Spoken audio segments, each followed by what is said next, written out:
A fire took everything from him. His workshop, his hands, and the only life he ever knew. Now his father lies in a coma, and the only thing left is a mountain of medical bills. So he logs into a VR game not to escape, not for fun, but to do the one thing he can: forge. Because in this world, his hands work again, and every weapon he creates brings him one step closer to saving his father and taking back the family forge. He will rebuild everything he lost. The story begins with an elf shouting in the dense forest, "Force yourselves. They must take down this idiot today. No matter the cost." His roar is getting closer. It's too dark. He can't see where he is. The elf ran forward, sword in hand, and shouted, "Damn it, where is he?" His comrade shouted, "He's there, behind him." Then he turned around in surprise and shouted, "What?" He noticed a swordsman decapitating a monster with one deft blow. He shouted in surprise, "Him. Why is he here?" After a while, he closed his eyes and said he didn't even know how to thank him. He apologized for all his pranks. He saved his life and protected the peace of their tribe. He would never forget that. With these words, he looked up at him and smiled. Then the system reported, the elf from a small village's affection increased by 10. First achievement, a stranger who has earned the trust of the elves. From now on, he can move freely throughout the elven lands. Then the elf looked away and added, "Oh, and his younger sister also wanted to say something." The elf blushed with embarrassment and putting her hand to her chest, said something about that offer to become his companion. The system reported relationship with the elf hunter plus 10. First achievement, first foreigner with an elf companion. He can now use elven equipment. The elf lowered her gaze and said that if it was him, she would not mind. Sometime later, they had a wedding, and a magnificent celebration began in the city. The young couple exchanged rings. And after some time, the system reported the first achievement, the first foreigner to marry an elf. At that moment, the man said, "Cut." Lee Sagan stood in the spotlight and said, he spent countless hours racking his brains over this. Ares is not just a game. All the characters in Ares are fully fledged AI that makes decisions based on their personalities. Ares is another world. At that moment, those present in the room began to say, was what he just saw really gameplay? No way. They look so lifelike. He would never have thought it was graphics if it was true. Sejin smiled and said that this was more than just a realistic game. Purim had created a new world. Thanks to the implementation of super artificial intelligence, a divine being was born. The god of Ares evaluates players and can grant special abilities for their achievements. They will achieve nothing if they cling to the usual routine. They can become a hero shrouded in legendary glory or gather their own army and rule like a king. In other words, everything they could achieve in real life is available in Ares. And even more, what is impossible in reality becomes reality in Ares. At that moment, those present joyfully said, he doesn't know how true all this is, but with quality like this, he definitely wants to play it. The audience was screaming, "This is a masterpiece, Mr. Sejin. Where can I buy it? Starts right now." The year is 2045, and Ares is developed by Purim Co. Ltd. The reaction to the virtual game created by the genius Sejin was explosive. It influenced not only the gaming industry but also world culture as a whole, and the number of players overnight exceeded 1 billion. A year later, the people gathered in the square were saying, "Wow, this is even more realistic than he heard. Amazing. Yeah, really cool. It really does feel like you've gone on a journey." They were in the starting area of Ares, a village for players from levels 1 to 10. Then the man looked at his hands and said, "So his real physical attributes and abilities are transferred here." It was no accident that they decided to only change his appearance. At that moment, the guy next to him smiled and told him to look. It's him, right? An event that's been running since the game's launch. Break a wooden dummy in 10 hits. They say 2 billion people have already tried to complete this trivial event and everyone has failed. If you succeed, you'll get a VIP capsule for 50 million won and a 5-fold increase to all stats. At that moment, the guy thoughtfully said that 10 hits should be enough to break it, but his friend told him to forget it. There are almost no takers now anyway. After the national team members failed and even gold medalist Hanal failed, everyone now thinks it's impossible. He was surprised. What? If even Hanal couldn't do it, is it even possible to complete it? He said, for some reason, there's so much talk about it. The guy asked, but why doesn't anyone even want to try? His friend said, well, it's because today is humanity's true last hope. At that moment, they heard a voice. Could they please step away for a minute? He turned around in surprise and said, ah. Then he shouted, wow. He's here. The players looked in fear at the big guy who had approached them. They shouted, the strongest of the primates. At that moment, the goblin's teeth tightened and his size increased, and he said, so that's the feeling that even Hanal couldn't break. He walked forward, and the players behind him said, he's huge. They say this guy can punch a bear with his bare hands. Why did that dummy seem so small next to him? Just then, he approached and swung his arm to strike, and one of the people present asked, maybe he won't even need a few blows. Then Modashiok concentrated and shouted, well then, look, the 50,000,001 VIP capsule will be his. With that, he struck, and the others were surprised. Wow.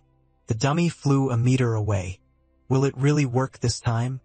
At that moment, watching the scene unfold from the big screen, Kim Tae-suk asked what she thought. Soyeon asked, what do you think? He could only hope he succeeded. Just no more angry phone calls, she pleaded. Then she looked away and added, if this guy doesn't pull it off after Hanul, there'll be such a scandal. They created an impossible quest for hype. Aries is only thinking about recruiting players and ripping them off. Tomorrow, all the headlines will be blaring it. Then Tae Siwook said thoughtfully, so if he fails, they'll have to intervene in the system for the first time.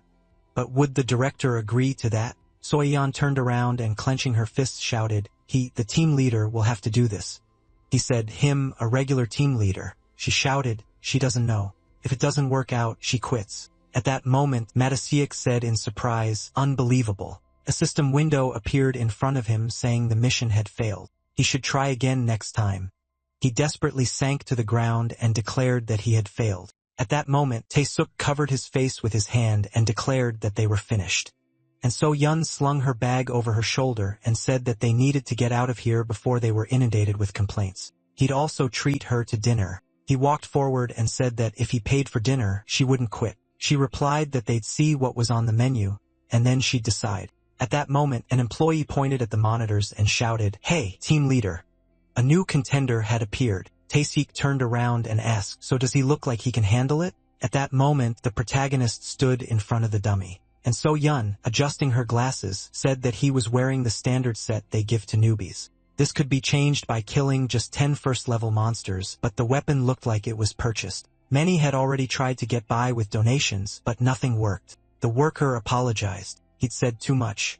The protagonist, meanwhile, began to take out his weapon, and Tae-sik said thoughtfully, everything's fine.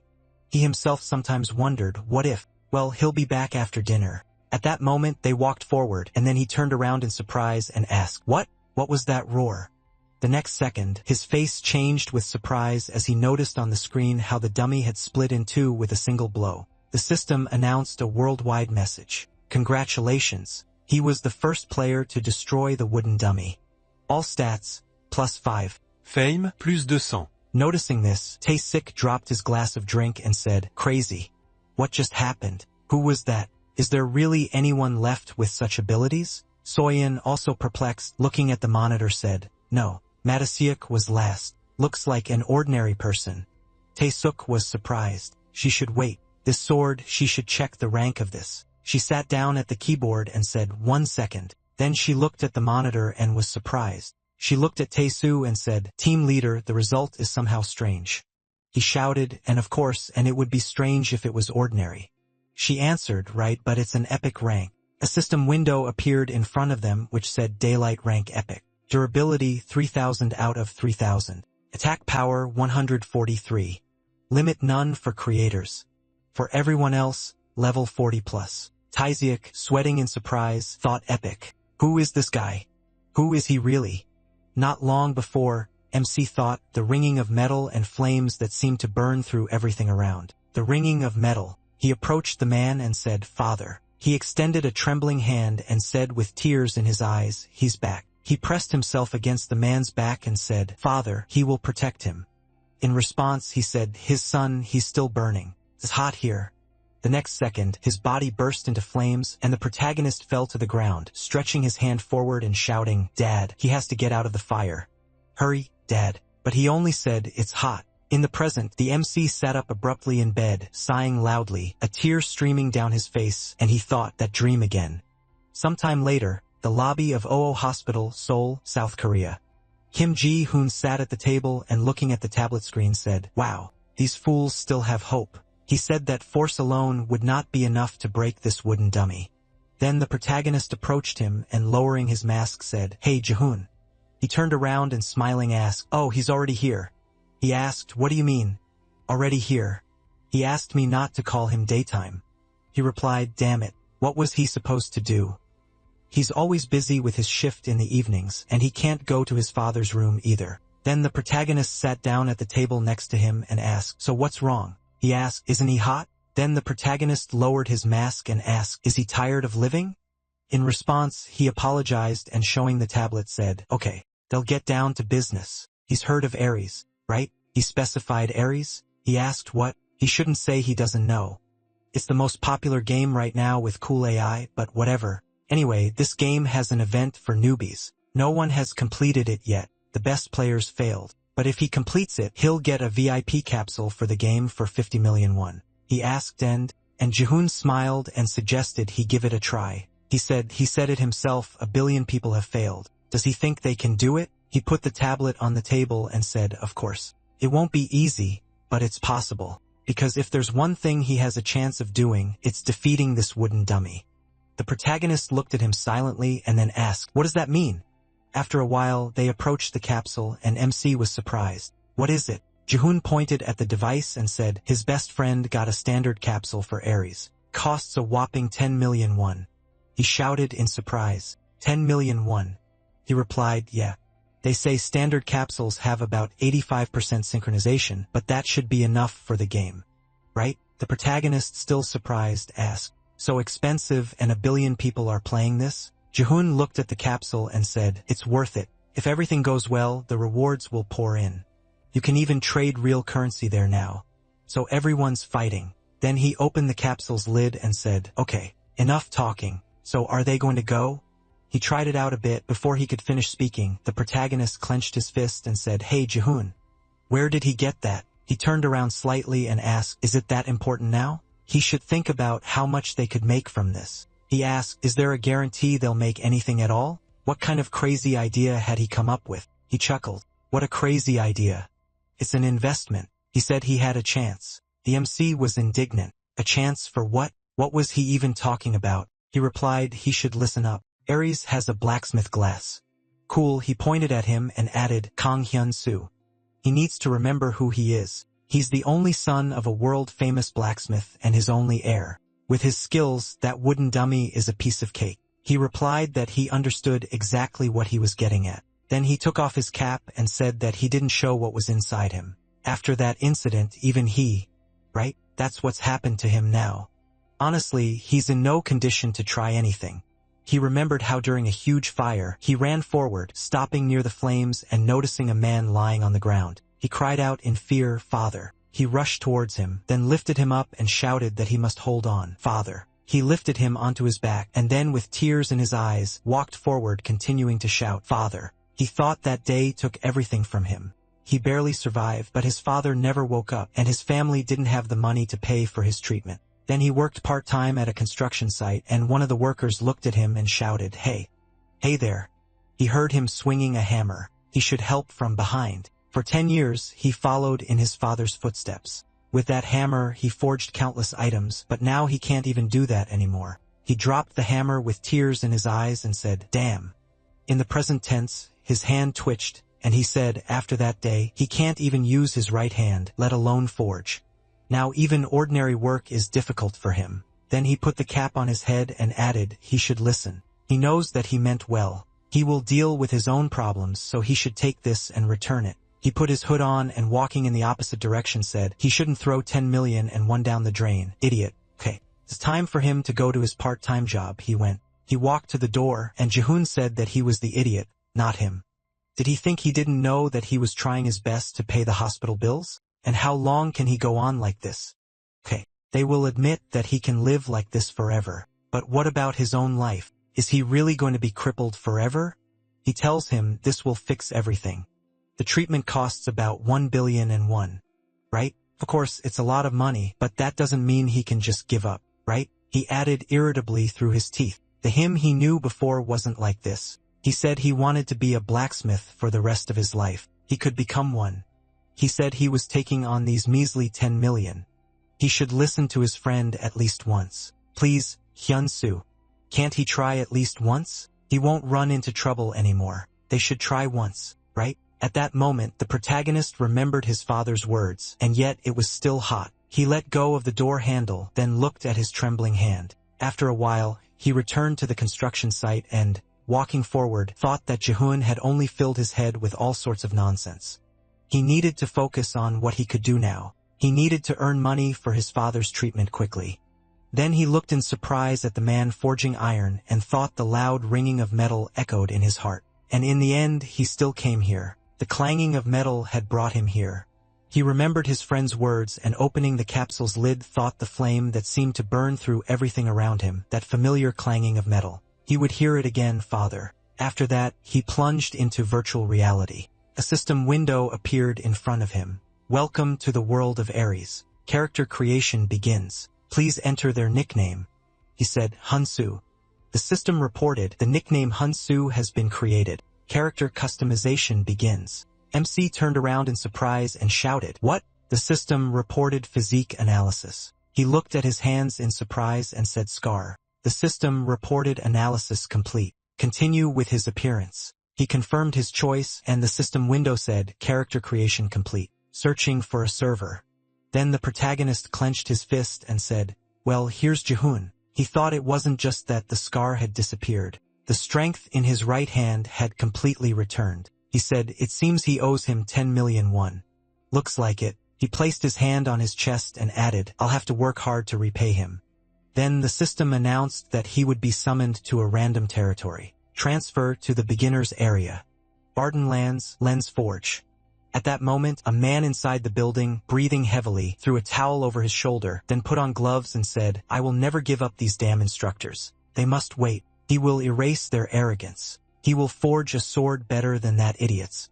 He began to craft and then shouted, Come on, this should just work. At that moment, MC walked into the building and said, That's not how it's done. Len turned sharply and looked surprised. Stranger, what did he just say? He replied, That's not how it's done. Len was surprised. What? And the protagonist came closer and holding out his hand said, He seemed to be forging a blade, but you can't forge a strong sword that way. He replied, He seemed to be from out of town. And how would he know? He replied that he knew. It was none of his business, but it just seemed like he was trying to forge a good sword. He simply couldn't pass it by. Len said, Couldn't pass it by. So he spoke as if he knew how. Okay, what did he have to lose? He handed him the hammer and told him to show what he could do. They would see if he had anything to back up his words. He would watch closely. Then the protagonist took the hammer and thought that initially he had just wanted to befriend him and asked to join the forge, but maybe this would do. Then he said, But there is one condition. He asked what the condition was. He replied that if he proved he could, he would take the sword he forged, and in return, he'll show something worthwhile. The blacksmith laughed and said how cocky, and he liked it. Then he stepped forward and added, I hope his confidence stays the same. However, if he loses, he'll pay for his insolence. With that, he sat down on the bench and MC replied, Of course. After some time, he began crafting the sword and thought, 3 years have passed already. He'd certainly talked a lot of nonsense. And frankly, he wasn't sure he still had the grip, but he had a feeling he could do it. Dad Jaehoon, they have to wait a little longer. All the forgotten sensations were returning. The familiar clang of steel, the scorching heat on his skin. He smiled and said how good it was to be back. He thought his body remembered everything. He could do it. He struck the iron with the hammer again and again, and Len, watching from the side, said in surprise, Some stranger. He thought he was just clumsily copying something he'd seen somewhere, but it seems he understands something. But this must be his limit. And yet, what is he so happy about? It doesn't matter whether he enjoys it. Only the result matters here. He puts everything he has into a single skill. Then he said thoughtfully that he didn't approve, but he wouldn't interfere. He wasn't the master blacksmith in the starting area for nothing. He hoped he wouldn't get hurt. Then he looked ahead in surprise and asked. He noticed the curved metal and thought in surprise. What kind of amazing skill was that? Was it really possible to increase strength like that? Why didn't he think of this basic technique himself? Really, it could all be over in an instant. Maybe he was just trying to impress him. He had the skill to determine item ranks. Then a system window appeared in front of him saying, Steel, C rank, upgraded from D rank. He thought, it can't be. He stood up from his seat and thought he'd forged C rank steel before, but it never improved so quickly. So he wasn't lying. But this must be his limit. There's no way he could raise the rank any higher. well, he'd have to hammer away as much as he wanted. A few cheap tricks wouldn't change anything. Without skills, he was no better than him in this world. When morning came, Len sat up on the bench and rubbing his eyes, asked if he had dozed off. That rookie had kept him sitting up late. Then he looked ahead in surprise, noticed the protagonist and thought, is he still forging? Isn't he tired? Has he really been doing this all night? Then he looked at the metal in the protagonist's hands and thought, it can't be. A system window appeared in front of him saying, Steel, rank B. He thought, rank B? So that was really possible? You can reach rank B without a single skill, and it still doesn't stop. Does he really want to get an even higher rank? At that moment, the protagonist put his hand to his face and said, damn. How long has it been? Has he overworked himself? Then he was surprised to notice Len approaching him and taking the medal. He said, let him just tell him what to do. He can help. Agree? The protagonist smiled and thanked him. Then they got to work together. After a while, Len held the blade in his hands and said, unbelievable a rank. You can create a rare sword with this. He couldn't believe it. His skill allowed him to determine the rank of items, and he had never even seen a magic rank item in the starting village, let alone a rare one. He looked at the protagonist and shouted, aren't you happy, kid? At that moment, the protagonist began sorting through the metal ingots and said, it's too early to rejoice. He was surprised. What? He said that all that remained was to finish the handle. The blade needed to be tempered so it wouldn't break too quickly. He needed to work hard to make it stronger. The blade was still far from perfect. Then Len placed the blank on the table and laughing, shouted that he had never met anyone like him. The protagonist said that he had adored blacksmithing since childhood. He asked. He said he would forge a magic item and take it, right? He answered, yes. Then Len handed him the ore and asked, in that case, how about this? MC thought, what do you plan? He looked at the ore in his hands and said in surprise, this. He said it was mithril or a family heirloom that had been passed down in their family for generations. The protagonist was surprised. Why was he giving it to him?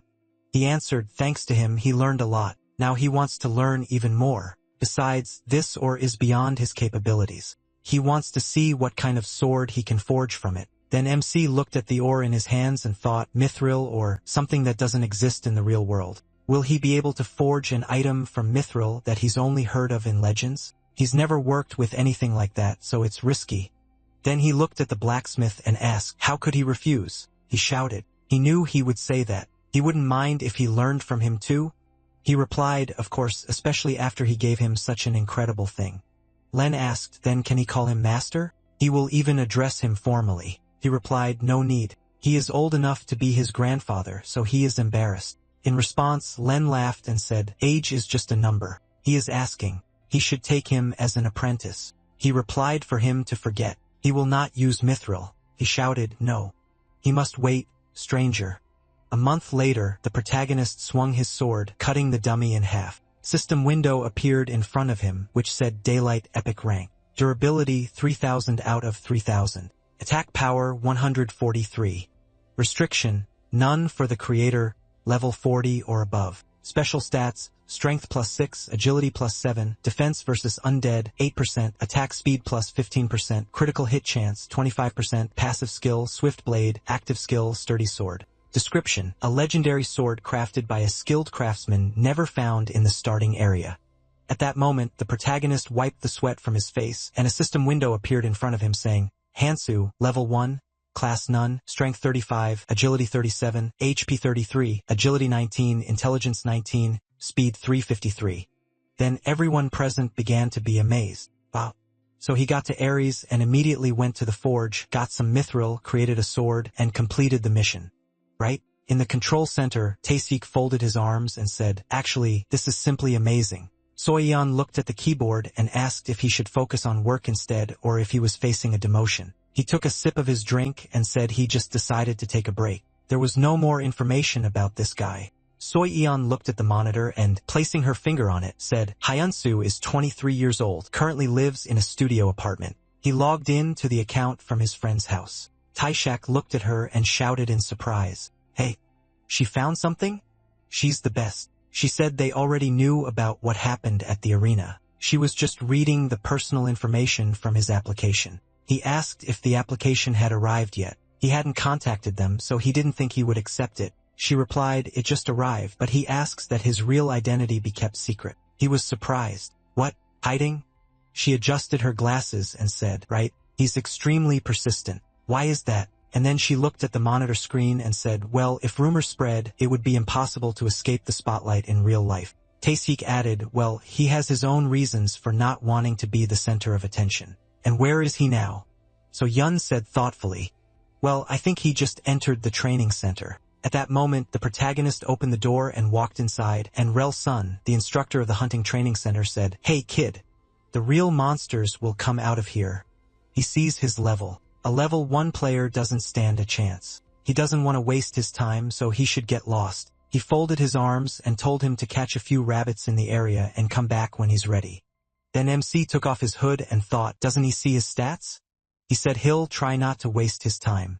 Rel Sun sighed and said, what a hassle. Okay, he should take any of these swords and come over. In response, the protagonist reached for the hilt of his sword and said, if any sword will do, can he use his? After a while, a conversation began in the control center. He'd spent a whole month in the beginner zone, which usually takes just 3 hours. And thanks to this, his base stats were off the charts. Most importantly, he had the only epic sword available here, and he still had no class or level 1. He'd managed countless artisans and apprentices over the years, but even compared to them, what was happening now was absurd. Should they really leave everything to the will of this world's god and not interfere?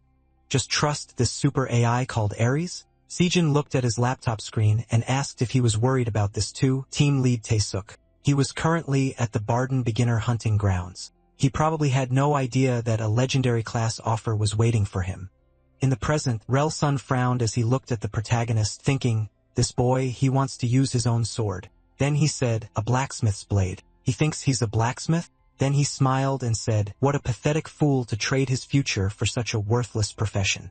This place is swarming with monsters on 3 sides. A single trained swordsman is worth more than any lousy weapon. So why would someone who chose a profession like blacksmith even come here? At that moment, the system reported that instructor Relsun's affection had dropped by 10. The protagonist closed his eyes and thought that he had encountered someone like that in real life. A blacksmith was now nothing more than a futile dream, but in Ares, he felt his efforts could finally be recognized. The protagonist then asked, who was that? Of all the swordsmen who had passed through this training hall, who was the most outstanding? He wanted a test harder than his. In response, Relsun frowned and thought he may be rotting here as an instructor on a hunting ground, but he had trained countless students and would recognize talent when it was in front of him. He gritted his teeth in irritation and thought, some kind of newbie speaking with such confidence? The system reported that instructor Relsun had been provoked. Then he waved his hand and said, okay, we can try. The system reported the test was offered. Then they walked forward and Relsun told him to follow him.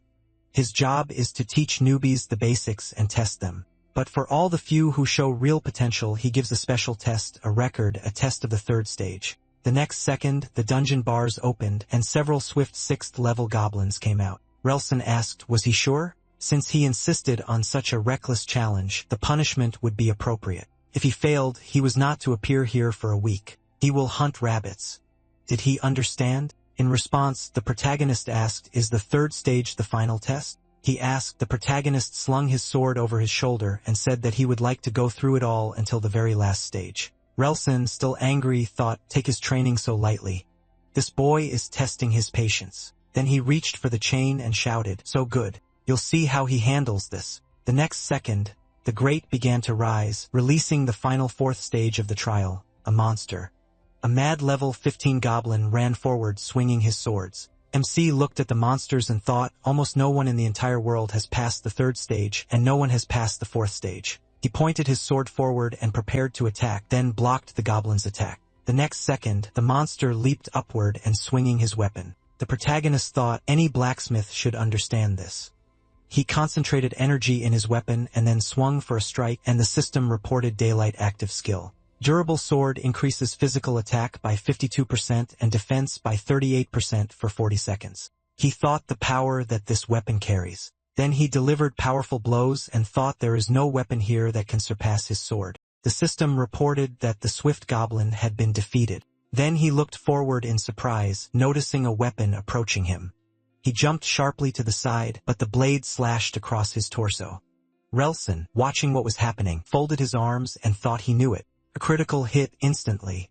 That's why swift goblins are called a beginner's nightmare. No matter how good the weapon, without skill in the end. And then he cried out in surprise while MC gritted his teeth in pain and said that the burning was stronger than he expected. He thought the first level had survived a critical hit. The protagonist said that, fortunately, all that time forging the weapon had also increased its stats. His strength was 35 and his vitality was 33.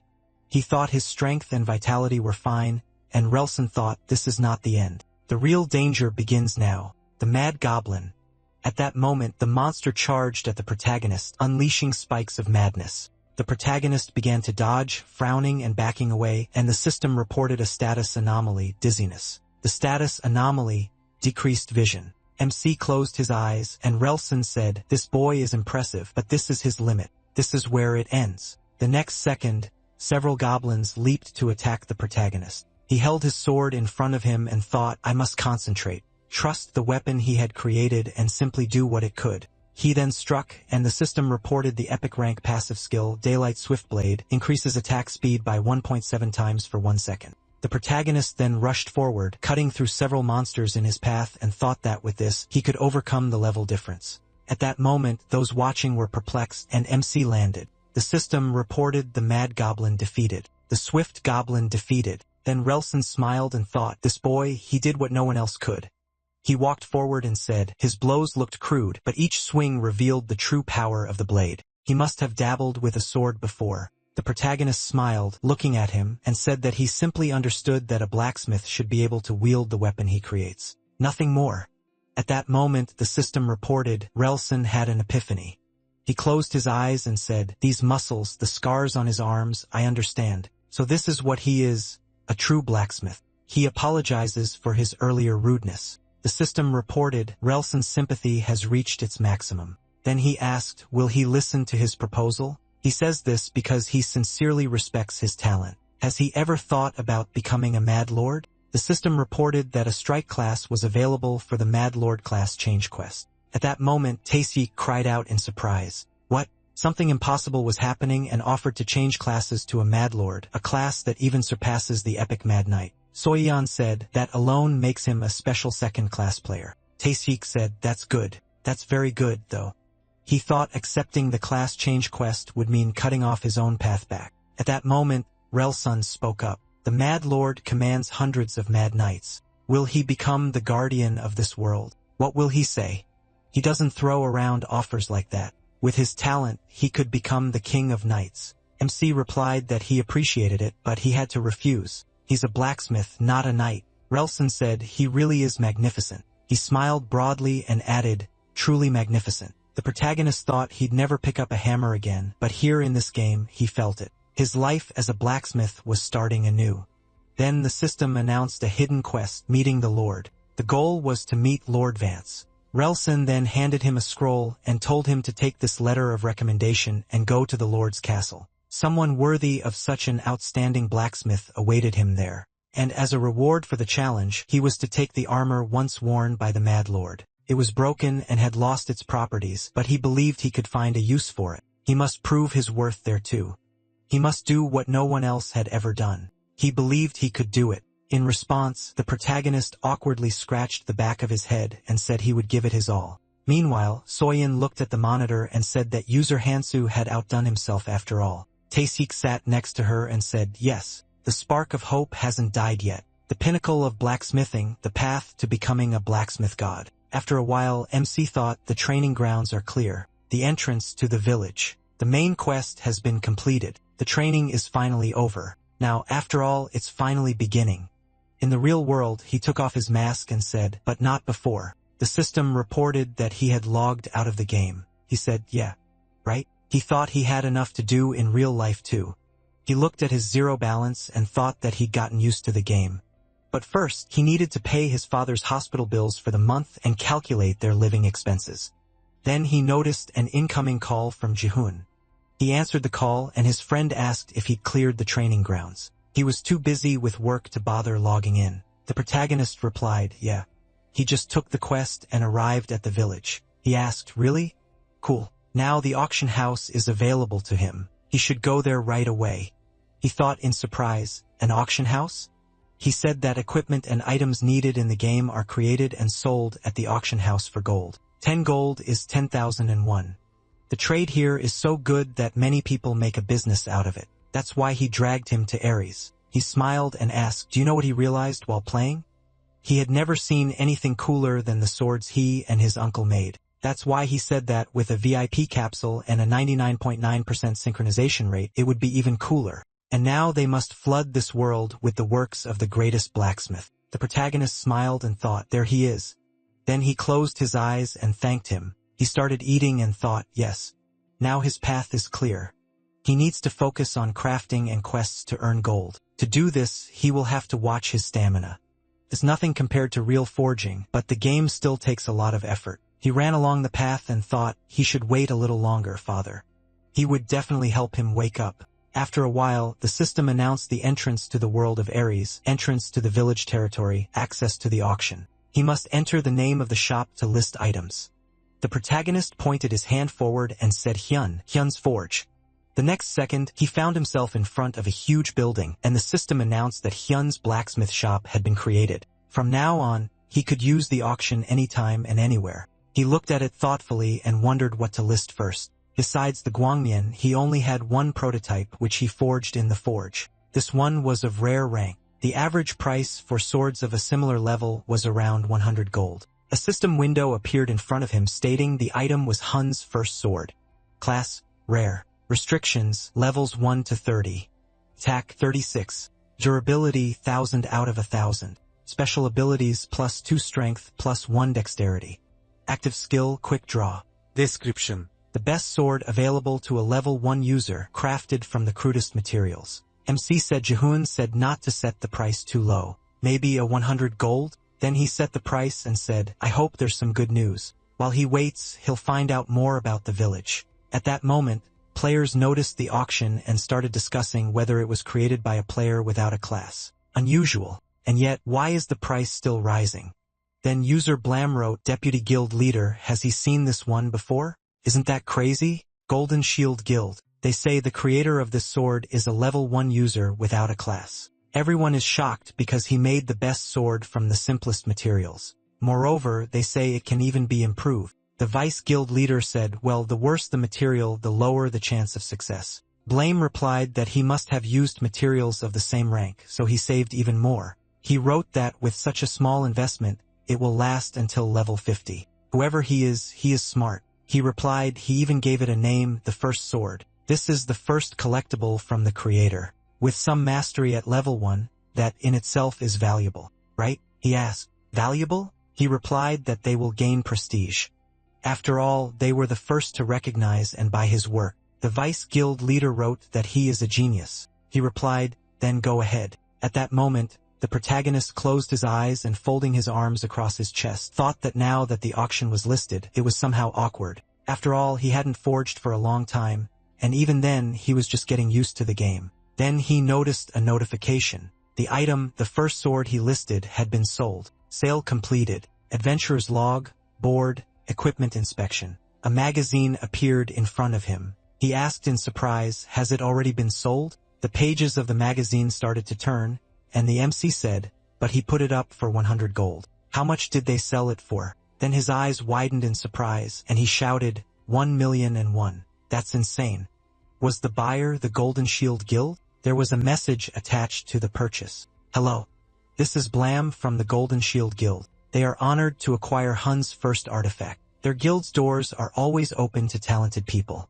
If he is interested in an exclusive sales contract or guild membership, please do so. He thought the Golden Shield Blacksmith Guild, 780,000 subscribers? Jihun said that gaining subscribers is much harder than leveling up. The more subscribers, the more people follow him, and attention leads directly to profit. As for the subscribers of the Hun Blacksmith, only 82. Well, still, the system reported opening a message window and a huge number of journal pages flew around. Said, Blue Hammer Guild, here's a shocking offer. Hello. This is the Artemis Guild. Hello. The Truth Guild. The Boston Guild wants to invite him. They would like to invite him to join the guild. They will support him. Please, he must join them. The system reported that offers to join the guild keep coming in. The protagonist thought Ares is waiting for blacksmiths who disappear from the real world. The value of a craftsman's skills shines brightest when backed by precise data, but now is not the time to join the guild. He approached the Lord's castle and thought that he hadn't even demonstrated half of his skills yet. His true value would only now be revealed. At that moment, inside the castle, Vance asked, "Is it really impossible?" Bell looked at him and smiling said, "Yes, my lord. Since restoration is risky, the item could be lost forever. Therefore, they needed to find the best restorer on the continent. Vance said such a master was only available in the capital. Bell answered that it was true, but he refused to meet with anyone. They couldn't lure him here to the lands of Barden. He said, "Okay." But he couldn't abandon his lands and go himself. This was the only relic left from his father. With these words, he looked at the destroyed weapon and added, "No one had seen a bow like this before." He had no choice. At that moment, Bell thought almost ready. The system reported user Bell, levels 100. Class, rogue, no class, temporarily disguised as a blacksmith. Skill, false promise. He thought that he had spent a week ingratiating himself with Lord Vance. Now it was time to reap the benefits. Then the Lord said, "So the price for the restoration will be 300 gold. Before he could finish speaking, Bell smiled and said, "Yes." If he entrusted it to him, he would take it to the capital and restore it to its best condition. At that moment, the protagonist entered the room and said, "This bow can be restored right here." Bell looked at him in irritation and thought, "Damn. Who is this idiot? He's ruining everything." Vance asked, "What? He can restore this bird bow right here?" Guards, "Who is this man?" The guard replied, "Yes, my lord. It is the one who came with a letter of recommendation from Instructor Relson." He asked, "Relson? Oh, he means Relson from the training camp for novice hunters?" As Lord Barden, he asks him, he should tell him about his skills and experience. At that moment, the system reported Lord Vance was requesting information about his class and level. In response, MC introduced himself and said that he was level 1. He had no class. At that moment, Bell shouted in irritation, "Unbelievable. A level 1 dares to insult a lord. And without a class at that, doesn't he know that restoration is only available to blacksmiths above level 80? Does he even know this is an epic recurve bow? He shouldn't interfere in his affairs. He spent a week on this. He must leave." In response, the protagonist pointed out that he was mistaken. This was far from a recurve bow. He stepped forward and added, "This is a gatung bow." He looked surprised. "A gatung?" The others looked at him in surprise. Then MC pointed to the destroyed weapon and added that he had heard from the guard Becker that he wanted to restore his late father's burnt bow, a gift once received from a mysterious stranger. It was a unique bow, the likes of which had never been seen here. Then the Lord said, "Enough." He was usually generous to strangers in his lands, but he was tired of false tales about family heirlooms. From now on, he should only say what he could vouch for. The protagonist asked him to allow him to clarify one thing. This bow may have been a gift from a stranger, but wasn't it made here in these parts? The Lord looked at him in surprise, and he said that on the way to his hall, he had noticed a painting of animals similar to water buffalo. Their horns were considered a valuable material even in his world, but he was struck by the curve of this bow. Whale sinew had been used instead of ox sinew. How could this be explained? Then Vance closed his eyes and, frowning, realized he was right. The stranger had been a friend of his father's, a blacksmith. The painting he had seen depicted giant water buffalo, monsters from the Barden swamps, their horns and whale sinew from Barden Harbor, both extremely rare. He had crafted a gift for his father from them, the finest ever made in Barden. He had noticed something that even a blacksmith of his level had missed. At that moment, Bell looked at him indignantly, and Vance folded his hands in front of himself and said, he couldn't just let his father's relic decay. He wanted to entrust it to someone, if only there was a way. He said, "His name is Hansu? If he didn't mind, he'd like him to restore this relic." At that moment, a system window appeared in front of him saying, "The related quest has been accepted. Restore Lord Vance's Gathgung. Rank A. Reward 50 gold. Then Vance looked at Bell and said he could go. He'd call when needed. In response, he bowed and said, "Yes." He understands. Then he turned an irritated gaze to the protagonist and thought, what's wrong with this guy? His name is Hansu? He'll make him answer for this sooner or later. With that, he headed for the exit. Then the Lord looked at the protagonist and asked, "So what do you need to restore the bow?" He replied that if possible, he should obtain water buffalo horns and whale sinew.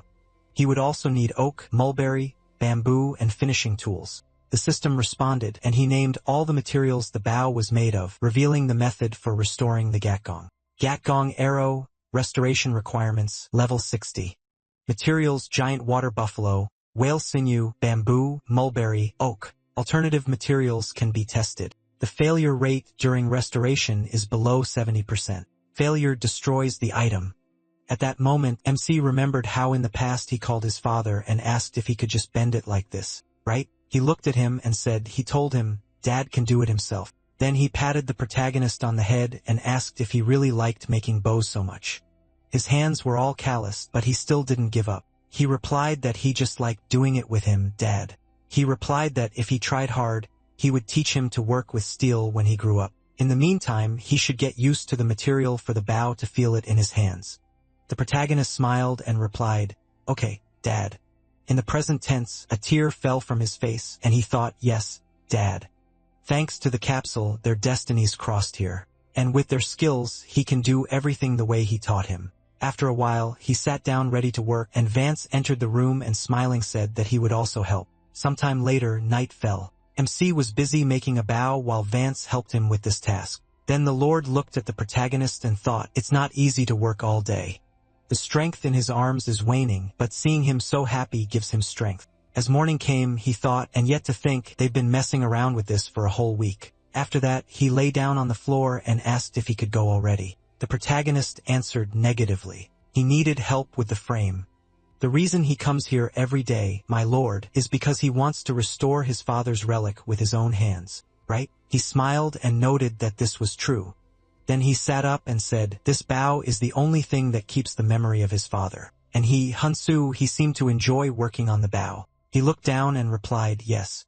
He also had many good memories associated with it. Then he approached the Lord and added that thinking about the past takes time and effort.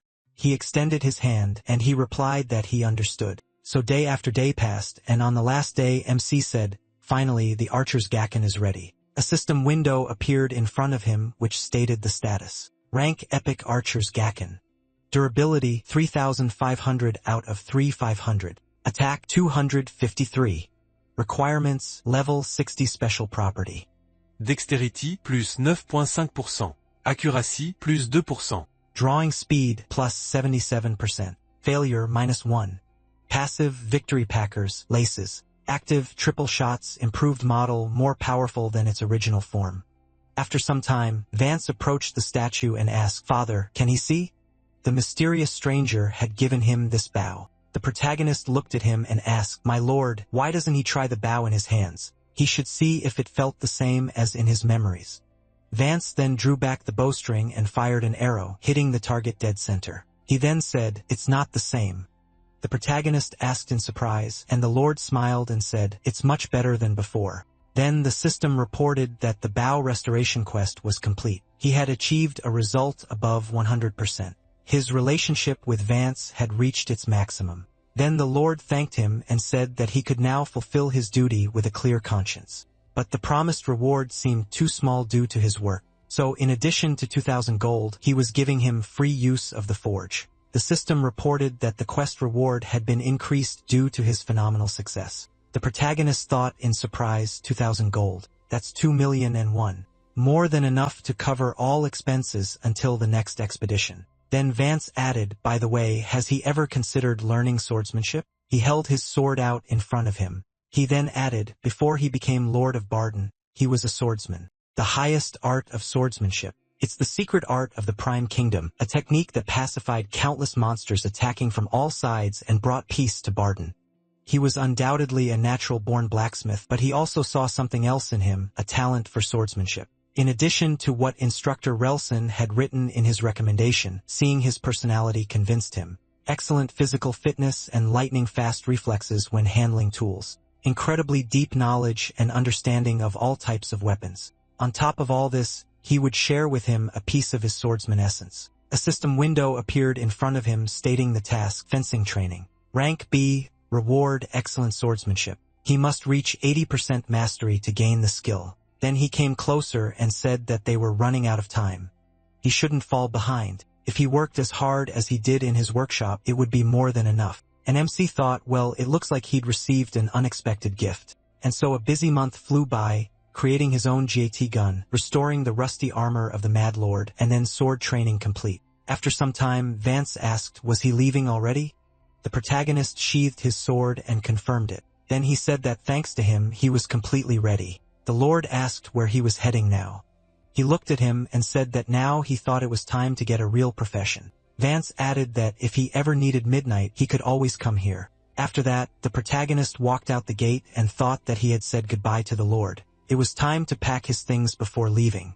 The new equipment he'd forged and restored over the years, the Mad Lord's armor, was durable enough to compensate for its low damage deflection skill and a brand new Gakken with a 60% accuracy bonus. He flipped a page of his journal or perhaps added it to cover living expenses for the upcoming quest. He crafted several rare grade bows and put them up for auction. The auction listing said it was Hun's second bow. Class rare, durability 2400 out 2400. Attack power, 94. Level limit, 0 to 60. Special abilities dexterity, +7. Accuracy, plus 13%. Passive skill, powerful shot, piercing arrow. A unique bow crafted entirely from materials found in the starting zone, something that might never be replicated. He said he'd see how much it went for this time. Meanwhile, Sajin, the leader of the Golden Shield Guild, looked at the system window and said, unbelievable. Even Black, the #1 player in Korea, couldn't create a bow like this at level 10. But this Hyun, at level 1 and using only low-quality materials, was still able to create such a bow. Smith, the best blacksmith in the world, had said so himself. After all, Ares rules in this game. If he is touched by a player's actions, he will grant them a suitable profession, skill, or title. Forgemaster Hun is already capable of creating artifacts of this level. Yes, just like Smoth. He's the one who holds the legendary class title. After a while, MC looked at the amount and said, unbelievable. The final auction price is 2,050 gold. Someone paid 2 million in real money for a bow in the game. Then he thought, subscribers 3,200. Invitations to guilds and work orders are pouring in so often that he can't keep up with them. Then he slammed the journal shut and said, so onward, he thought to the sacred land of blacksmiths, to the blacksmith's tower. After some time, he set out passing through forests, fields, and rivers. After a while, he stopped at a huge tower and wiping the sweat from his face, said, finally, the blacksmith's tower. It was even more majestic in person. Then he approached the door and noticing a stone attached with chains asked, but how can I get inside? A system window appeared before him saying, this is the blacksmith's tower. To become a blacksmith, he must break the seal with a sword forged in a magical forge.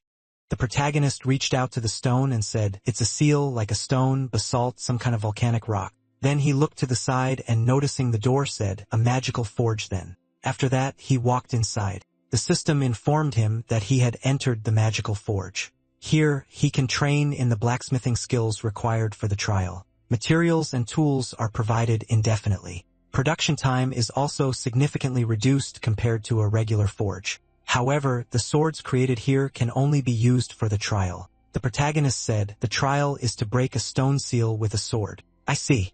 So they're only testing his blacksmithing skills? A sword capable of cutting through stone. With these words, he picked up a hammer. Meanwhile, Deng said, useless idiots. They all look the same. How much will he earn if he learns this? What can he do to earn gold quickly?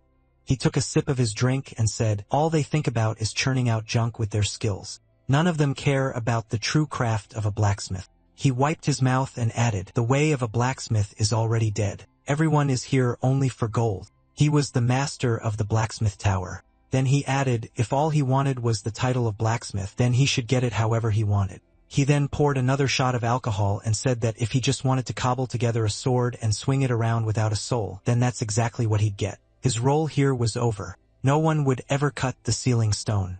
Maybe scratch it at best. Then he frowned and said, no. Absolutely impossible. At that moment, MC said he would forge a Damascus blade. He put on the glove, and the system reported that only master blacksmiths could forge Damascus steel. They recommended starting with a simple iron dagger. He said, with unlimited materials, if you know the method, you can at least try. Then he closed his eyes and remembered his father saying, Hinshu, even a sword can cut stone. He would pass on to him the forging method he once developed. The protagonist declared that if he followed his father's teachings, he would succeed in this task. perfect smelters and equipment created by magic, everything necessary for forging Damascus, an unlimited supply of various ores, even a reduced production time. This game is simply insane. He struck the metal with his hammer and shouted that he would forge with all his heart. Meanwhile, Dun lay on the windowsill, lost in sleep, but the next second, he suddenly opened his eyes, screaming loudly. He looked out the window and asked, "What is that shaking?" "The tower is shaking. Someone is forging." Then he went down and looked outside again, asking, "What on earth is going on?" Then he noticed the stones split in two, and the door began to open, releasing a bright light. He said, "It can't be. Someone cut the ceiling stone." At that moment, MC approached him. He said, "The god of blacksmiths has finally appeared." The protagonist awkwardly apologized and asked, "Did he pass the test?" After a while, they started descending the stairs, and Deng said that until now, they had been measuring abilities by the ceiling stone. But he completely destroyed the stone so they couldn't measure anything. MC thought so he was in for a recheck. He then walked forward and noticing a huge magic symbol on the floor asked, "A magic circle?" Deng said it was a summoning circle, and then he handed him a hammer and told him to take his hammer. The protagonist turned around and asked in surprise, "What?" Then the system reported that he had received Deng's hammer. An SS rank quest had begun. He then pushed him away, forcing him to stand in the magic circle and said, "There's a real test he must pass." Then MC began to teleport, and Deng said that he should be able to handle it, the god of blacksmiths. The next second, the protagonist found himself on top of the fortress wall and then clutched his head and asked, "What is this? Where did this come from? Is this really a recheck?" Then he noticed a huge number of monsters heading towards the tower, and the system announced a SS-ranked quest. He must defeat the invading orc army. He shouted, "They must wait. This should be a quest for a blacksmith." At that moment, he heard reinforcements from the master blacksmith. He quickly looked to the side and asked, "Reinforcements? Him?" He looked at the group of warriors, and the system announced the completion conditions. 70% contribution among 50 valiant warriors. Then Hans smiled and thanked him for coming. He was Hans, the commander of the punitive squad. The orcs were attacking the Prime Kingdom with increasing ferocity every day. They had damaged much of the equipment in the battles. Would he be able to quickly repair it with his skills? MC replied that he thought there was some misunderstanding. He hadn't yet obtained the blacksmith class, so he couldn't use his skills. He was surprised. What? Then what kind of hammer was that in his hands? The protagonist looked at the tool in his hand and thought, "Ah." He said he'd received it during his class transfer test and was sent here for an additional mission. Then Hans asked, "So he has no combat experience?" MC awkwardly scratched his head and said he was still a complete rookie when it came to combat. The commander then folded his arms and thought he'd send reinforcements, but instead, they'd been given a rookie who they'd have to keep an eye on, a special guest indeed. Then he said, "Their situation is dire right now, so please he should wait it out in the watchtower. There's a safe place there where they can wait until they return." The next second, an axe flew past them, but the protagonist swung his sword with lightning speed, tossing the weapon aside. Hans looked at him, puzzled. Then the protagonist smiled and said he knew he was still a rookie, but could he join the fight? He thought, so that's it. This is a double check. And Hans looked at him and thought, so he's the one calling himself a rookie. After a while, they went to the battlefield, and MC thought if he fights like he did with the goblins, everything will be fine, right? Then Hans asked him to follow Ben's squad. He'll explain everything. Then Ben smiled and told him to take care of them. He walked forward and said he was taking command. A crowd of monsters headed towards them, and the protagonist thought this pressure is completely different from what it was with the goblins. So this is what a real battle is like, but he doesn't think he'll lose. The next second, he charged, decapitating the monster standing in front of him, and the system reported that he defeated a level 10 orc. He received 86 experience points. He thought his month of training had paid off. The system reported he'd leveled up. At that moment, Ben, defending himself with his shield from monster attacks, looked at the protagonist and thought in surprise, he really has no class? He's amazing. Then MC quickly glanced to the side, noticing a monster leaping forward and thinking Ben was in danger. He changed his weapon to a Korean bow, then drew the bowstring and taking aim, fired, hitting the monster squarely in the chest. Ben turned sharply and looked at the protagonist in surprise. The protagonist then fired another arrow, piercing several more monsters. After that, the system reported he'd leveled up. Ben looked at him and thought he'd sent that huge orc flying with a single arrow. Was that even possible? At that moment, Hans shouted he needs to pull himself together. Ben, the orcs are targeting Hansu. They're attacking. At that moment, he looked at the protagonist and ran towards him, thinking that he was in trouble because he was saving him. He frowned and thought, how could he have gotten distracted in the middle of a fight? Because of him? Because of him, Han-Soo. At that moment, the monsters had already pointed their weapons at the protagonist. And at that moment, he used the weapon change, Daylight. He swung his sword and shouted, Fury. He dealt several powerful attacks at once, turning and moving forward. The system reported, Fury indiscriminately attacks all enemies within a 10-meter radius. Then he dealt several more attacks to the next monster, cutting it into several pieces, and the system reported he leveled up. Contribution 19%. At that moment, Hans smiled looking at him and thought, so the old master didn't send him for nothing. Since he's on their side, they can do it. They can do what they couldn't before. He shouted, amazing. Everyone, they must listen. Today, together with Han-Soo, they will crush the orc army. The system reported that his actions had boosted the morale of the punitive squad, and MC smiled and thought it seemed he really had become part of this squad. Then he set off again, and the system continued to notify him of his level increase. His contribution was 28%. He wondered why his contribution wasn't growing as fast as he thought. The system reported that he was pacifying the orcs faster than anyone, a hidden quest. A new, never-before-seen episode begins. At that moment, they ran up to a huge orc warrior, level 51. Hans stopped abruptly and shouted for them to wait. Everyone must stop. He had finally appeared. The one they had never been able to defeat, their sworn enemy.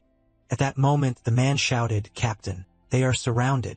He started looking around and thought, damn, this is his mistake. They were so carried away by the battle that they had gone too far. At that moment, Ben shouted, Captain, they're ready. And today, they'll finally finish off these idiots. They won't retreat. He replied, that's right. This can't go on any longer. Everyone attack. He frowned and holding his sword in front of him charged. And the protagonist watching from the side drew back his bow and thought, damn, they've all lost their heads and rushed into battle. I need to cover them with my bow.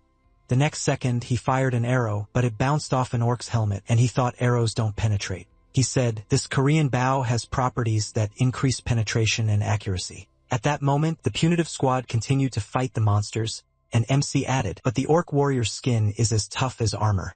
A bow alone won't do the trick. Hans thought, is that still not enough? Will we have to retreat? He charged and shouted, no. They can't retreat anymore.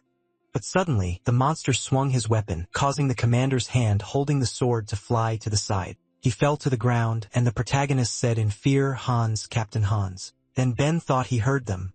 While the others began to help Hans, he clenched his teeth and thought that no matter how hard he tried, he couldn't penetrate their armor. Then he said, if this goes on, they will all be killed. At that moment, MC clenched his teeth and shouted, that's it. They will continue like this, and they will all be destroyed. They need to immediately regroup and go into deep defense. They must quickly retreat into the forest behind them. He will catch up with them soon. Ben shouted for them to listen to his order. They need to carry the captain to a safe place and regroup. They must retreat into the forest quickly. They must maintain defensive formation. While everyone was running to the right place, Ben approached the protagonist and said, Sir, they will slow down in the forest too.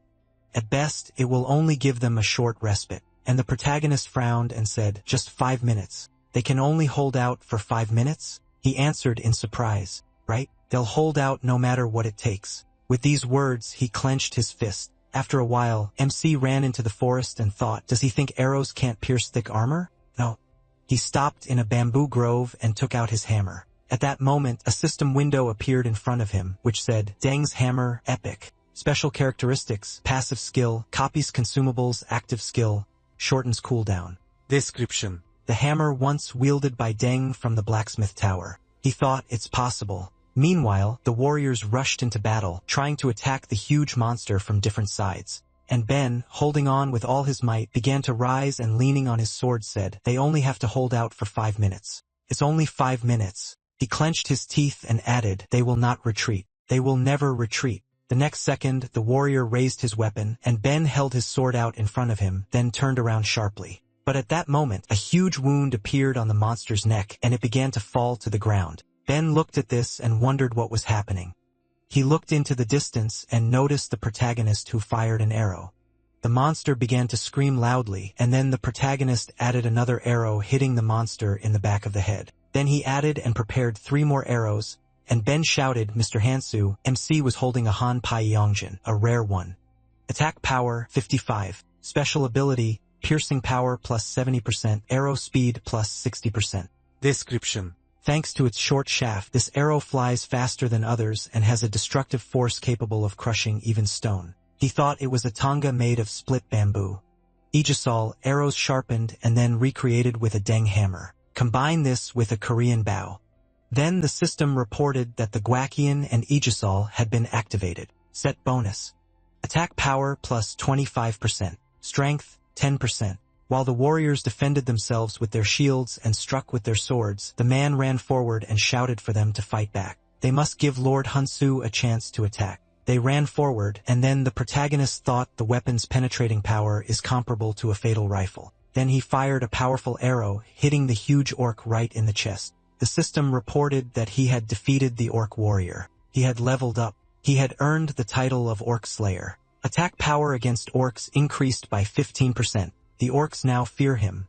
Then one of the monsters threw down his axe and began to run in the opposite direction, and the punitive squad screamed. The orc warriors are scattering in terror. They must catch them. MC then ran forward, kicked off the ground, and leaped upward, aiming at the monster and firing an arrow, destroying its head.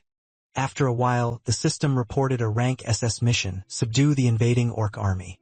Total contribution, 92%. He completed the mission with a phenomenal result. At that moment, the protagonist stood on a hill while the members of the punitive squad shouted, Sir. The system reported that the punitive squad was delighted with his success. The punitive squad trusts his leadership. A hidden item has been obtained. He who leads on the battlefield, the special stat, Charisma, has been increased by 10. At that moment, Hans, holding Ben's hand, approached them and said, Sir Hansu.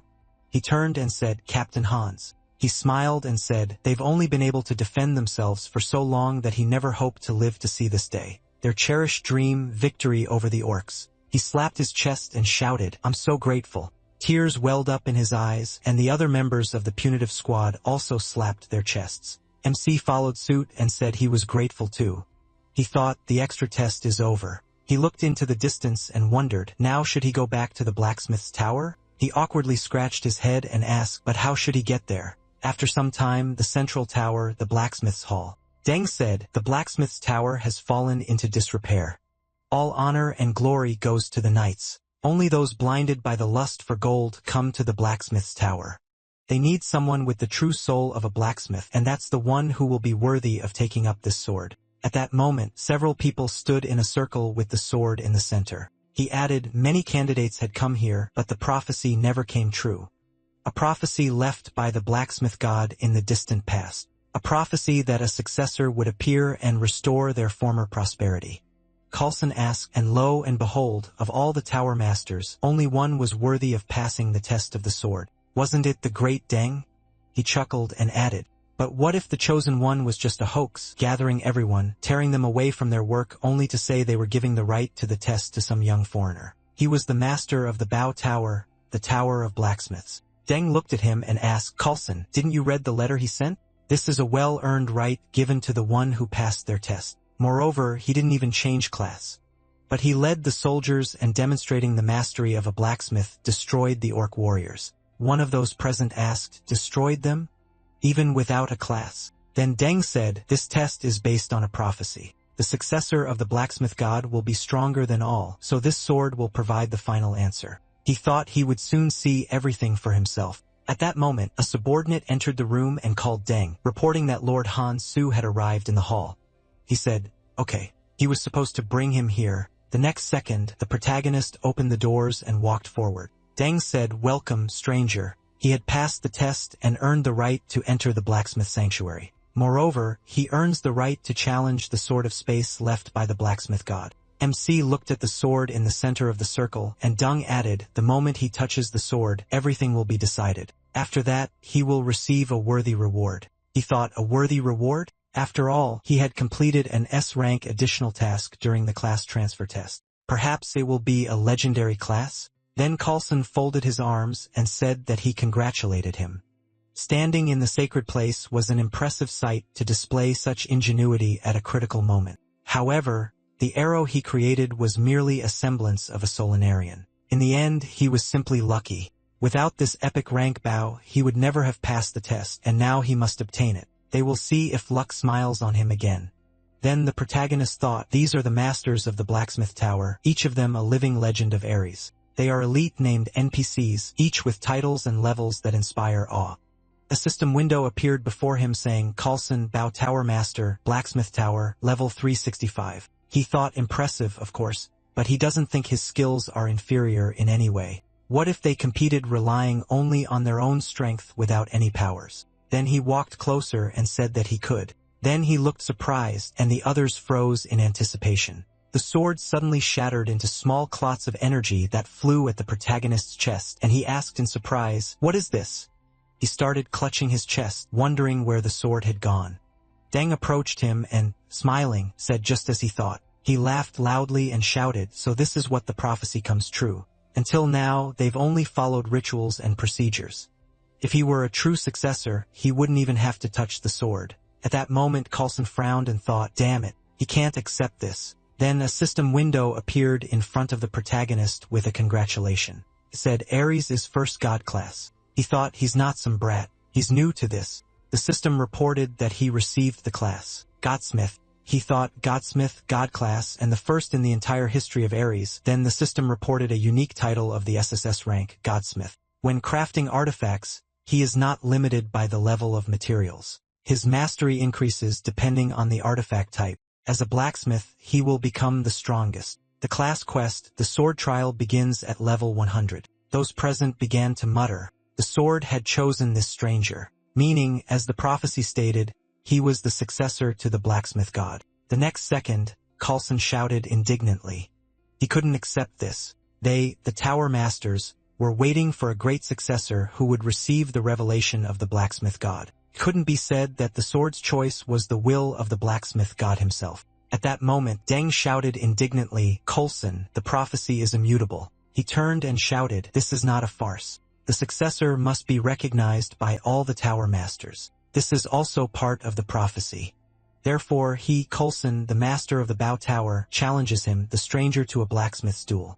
With these words, he pointed his finger at the protagonist and added that only if he defeats him in this duel will he recognize him as the successor. But if he wins, he'll renounce the title bestowed by the Sword of Prophecy. He'll renounce it. Deng shouted indignantly, he's gone mad, and the others must seize Carlson immediately. But those present began to awkwardly avert their gazes, and Deng thought, these guys? Carlson said, running away is also an option. In that case, he'll make him deputy tower master. If, of course, he obediently undergoes his training. Then he laughed loudly and MC said, very well. He accepts the challenge. A secret skill was used. Carlson said, blacksmiths. The protagonist added, they speak through their skill. The system reported, now he can use divine crafting. The system reported a blacksmith duel, quest created, rank S. He must defeat Carlson in a duel. At that moment, he frowned and said that their duels were different from knights. A blade forged in a forge with a soul. The rule is simple. They fight with swords they forge themselves. The one who breaks first loses. The best forge is already prepared in the hall. He pointed a finger at the hall and said that now that he has the skills of a blacksmith, one day should be enough for forging. If he really is a god blacksmith, then see you tomorrow. With these words, he smiled and headed for the exit. Then he looked at the protagonist and said that he agreed to the duel too hastily. Carlson is one of the most skilled tower masters. Even after gaining the power of a god, he still needs time to gain experience. The protagonist noted that this was true. If he'd remained in his previous profession, battle would have been impossible for him. The in-game world is an arena. Here, incredible buffing skills depend on level and titles. Furthermore, each tower master has their own unique abilities. But when he became a god, these distinctions faded. Now the only real difference is pure mastery. He looked at the hammer and thought, thanks to the skill he'd acquired. At that moment, the system reported, level 1 skill, divine creation, active skill, rank, god. He looked at the hammer in his hands, and a description appeared before him. He could create any artifact he desired and imbue it with any effect. The higher the rank of the effect, the more complex the creation. The effectiveness depends on the creation skill and ranges from 0 to 100%. Meanwhile, Carlson crafted his weapons and frowning, thought that he was a swordsmith forging swords. He was the rightful heir to the art of sword forging, passed down through generations, inheriting his father's craft. But then someone far more skilled appeared. So instead of a swordsmith, he was forced to become a master of the Bao Tower. It was bitter, but he decided to resign himself and serve the great Deng. But this Deng had brought some stranger, a nobody, and elevated him above him. He gritted his teeth in frustration and thought that he would not tolerate this. He swung his hammer, then delivered a powerful blow. Meanwhile, MC, sighing with fatigue, looked at the blank in his hand. And Deng, watching him, thought the process of imbuing artifacts with abilities and effects follows the basic law of equivalent exchange. To gain an advantage in this duel, he must emphasize durability and maximum force, the weapon's ability to destroy. This means that to obtain the desired ability, he will have to forge an item of the highest rank. But Hensu's durability and properties are only of the rare rank. Henshu, what are the plans and abilities of a blacksmith god? After some time, the opponents met in the arena, and Carlson, smirking, said that since he didn't run away, he guessed he must have forged something overnight. They would see if his creation was truly worthy of the heir of the gods. Then he began to draw his sword from its sheath and added that he should first let him present his sword. He pointed the weapon forward and a system window appeared before him. Carlson's Dark Knight, unique. Durability 12,000 out of 12,000, attack power 6 and 54, special abilities, durability plus 15%, sword mastery plus 2 levels, passive skill, weapon destroyer, active skill, light of the Dark Knight. At this moment, Deng folded his arms and thought, and one of those present said, as expected, Carlson's skill is amazing. The girl next to him said, to forge such a unique dual sword in just one night. Magnificent, truly impressive. Hearing these words, Carlson smiled and thought, of course, this is a masterpiece imbued with his family's secret techniques. Now he must show him his sword. At that moment, the protagonist took out his weapon, and a system window appeared, saying Hyun Su's first custom-made sword. Rank, rare. Durability 1000 out of 1000. Attack power 177. At that moment, Carlson was surprised. Rare. A rare rank sword? This is ridiculous. Perhaps Carlson was right. Then he gritted his teeth in irritation and prepared to attack thinking, dang. This time he made a serious mistake, wasting his time on a boy with his pathetic toy. The next second, he abruptly ran to the attack and shouted, this is the end of it. MC held his sword out in front of him and took a few steps forward when suddenly his opponent's weapons split in two. Everyone stopped, watching in surprise as a sword fragment fell to the ground. Carlson turned slightly and perplexed, said he, and the protagonist said that a sword isn't determined solely by rank. A system window appeared before him, revealing Hunsu's first sword, a rare one. Special abilities, an active skill, a sword that cuts swords. 65% chance to destroy an opponent's weapon. One of a kind, irreparable, destroyed at 0 durability. At that moment, Carlson remembered his father telling his son, one day, a blacksmith god will appear on this earth. He placed his hand on his head and added, the one who will shatter their understanding of the world and lead them, bringing a new teaching, and everyone will have the chance to meet him. Carlson looked at him and smiling said, Father, if he too becomes a great blacksmith, will he be able to learn from him? At that moment, Deng smiled and thought, simply breaking a sword wouldn't be enough to convince the tower masters, so he'd forge a sword that could cut swords. And not long before, Deng had asked, is such a thing even possible? MC had said it was never easy.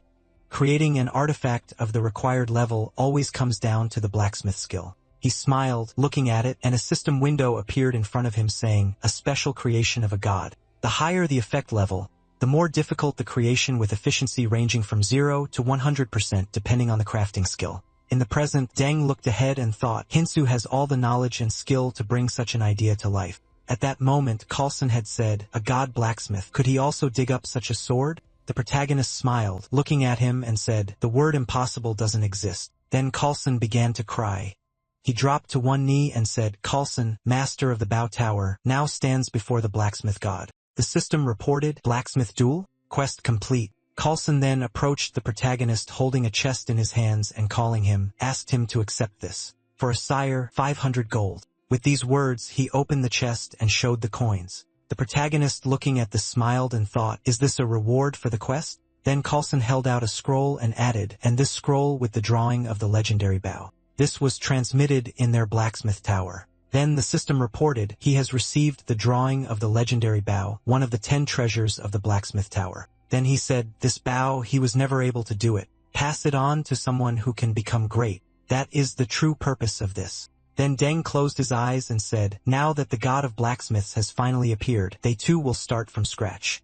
Therefore, Mr. Hunsu, he asked him to ascend to the pinnacle of power and explore this vast world. Then MC waved his hand and said, the ascent of a god begins. After a while, he and Jihun clinked drinks, and the protagonist shouted, hooray. His friend smiled and said he couldn't believe he was drinking beer at Hunsu's expense, and he even changed his class to divine. He recommended Ares to him because his talent was wasted, but he never imagined he was so good at games. After all that suffering in the forge, he finally made it. So what's different about the divine class? He replied that he didn't think there were any drastic differences right away. What's more important is that he needs to pay his father's hospital bill tomorrow. Meanwhile, another 10 million won has accumulated for treatment. Jihun then lowered his gaze and said, by the way, he found out about that new medicine for his father he'd asked about, but it's not covered by insurance. So he needs to prepare at least 20 million won. Besides, he needs to treat his burns too. Classes alone won't make him any money. There's a limit to how many artifacts he can forge and sell. Basically, he needs to level up and earn fame. The protagonist thought the ascension of a god begins. Then Jihun raised his hand and added, he needs to establish connections with the most famous people in Ares. That way, he'll be able to get much better rewards and rare items even for quests of the same level. And then using that as a foundation, he'll create even better artifacts. MC looked at him and thought, connections with the most famous person. Then Jihun placed his hands on the table and said, so he has an idea. He just needs to wait a little. He'll get the best achievements and carry him along. The protagonist sighed in response and said he'd rather try not to get fired, but he countered. He was serious. After a while, a discussion started on the site. Did they hear that people? The perpetually 21st place Lord finally got a legendary class. Damn. This is just insane. But that's not all. The most amazing thing is that he defeated the Sword King, Barrett. Defeated? What do you mean? His attack got through. Yeah. Right. No one could even hit him before, right? So that's really damn cool. You can't argue with that. How did he do it? How did he even manage to do it? Meanwhile, the protagonist looked at his phone screen and said, 30 million won a month. He needs to pay the overdue bills today. It's impossible. Even if you add up the quest reward and the auction proceeds, he can't let his father's treatment stop. Then he asked in surprise. His eyes widened in surprise when he looked at the phone screen. It said, the first Hunzer sword sold for 53,310 gold. Sold to the player Lord. He asked, Lord? The next second, he ran to the worker and putting his hand on her monitor, apologized. He shouted the hospital bills that needed to be paid today. He'll pay them all right now. He thought, I'll never quit playing Ares. After a while, the Lord texted him, Mr. Hansu. He was very grateful. Really, Mr. Hansu. Thanks to his sword, he was able to fulfill his dream and pass the Barad trial. If people understood the true value of the sword he created, they would realize that the 50 million won he paid was a mere pittance. Cutting through the blade of the sword king himself and breaking through his defense, even he was clearly surprised. Mr. Hansu, the king of the Goyard kingdom, the sword king of Barad, is waiting for him. He wants him to forge a sword for him. He was surprised. The sword king of Barad, the Lord asked him to go and meet him. After a while, the protagonist went outside, raised his head up looking at the bright sun. He thought he could pay for his father's hospital bills and the new medicine. He must meet Barad, and he would get his lost forge back too.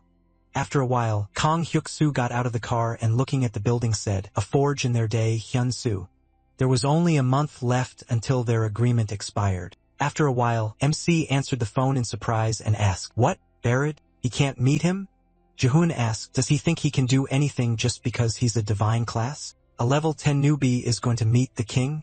To meet a high-level NPC, their level and fame must also be high. To meet Barad, you need to be at least level 200, but that doesn't mean there's no way. Goyard Martial Arts Tournament, an event held annually in the Goyard Kingdom with a level limit of 50 to 60. Sword King Barad is always on the lookout for talent with potential, so every year, he holds a fencing tournament for foreigners. This tournament is about to begin. The winner receives their reward personally from Barad.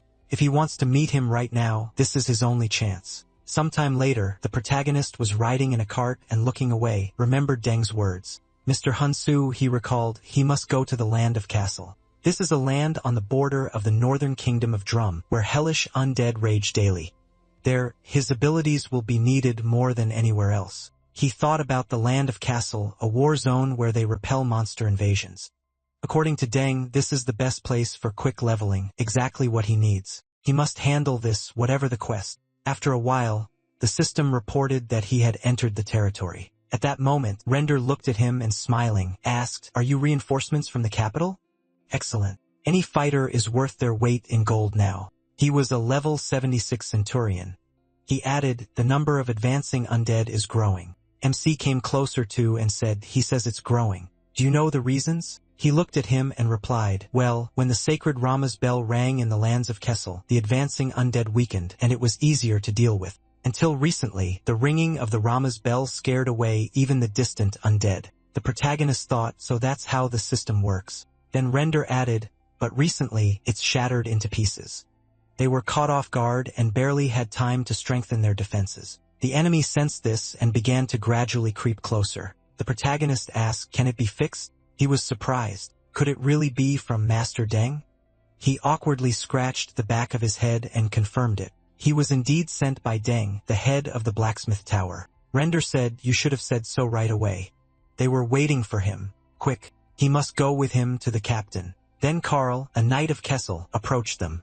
He asked, "So he means to say that the great Deng himself sent him?" Render extended his hand and said, "Yes, sir, captain. He wishes to personally inspect the Rama's bell." He replied, "I understand." But Deng had already declared the Rama's bell beyond repair, hadn't he? The master had already secretly attempted to repair it several times, and all the craftsmen said the same thing.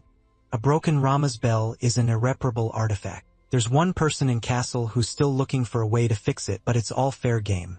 This person is level 290, and even he couldn't do it. What about his abilities? At that moment, the system reported that Captain Karl was requesting information about his level. MC replied that he was currently level 13.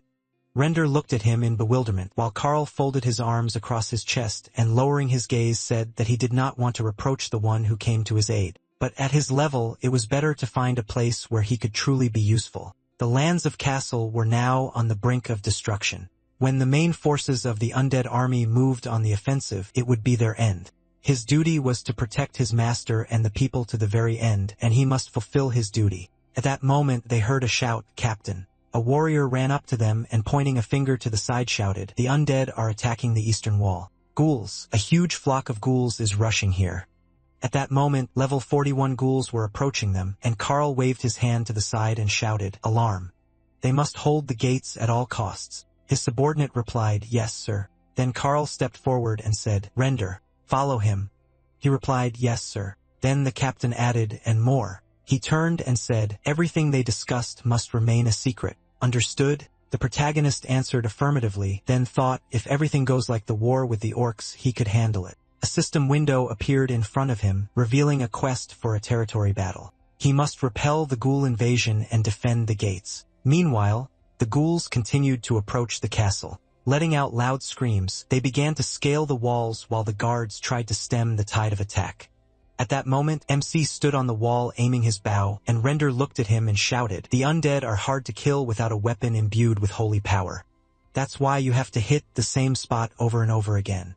But the next second, the protagonist fired an arrow piercing the head of one of the monsters. Render, frowning, looked at him in thought in surprise. No holy power but one arrow, and the ghoul is ready. The protagonist then prepared a flight arrow and released it, hitting several targets with a single arrow. The warriors then joyfully ran up to him.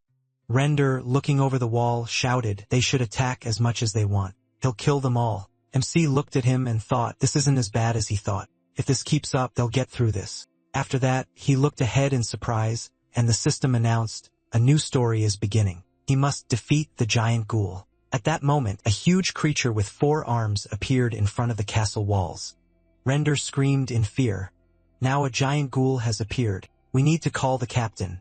The level 89 giant ghoul opened its mouth, showing a long tongue, and Karl, fighting at the gate, shouted, "Damn." Render, noticing this, said, "Captain Karl is holding the gate. He has no free men." He clenched his teeth and nervously added, "If this keeps up, the wall will fall." But at that moment, the protagonist said he would distract them from this monster. He was surprised. What? How could he? But before he could finish speaking, the protagonist pushed off the ground and plummeted downwards. While the other guards screamed in fear, Render shouted, "It's too dangerous to be alone." But the protagonist flew further and further, approaching the monsters. Falling downwards and flying through the monster, he dealt several blows, then ran along the wall and landed in front of a huge ghoul. He frowned, looking at his target, and thought, great, he should deal with it. The next second, he leaped forward and the huge ghoul extended his hand towards him. MC started running further and thought that first he would drag it away from the wall. Had he managed to get its attention? Then he turned sharply and noticed the monster's huge leg heading towards him. He gritted his teeth and began to dodge the monster's legs moving from side to side. He screamed loudly and tried to run faster, then turned slightly and wondered why he was so fast. Then the next second, the system reported a weapon change, horn bow plus flight arrow. He thought, this is the end for him. With these words, he pushed off the ground and, taking aim, fired the arrow, hitting the monster's head, but the ghoul only grew angry in response. The protagonist looked at him in horror and thought, no damage at all? The next second, a huge foot swung out and hit the protagonist with such force that he was sent flying. The system reported that his health had dropped below 10%. Then MC fell to the ground, and the system reported that at 0% health he would be forcibly ejected from the game. He thought, no, not this. He lay on the broken ground, breathing loudly. Then he supported himself with his hand and asked, forcibly ejected? He began to rise to his feet and asked how they could even come up with such nonsense. At that moment, the monster's huge foot landed next to him. And he, looking at it, thought that if he didn't pass this episode, he wouldn't be able to participate in the Goyard martial arts tournament. And if so, then he could forget about his father's hospital bills, his own treatment, and returning to the path of a blacksmith. He couldn't lose all hope again. He gritted his teeth and thought that this was a game and his only chance to change reality. He couldn't give up here no matter what. Then he drew the bowstring and took aim. He released the arrow, hitting the monster's leg. The ghouls screamed loudly and then leaned forward to attack. The protagonist gritted his teeth and frowned when the system reported that his health had dropped below 3%. He thought he would never give up, and at that moment the monster pointed a huge hand at him. While the protagonist aimed another arrow, he thought this wasn't the end. But at that moment the bowstring snapped. He thought in surprise, the bowstring, and then he abruptly turned his gaze to the monster's hand, and then it fell upon him from above. His health bar seemed to shatter, and he began to fall into the abyss. He thought, is this the end? No. He clenched his fist and thought, not like this. He refuses to give up so easily. He moved his hand forward, and at that moment a system window appeared saying, special condition met. With his health below 5%, his will and thirst for life meet the requirements of a godsmith. He can learn a new skill. He thought in surprise, a new skill? The system reported he had learned the skill emergency god creation. He can begin emergency god creation. He must forge a weapon in 20 seconds. Weapons created with this skill can only be used for 30 seconds. MC said that this was his chance. Then the system reported emergency god creation begins. 19. He thought this was his last chance. He created a hammer and reached for it. Then the system window said, 18. He can choose materials. 17. He thought, past this episode. The system continued the countdown while he began to intensively strike the hammer on the workpiece. He repeated the action over and over, and in the final seconds, his sword was ready. After that, he swung his arm to attack and let out a loud cry flying forward. He used the sword of death oath. He delivered a slash in front of himself and flew past the monster. In the next second, the monster behind him split in two and fell to the ground. At that moment, the protagonist turned around and smiling slightly said, he did it, and the system reported he killed one giant ghoul. Experience gained level 38. MC was kneeling and looking at the system window, smiled and said, at this level, that's enough. But before he could finish speaking, his eyes began to close and he fell to the ground. At that moment, a warrior ran towards him and shouted, Mr. Hinsu. Sometime later, the protagonist woke up to the bright rays of the sun. He was lying on a bed, and his body was bandaged. He opened one eye and asked, then he sat up and grabbed his head, asking, how much time has passed? What about the monster? Suddenly, the warriors nearby began to cheer, and Master Hinsu had woken up, a true hero. Master Hinsu? And he asked in surprise, what's going on? Then Carl put his hand on his shoulder and said that thanks to him, they were still alive. He was grateful. How did he do it? MC looked at him in surprise and said, Captain. He smiled awkwardly and, scratching his head, said that he didn't even know how to explain it. In response, the captain laughed and folding his arms over his chest said, so that's it. The protagonist looked away, thinking that any explanation would sound unconvincing. Then the captain shouted at him not to be modest. It was he who brought victory in today's battle. Ghouls are akin to ghosts. They are vulnerable to holy power. As soon as he realized this, he immediately remembered the sword of the four symbols. It is known to drive away evil spirits and ward off misfortune. Thanks to what his father once told him about restoring this, he was able to recreate this sword, something like that. Then MC looked at his fist and thought he was so glad that everything worked as he thought. Then the captain said, "Oh yes, he must reward him." He handed him a bag and told him to take it. The next second, the system reported that he had received 200,000 gold. The protagonist took the bag and sheepishly thanked him. He thought, "There 2,000,001. And then Carl coughed into his fist and, blushing with embarrassment, said that he was wrong to think that he was the same as the other outsiders. He bowed and asked for forgiveness. And the protagonist shouted in surprise, "Captain." He extended his hands to him and added, "Captain, everything is fine." He is grateful that he believed in him. Carl took his hands, and the system reported that his connection with the sword had reached the maximum. He added, then he wanted to ask him for one favor. Please, he must fix the bell of Rama. The sword he held in his hands clearly radiated holy power. With such abilities, he believed he could handle it. Then the protagonist smiled awkwardly and, scratching his head, said that he appreciated his words, but he needed to go to the kingdom of Goyard. Then Carl smiled and noted that he had forgotten something. He was a blacksmith after all. Their lord had a legendary mineral. If he fixed the bell, he could give it to him as a reward.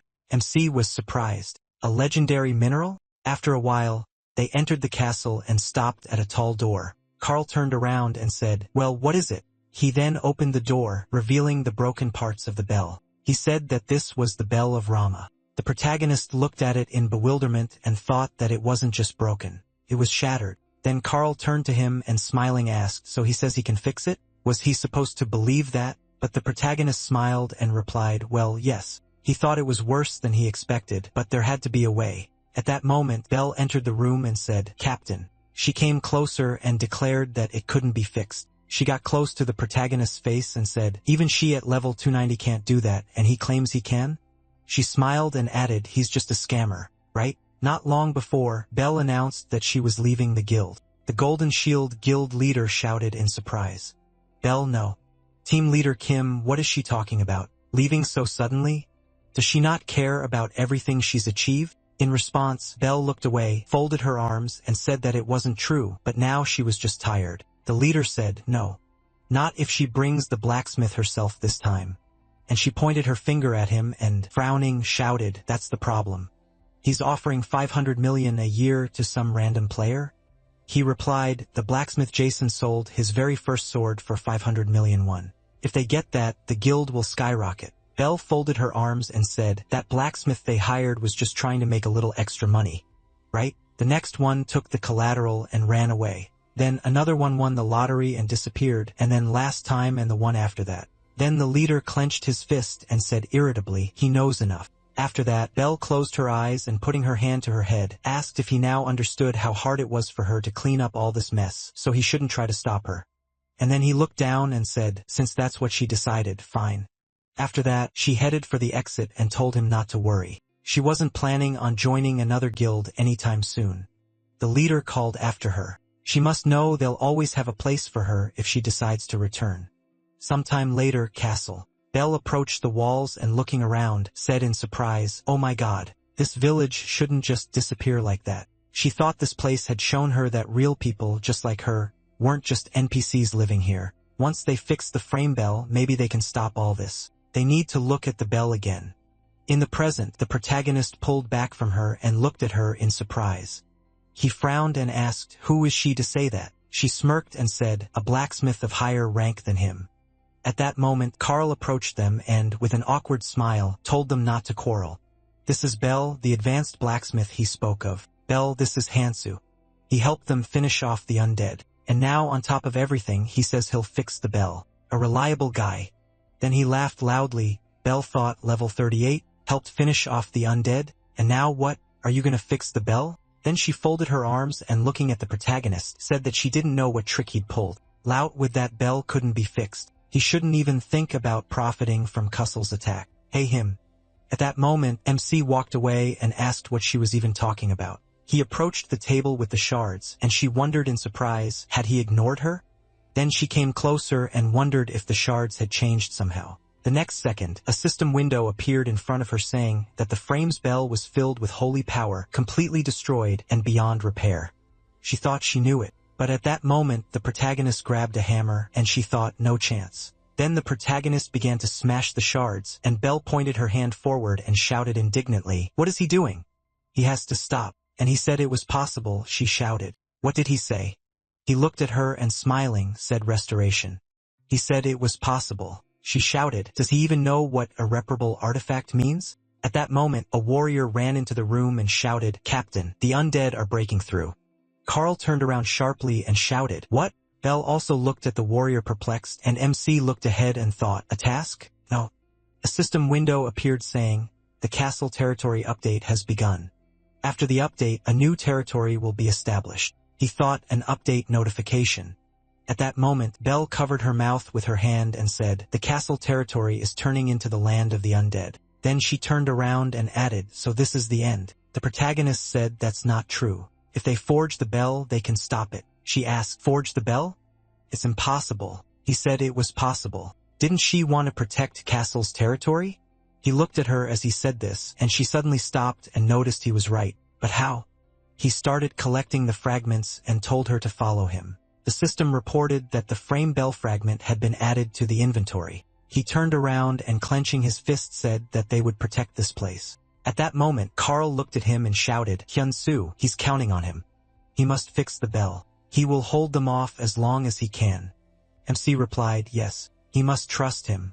And at that moment, Carl ran out into the street and raising his sword, shouted to the others not to lose hope. He ran forward and shouted that they must fight to the very end. They must hold out a little longer. They must protect castle. After a while, the protagonist and Belle approached the forge. She folded her arms across her chest and looking at the protagonist asked, "So what is he going to do?" He answered, "When he broke the shard and the holy power did not disappear. This means that the holy power is contained in the material itself." He took the shard in his hand and looking at it, said that he was going to melt it down and forge a new bell.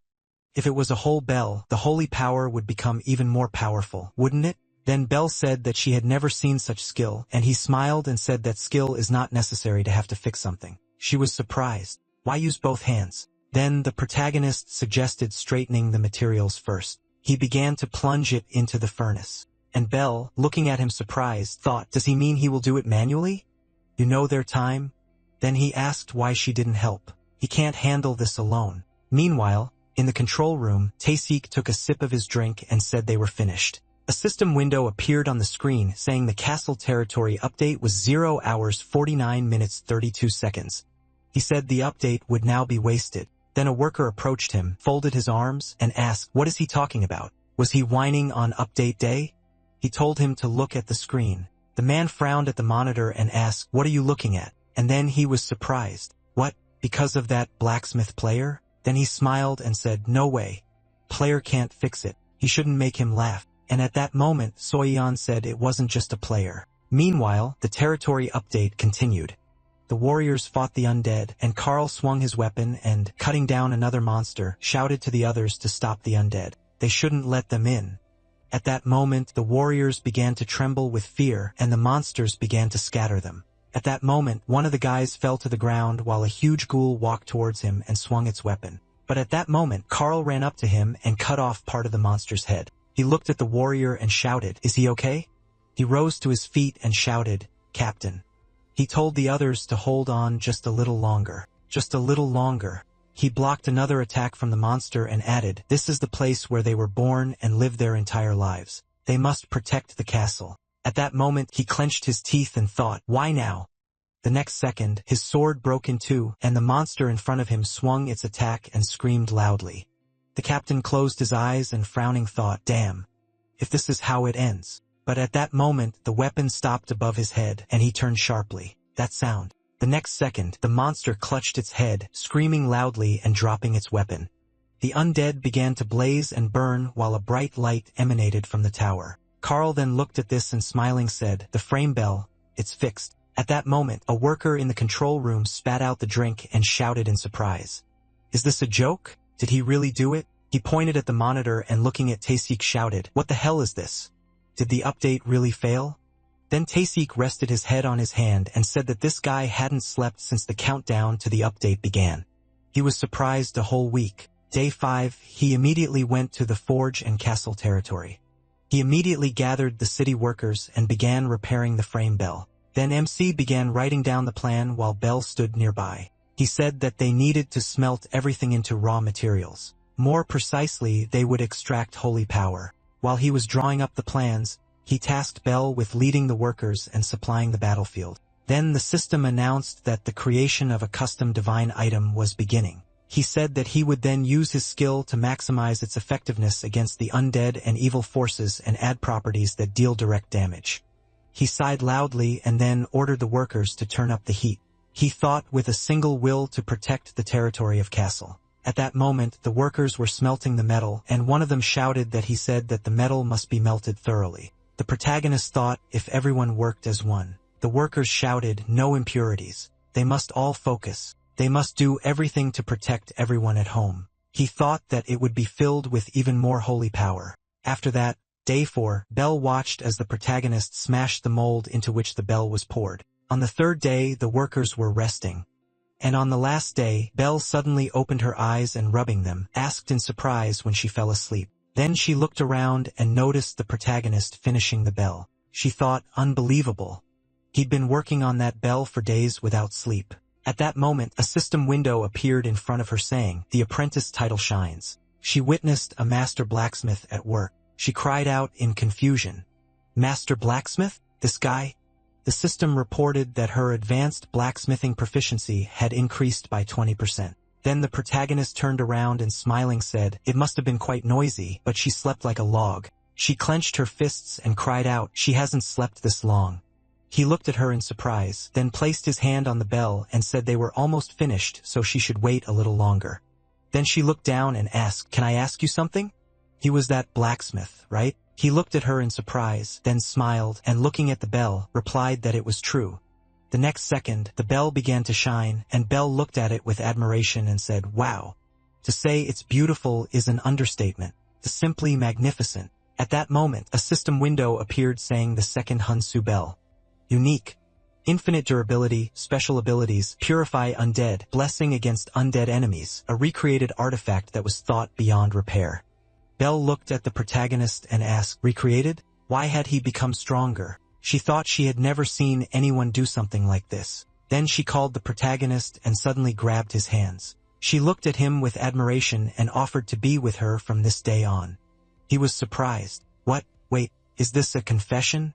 She shouted. And what does he think? Day X. The protagonist suddenly ran up to the bell and struck it. A powerful sound echoed around, and the undead began to burn in flames. Then the system reported that he had created a new bell and destroyed the undead. Now he could cancel the update and create a new story.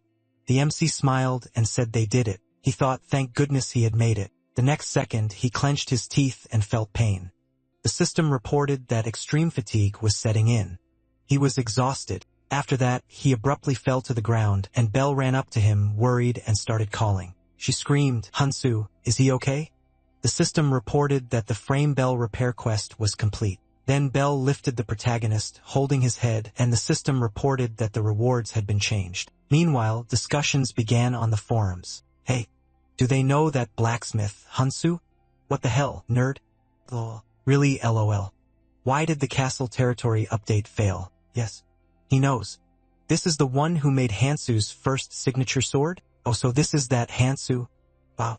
So it was he who fixed the frame bell? The number of subscribers began to grow. After some time, the protagonist woke up from a bright light. He covered his face with his hand and shouted, why is it so damn noisy? Then a system window appeared in front of him, which said, Hansu's Forge. Subscribers, 101,655. He shouted in surprise, how many? He abruptly sat up in bed and widened his eyes in surprise, looking at the system window. He asked, is this even real? He thought, good thing he engraved Hansu on the bell. Now everyone who visits the Kasil territory will see this bell. And then he heard a voice behind the door. "Mr. Hun-soo, can I come in?" Carl smiled and said, "The savior of their territory has woken up. He came at the Lord's behest to present the reward for creating the bell, 330,000 gold." With these words, he threw down the bag, and the system reported that he had received 330,000 gold. MC thought in surprise, 330 million? With that kind of money, he could even contact that person. After this, Render entered the room and said that the savior was worthy of a reward of such a level. He placed an open chest in front of the protagonist and said that it was a gift personally from the Lord. The protagonist looked at the contents in surprise, and the system reported that he had received the legendary mineral, orichalcum. Then he looked at the captain and said that he was grateful. In response, he extended his hand and said that it was they who should thank him. He placed his hand on his chest and said, unlike the others, he did not abandon their lands and protected them. He thanked him from the bottom of his heart. With these words, he bowed, and MC smiled looking at him and thought that he sensed his sincerity. He said he just did what he had to. He thought the despair of the people in Ares was no different from despair in the real world. Then he added, and he apologizes, but he needs to go back to where he comes from for a while. Carl replied, of course. Then the protagonist teleported and thought, come on. Time to return to his forge. Then the system reported, Hyun-soo logged out. Carl, smiling, looked ahead and said, strangers can be strange. The next day in Gyeongju, Hyuk-soo looked at the incoming message, which said, Mr. Hyun-soo transferred 330 million won. He said that he really did it. The real estate investor smiled and said, that's amazing, Han-soo. A year ago, the protagonist left a signature and Hak-soo, taking the document, said a total of 330 million won. He heard there was a big fire. The protagonist replied, right, that's it. Then Hyuk-soo rose from the table and said, still, this should be enough to pay the hospital bills, so he should hang in there. It's time for him to go. After that, the MC asked if he could buy the forge back. He looked at him in surprise and asked, what again? The protagonist's hands trembled, and he said, if he could somehow save up the money, would he sell the forge back to him? He replied that buying back a burned-out forge would be like throwing money away. If he needed a forge, he'd better buy a new one. But the protagonist said, no, it had to be their forge. Tears streamed down his face, and he added that this place held memories of his father. Then the real estate investor frowned, looked at him, and thought, for a property like this, even if you work yourself to the bone. Then he said, 1 year. He was giving him exactly 1 year. But he must remember, as soon as a year passes, he will sell it to the first buyer. Then the MC looked after him and bowing sharply, shouted that he was very grateful to him. He replied that he would wait for a call. In the present tense, the protagonist looked at him and said that, frankly, he knew he was asking the impossible. A year was only an approximate time frame. Such a property could be sold at any moment, but he really kept his promise. If he doesn't mind, may I ask why he is so kind to him? After that, Hyuk-soo put his hand on his shoulder and said that he was the first one to ask for a buyback after the sale. He just wanted to support such a person. After that, the MC bowed and shouted that he was grateful to him, and he replied that it was not worth it. He should thank him for keeping his word. Then the protagonist closed his eyes and thought that he did not have to give up the forge. He should thank him. Then he added, by the way, does he by any chance know a game called Ares? He looked at him and then laughed and said, of course, who hasn't heard about that by now? And the protagonist awkwardly scratched the back of his head and said, exactly. He's actually a blacksmith in Ares. Hushuef folded his arms and asked, really? It's the perfect job for him. And the protagonist said, so as a gift, he wants to forge an artifact for him. He said, oh, then can he make him something to order? Does it matter what the effect, type, or level? MC smiled and said, of course. He will do whatever he wants for him. After a while, the protagonist entered the pub and started looking around and then noticed Belle, who was sitting at a table and waving at him, said this way. He sat down at the table opposite her. She smiled looking at him and noted that they first saw each other since the incident with the undead. He answered, yes, that's right. And she asked, it's not that easy to find him. Did he know? In response, he awkwardly apologized. She laughed and said she was just joking. And then she said she would introduce herself properly. She was Golden Shield's chief strategist, the one who made Golden Shield what it is today. And that day, she was sure of one thing, that one day he, Hun-soo, would become one of the best players, so she would get straight to the point. When he eventually created a guild, she wanted to be the first member. With that, she extended her hand forward, and the protagonist asked, hadn't she just recently called him a cheater? In response, she awkwardly apologized and said, but, Honestly, anyone would have made a mistake in that situation. That's not the point right now. Then the protagonist shook her hand and said that he was just teasing her. He was also happy to work with her, but first, the next second, Belle abruptly stood up and shouted, "What did he say? He's going to meet the Sword King of Barad, one of the 10 legends?" The protagonist tasted the dish and replied, "That's right. He's participating in the Goyard tournament." He'd heard that Barad himself would present the prize to the winner. She put her hand to her head and lowering her head said, "That's true. But rising stars from all over the world come to this tournament. It's no joke." He looked at her and said, "That's exactly why he should win." She looked at him and shouted indignantly, "How can he say that so calmly?" Then he told her not to worry. He smiled and added that he would simply strive for the top using his strengths. She looked at him in surprise, and then he asked, "By the way, isn't she going to eat?" To which she replied that she didn't want to. The day of the tournament, Goyard, the host riding a dragon, flew over the stadium and then shouted, "Welcome to the Goyard tournament," Bakel shouted. "The tournament will begin as soon as he steps off the stage, and soon they will all face monsters." Then he frowned, looking down and added, "They may not be able to see him, but His Highness is watching over them, so they must behave with dignity. May good fortune be with them."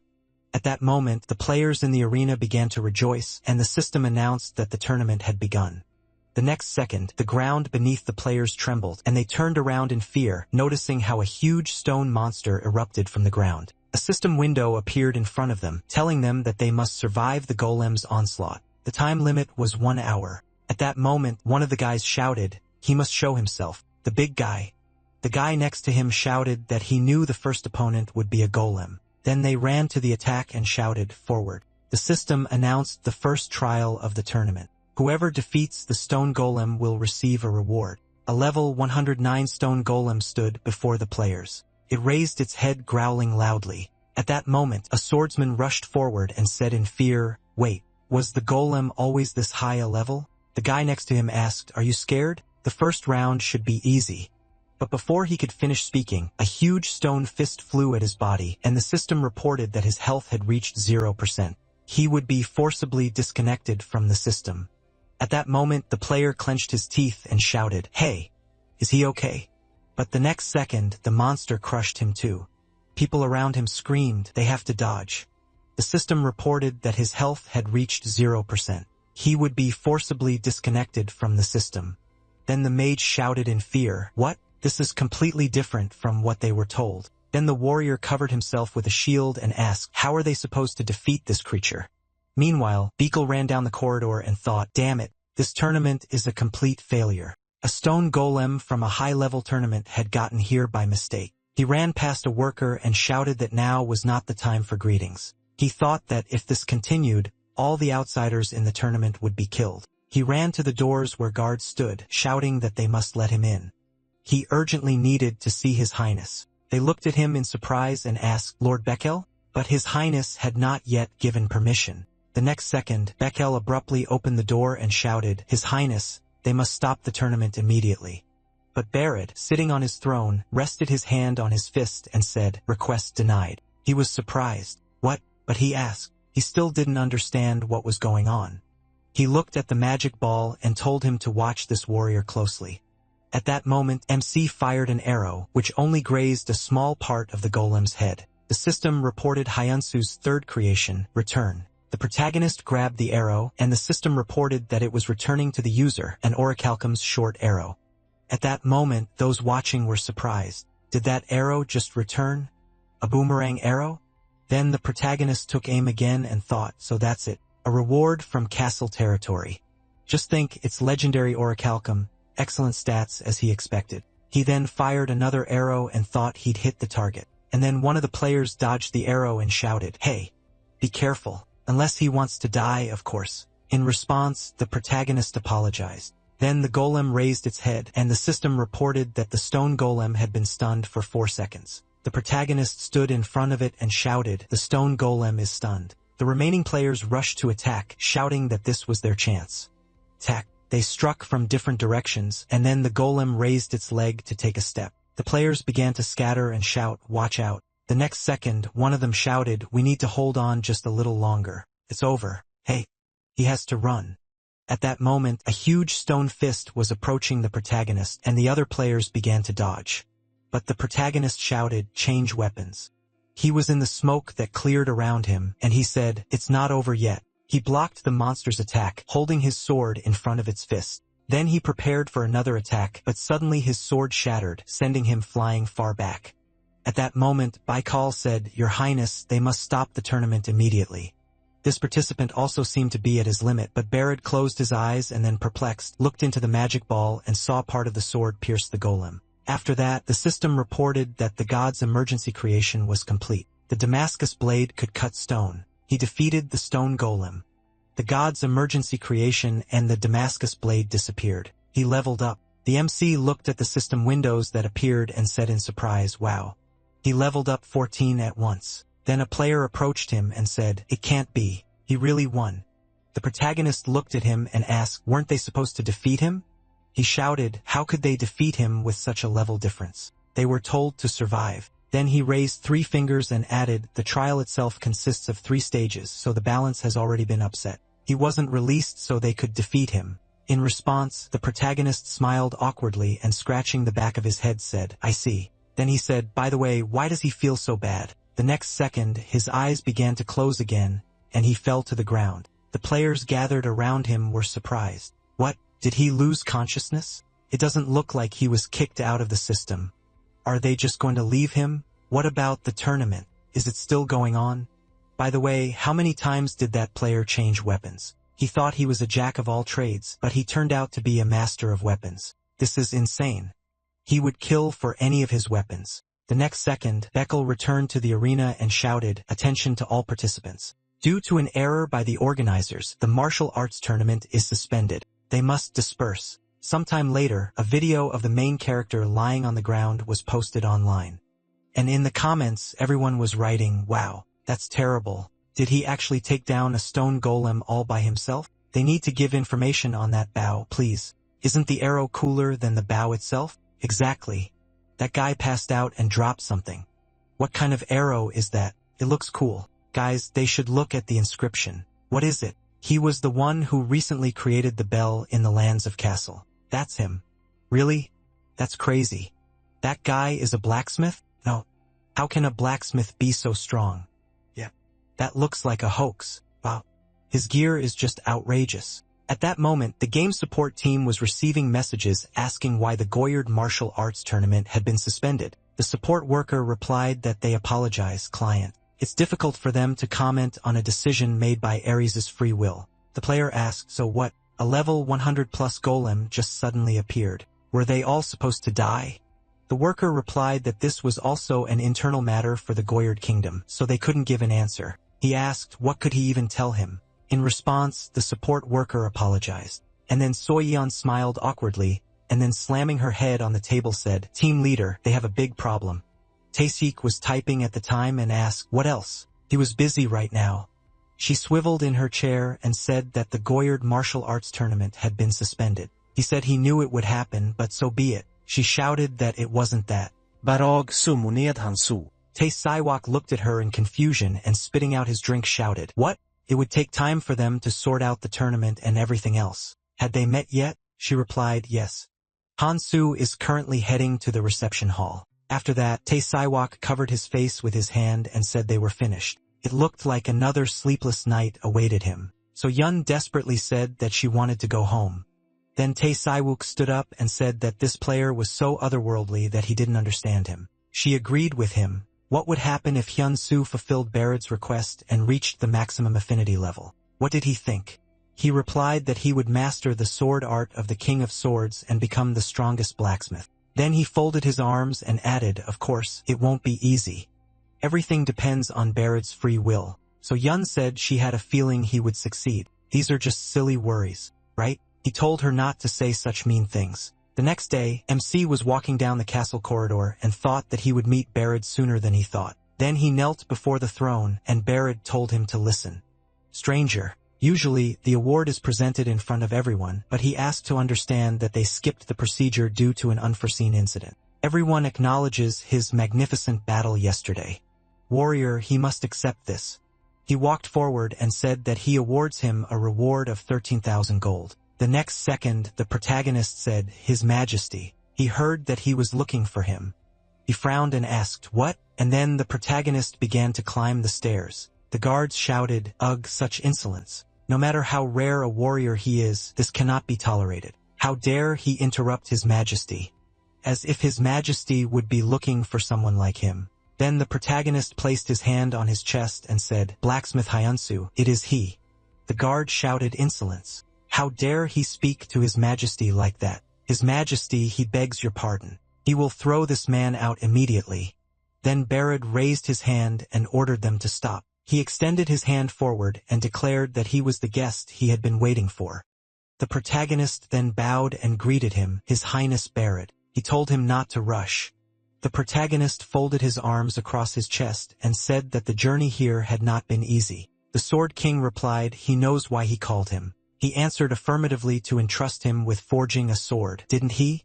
He smiled and said that was correct. Even the kingdom's best blacksmith, even the master of the sword tower couldn't handle this order, and yet he wants to know why he can trust him. The next second, he released a powerful energy, and the protagonist said that he came here believing only in his own skill. Then Barad laughed loudly and shouted, How brave, good, and Bekal said in surprise, Your Majesty. And he told them to bring what he had prepared. His subordinate replied, Yes. He said that he would count on his confidence. After that, the subordinate approached the protagonist with an open chest. A system window appeared in front of him stating that 100-year-old cold steel is a special or that has absorbed cold for 100 years. It has fire resistance and ice properties. MC's mouth dropped open in surprise and thought, this mineral is straight out of a martial arts novel. Then Hansu said he needed a sword of epic rank or higher, and if he succeeded, he would give him whatever he desired. But if he disappointed him, he would never set foot in the Goyard kingdom again. The next second, the protagonist held a chest in his hands. He looked at the system window that appeared, which stated, Quest, Royal Commission, Rank S, Condition, Recognition of the King, Reward, any wish granted by Barad, Failure, Exile from the Goyard Kingdom. Description. The Sword King Barad of the Goyard Kingdom has commissioned him to forge a sword. He thought a chance to ask Barad for anything. Then he smiled and said that he definitely wouldn't let him down. He thought he would definitely succeed. After some time, he began to work in the forge and looking away, thought he felt a stare boring into his back. Behind him, leaning her back against the wall, stood the vice-captain of the Goyard Kingdom's knights, Bella, level 301. He sighed and thought, even though he was an outsider, it was perfectly natural to have someone oversee him so openly. He shook his head and thought it would be strange if they trusted him right away. Then Bella told him to pretend she wasn't there. He should focus on work, yes.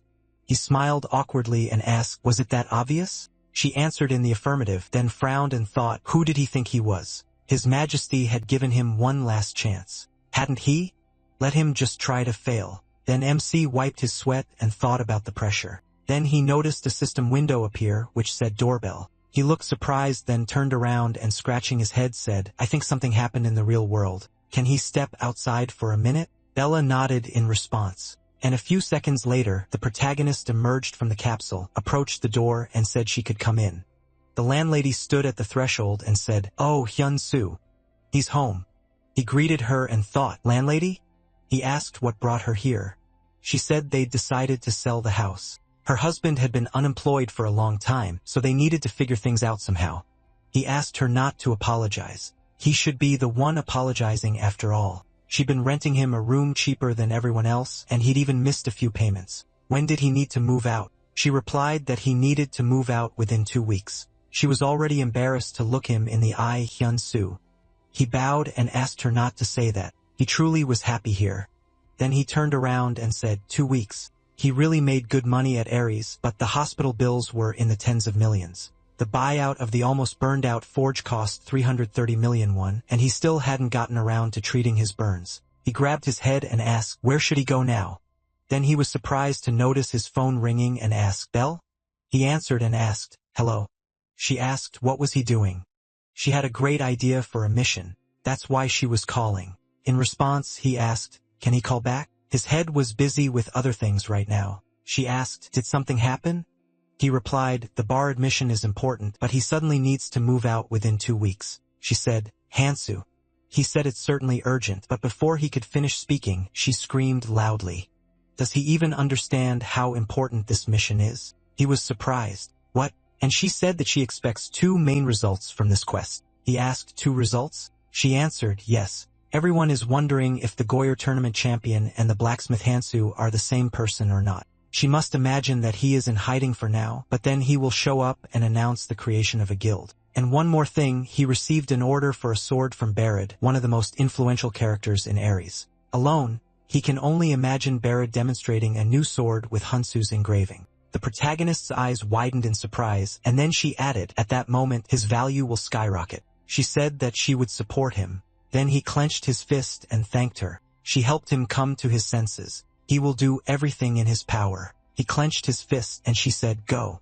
After that, he returned to the forge. When suddenly Bella grabbed his hand and shouted, hey, why did he only come back now? He wondered what happened. She said, His Majesty Barad is trapped in the dragon's lair. The protagonist was perplexed. His Majesty Barad is trapped, and then he thoughtfully asked, where exactly? She put her hand to her head and asked. He was surprised, not even knowing where it was. Then she sighed and added, there is no time, so she will explain everything quickly. The Lair of Flame is a general name for the lands where fire monsters live, and among them is the dungeon of the Ifrit, from which no one has ever returned alive except His Majesty Barad. The protagonist asked why he needed to go again to the dungeon he had already been, and without taking the sword he ordered from him, she answered, it was because the target of his revenge was there. He asked, the target of his revenge? At that moment, in the Lair of Flame, Barag shielded himself from the stream of fire behind a stone wall and clenching his teeth thought, almost there. Now all that remained was to pass through these gates. But then again, even this sword isn't enough. With these words, he looked at the melted sword, then tossed it aside and thought, at least his men were able to retreat safely. Even if reinforcements arrive, it would take at least 3 days. Then he leaned his head against the wall and said, perhaps it was worth waiting for that stranger to finish the sword. He thought, if only his son, Ban, were still alive. Hansu, he would now be about the same age as this young man.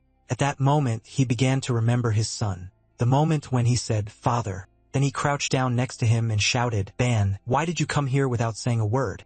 He replied that he thought that if he cleared this dungeon, he would finally become a son he would be proud of. But it seemed he was too weak. He apologized. But Barad, with tears in his eyes, shouted at him not to apologize. Ban, he must hold on. He said, I'm so sorry, Father, and more. Barad grabbed his face and asked Ban he must stay with him. He called his son again and again, holding him close. In the present, he grabbed the hilt of his sword and thought it was worth waiting for the stranger to finish the sword, but he wouldn't let the Ifrit slip away. He'd been waiting for it to appear for years. He clenched his teeth and thought, I must catch it. Then he walked forward. Meanwhile, Bella said, since the prince died, His Majesty has tried everything to catch the Ifrit. But the Ifrit has never shown itself so easily. This could be the Lord's last chance. Frankly, it's hard to trust a stranger like him, but if His Highness trusted him, then there must be a reason. With these words, she looked away, then bowed and cried out like a knight of the Gore kingdom. Please, he must save His Majesty. The next second, a system window appeared in front of the protagonist stating an urgent quest, a sword that will save the king. Rank S requirement, accept requests. Reward, too dangerous to disclose. Penalty for failure, Barad's death. Description. The Sword King, Barad, is locked in the lair of the Ifrit. He must forge a blade capable of saving him. MC thought he hadn't expected Barad to go through so much. That day, he too nearly lost everything he had in the fire. If he, like Barad, had lost his family, would he be able to continue forward after that? Then he nodded and bowing, said he would do everything in his power. After that, he began to forge the weapon. After a while, he looked at the tip of the sword and thought, they say the heat of the Ifrit can melt even unique weapons. So he needed to forge a weapon of a higher class than unique and focus on flame protection.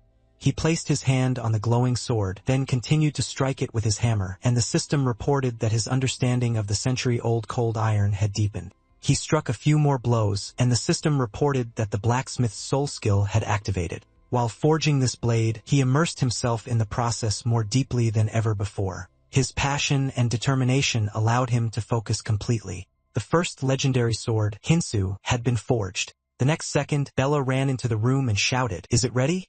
The protagonist held a glowing sword in his hands, then looked at her and said that they must go save His Majesty, Barad. Meanwhile, the King of Swords spat out a clot of blood. A powerful explosion thundered, and he flew into the wall, covering it with cracks. Then he frowned and said that today they would end everything. Opposite him stood the boss of the Lair of Flame, a level 409 Ifrit. He shouted, "Ifrit." Then he pushed off the ground and jumping up, shouted that he had no idea how long he had waited for this. With these words, he swung the remains of his weapon and struck flying past the monster. But the next second, the wound on the Ifrit's body was covered with tons of flame, and then he pointed the fiery weapon at the King of Swords. He began to run in the opposite direction, and streams of fire snatched his weapon, melting it completely. He thought, a sword? Then the Ifrit concentrated fire in his hands and then swung the weapon, spreading fire around. And then Barad frowned from the streams of fire and cried out loudly. In response, the Ifrit began to laugh, and Barad began to rise to his feet and said, "Damn. This is still a failure." The next second, he looked ahead in surprise. 2 swords were stuck into the ground next to him, one fire and the other ice. He looked to the side in confusion, noticing a wall of ice. MC was breathing heavily, and Bella shouted, "His Majesty, he must use the sword." The next second, Barad grabbed the weapon and a system window appeared in front of him, which said Barad's personal sword, Hansu, legendary. Special abilities plus 343 fire resistance, plus 194% ice damage, plus 397% ice damage against fire monsters. Active skill, Ice Flower. Description. Hansu's first legendary work custom made for King Barad. The protagonist smiled and told him to try it. The next second, the King of Swords swung his weapon and sent an ice flower forward. Ice spread around, and the Ifrit began to scream loudly. Then Barad began to circle around it from the wall and swinging to strike shouted, "It's over." He swung his sword, cutting the monster's body in 2. The others watched what was happening, and then the system reported that he had defeated the boss. Barad said, "Finally, they did it." Then Bella looked ahead in surprise, noticing that the fire began to burn stronger. An MC shouted in surprise, "What's going on?" She shouted, "Some monsters self-destruct before they die." At that moment, Barad began to be covered in fire, and Bella, covering herself with her hands, shouted, "Your Majesty, he must leave quickly. It's dangerous here." But he shouted for her to stay put. "That's an order." He took a medallion from his armor and said he wanted to finish this now. Then he opened the medallion, looking at a photograph of his son, and Bella worriedly thought that she needed to save His Majesty. She could help, but His Majesty ordered her not to enter. What should she do? With a trembling hand, she reached for her sword and then cried out in surprise, "Stranger!" But the protagonist walked forward and then smiled. He turned and said that he would go and save His Majesty. The system reported an emergency divine creation, creating armor with fire resistance. He walked forward, wiping sweat from his face, and then noticing Barad cried out, "Your Highness." He told him to leave, stranger. He had already done more than was required. MC came closer and said that he could not. He came to escort him, His Majesty, but he continued to kneel and said that he would not leave. The protagonist asked if it was because of the necklace's owner. He replied that it was true. It was because of him that his son had left this world. How could he live after that? And at that moment, MC frowned and asked if he thought the necklace's owner would be happy about, and Barad was indignant. How dare he? He wouldn't understand. No one would understand. He grabbed the protagonist by the clothes and shouted the bitterness of losing a child through his own fault. How dare he even talk about that? And the protagonist frowned and said, yes. He would never know this pain, but he could say this. He too almost lost someone close to him. His father was in a coma. Every day, prayed for him to open his eyes, but now he was just glad he was alive in any condition. He thought his son would feel the same. At these words, Barad let him go, and then the protagonist leaned on his shoulder and asked him to let his son go. He said, "Ban. He's asking for forgiveness. He's apologizing." Bon. A tear rolled down his face, and he added his stupid father was wrong. And then the protagonist put his hand on his shoulder and said that he must live, His Majesty. He looked into his eyes and asked, shouldn't he be a father his son could be proud of? He replied that he was right. He shouldn't be a father anyone should be ashamed of. Then he looked up, smiled, and said that they should go. After that, he put his hand on the protagonist's shoulder, and they approached Bella. She ran towards them and shouted, "Stranger, His Majesty is in danger," and he said that His Majesty is fine. The next second, the system reported that his health was depleted, forced log out. He smiled and said that he would be back soon. And at that moment, Bella ran up to the King of Swords and held his hand. He said, "Hansu, this guy saved him." Then he fell to the ground, and Bella shouted, "Your Majesty, he must come to his senses. Your Majesty." After a while, the system reported that due to a forced exit, his level had been lowered by 1. A tear streamed down the protagonist's face, and he thought, "He will move on, father." Falling asleep, Barrett found himself on a grassy cliff, at the edge of which stood a young man. Turning around, the young man called him father with a smile, and his eyes widened in surprise. It was Ban. He asked in shock, "Is it really him, his son?" Ban ran up to him and said that he had come to say goodbye. Barrett immediately grabbed his hand and worriedly asked, "What is he talking about?" Unwillingly, he burst into tears, and his son said that as that guy, Hansu, had said, he wanted him to be happy. So let him live for himself now. Watching his body dissolve in the sunlight, Barrett tearfully shouted his name several times trying to reach him and then woke up. Seeing him rise, the servants immediately rushed to him and worriedly said that he had been unconscious for 3 days. "Is he okay?" Barrett said that Ban had come to say goodbye. He looked at his shaking hand and said that it was that guy. He needed to see Hansu. And immediately, when the time for the meeting approached, he came to the reception room and waited. And finally, Hansu was brought in. He immediately knelt before the king in greeting, and the king asked him to stand up with a smile. MC asked how he was feeling, and he told him that he was fine. Let him come and sit opposite him. He called him because he wanted to ask him something. He waited until Hansu sat down and said that he knew very well that outsiders were immortal creatures who were reborn even after death, but that didn't mean they weren't afraid of death. Why did he risk his life to save him? He answered him that there were 2 reasons. First, he carried burdens similar to his, and he hoped that he would continue to live. Barrett touched his chest, thinking about this, and asked what the second reason was. He awkwardly replied that he was confident that His Majesty would reward him generously. The king looked at him slightly surprised, then smirked and remarked that this was quite presumptuous. MC smiled awkwardly, and Barrett said that he was right. He was going to reward him generously anyway. He handed him a scroll and said that this was payment for the sword he forged. When Hansu revealed it, the system informed him that he received 1 million gold, which greatly surprised him. Seeing his reaction, the king said that this sword saved his life. "Isn't it worth the price?" MC immediately stood up and bowed to him 90 degrees, thanking him, and he sternly ordered him to sit back down. As he said, from now on, he will try to live his life to the fullest so that he will not be ashamed when he meets Ban in the afterlife, and he hopes he will do the same. Let him live for his father who will wake up one day. And also, could he visit him from time to time? He was interested in hearing about his life and the people he would meet. He agreed and said that he would also like to hear His Majesty's stories. The king extended his hand and asked, since he had given him great insight, could he call him friend? Because of this, Hansi was surprised. The system informed him that his friendship level with Barrett had reached the maximum. The blessing of a friend was now with him. MC shook his hand without further thought because becoming a friend of an NPC like Barrett was an honor for him. Barrett stood up and said that, in honor of friendship, he wanted to pass on his swordsmanship to him. Hearing this, the knight commander, Benson, indignantly called out to him and asked, is he going to pass this on to an outsider? Didn't he appoint Lord Rod as his successor and begin his training?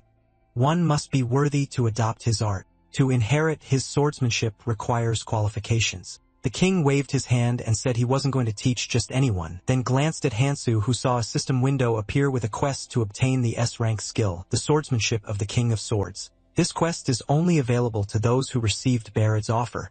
Failure will result in a penalty, a decrease in his friendship level with Barrett. Not everyone can master the swordsmanship. He needs to land at least 3 successful hits on the knight commander, Benson. Barrett told him with a smile that the knight commander would test his abilities. Having received 2 days of rest, the first thing MC did after logging out was spend the reward to pay his hospital bills. Then he found a new place to live and thanked the landlady who forgave him the rent. After all this, he called Jehun and invited him to dinner, and Jehun asked if he wanted to buy him beer from the convenience store again. But when Hansu took him to a restaurant and ordered beef, he was very impressed. Watching the meat fry, he asked with anticipation, is this really Korean beef? He confirmed it, and Jehun immediately began eating, saying that now he'd seen it all. Hansu was treating him to Korean beef. It was simply incredible. His friend said that he'd simply done so much for him, so he wanted to treat him to something decent. His words made Jehun uneasy, and seeing him take out some kind of package from under the table, he asked, what is this? The MC said with a smile that it was a gift for him. He unpacked it, slightly confused, and inside were super fashionable branded shoes. He exclaimed in shock, where did he get the money for this? He was really giving this to him?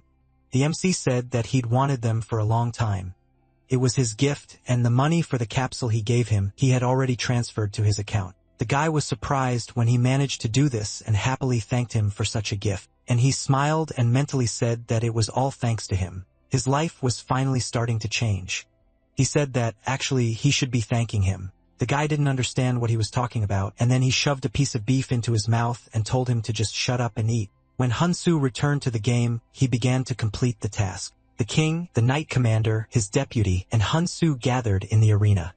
Bella announced the start of the fight, and Benson told Hunsu to get his weapon out. He would not give in just because he was His Majesty's friend. MC took a stone out of his bag and said with a smile that the feeling was mutual. He was looking forward to the duel. Suddenly, the stone shone brightly, blinding the knight for a moment, and then it turned into a sword. Benson was slightly surprised. He thought something incredible would appear, but it was just an ordinary sword.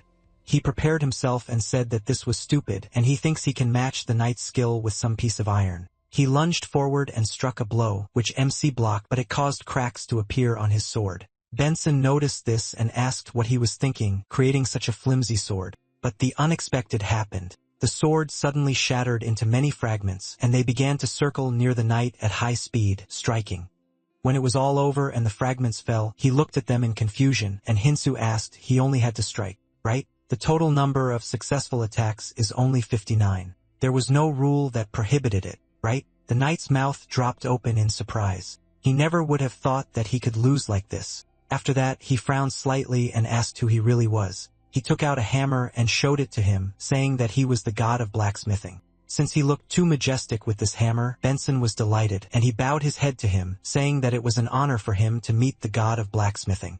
Let him carry the art of the sword to the world and beyond. MC became embarrassed and asked him to stop since it was all too much pressure on him, and some time passed. He walked along the corridors of the palace, bowing his head in annoyance. He really prepared for the stool. Thanks to it, he was able to master his art, and his skill also improved. But what next? Because of his low level, he was able to study only 3 chapters and not all. The first chapter is the Aria of Beasts.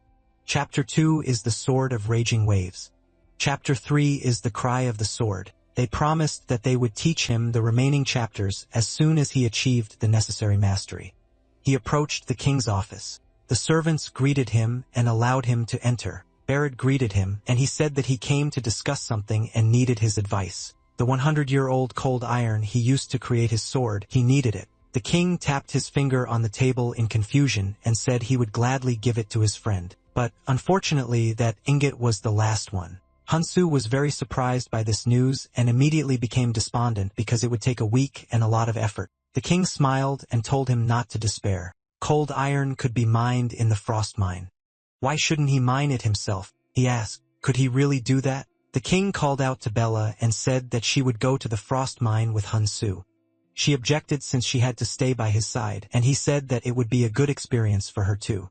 She had no choice but to agree. She couldn't object to the king.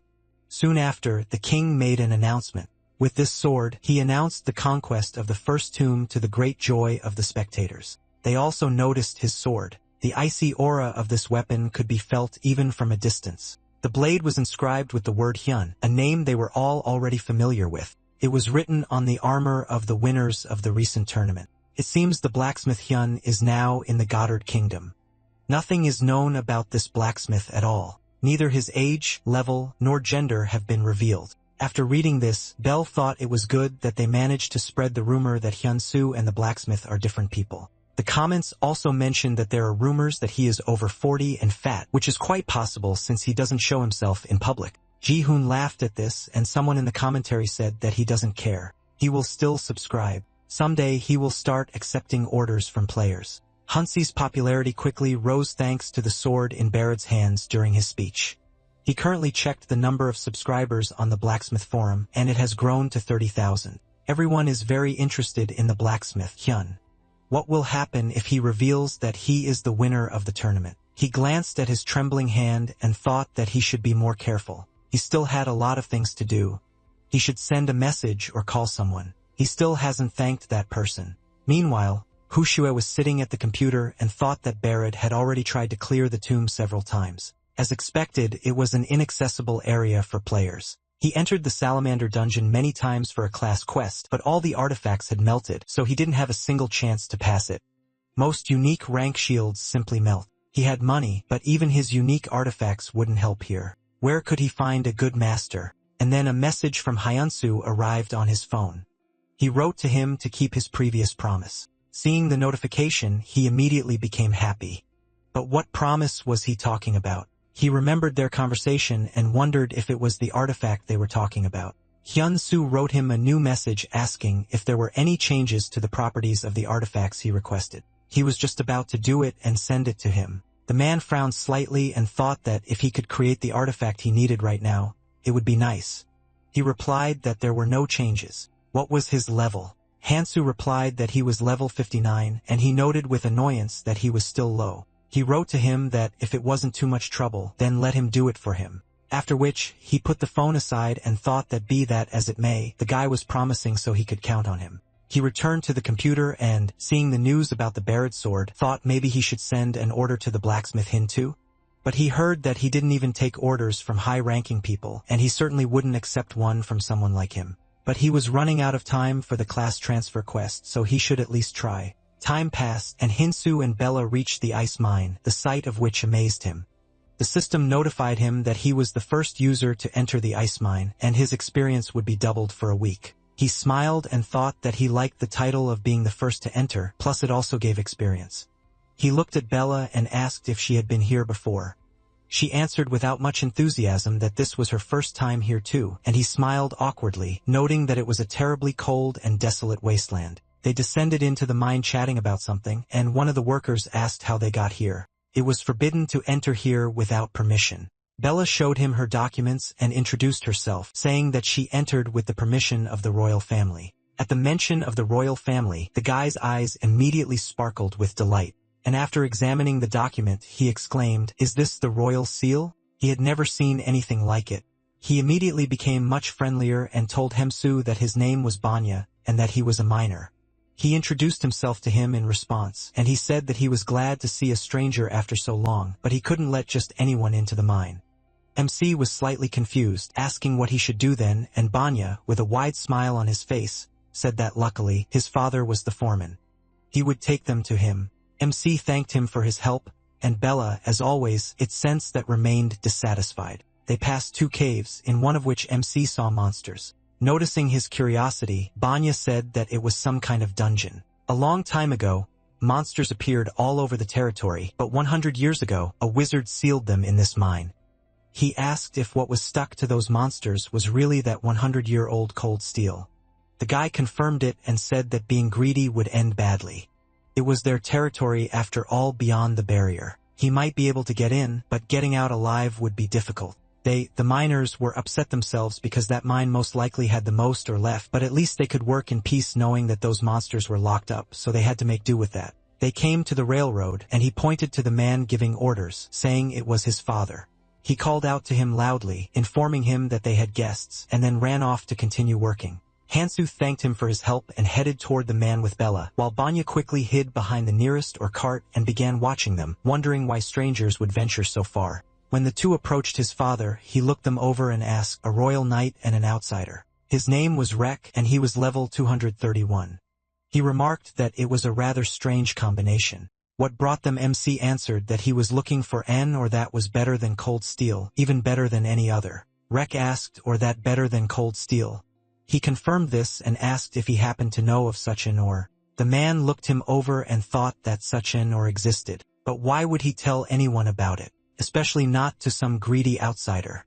If word got out that there was something like that in the ice mine, everything here would definitely descend into chaos. But this outsider had come with the royal family's permission. Is there a way to extract and hide all the ore here? He asked if he had ever mined ore. He shook his head, denying it, and he said that miners usually extract 3 pieces of ore a day. If he can extract 40 pieces in a week, he will share the information with him. After that, a system window popped up in front of Hyunsu with a task. Extract 40 pieces of ore in a week. If the task fails, he will not know about the or superior to 100-year-old cold steel. Rex smiled and asked, so he will accept his offer? MC confidently clenched his fist and asked, what if he extracts more than 40? He let out a chuckle and said that will not happen. But if suddenly he succeeds, he will extract this or for him himself. Let him remember that he cannot have the support of his comrades. Kyeon-soo asked, is he promising him this? He promised him without hesitation and said that then they will see each other in a week. After this, Rak turned to the minecart and shouted his son's name loudly, saying that he knew he was there and that he should come out. After this, he grabbed him and dragged him away, asking why he was hanging around there and eavesdropping. Meanwhile, Bella asked Hun-soo with displeasure why he had made a promise to the foreman, and he, taking out a pickaxe, answered that, to be honest, he knew he was going into the mine, so he had prepared some things in advance. The ore was better, and he would extract it at any cost. The girl felt uneasy and thought that His Majesty had gotten involved with some strange man. A week passed. Rex sat down on a stone and began to wait for Hin-soo and thought that the stranger had told him that he would not leave the mine for a week. It was simply impossible anyway.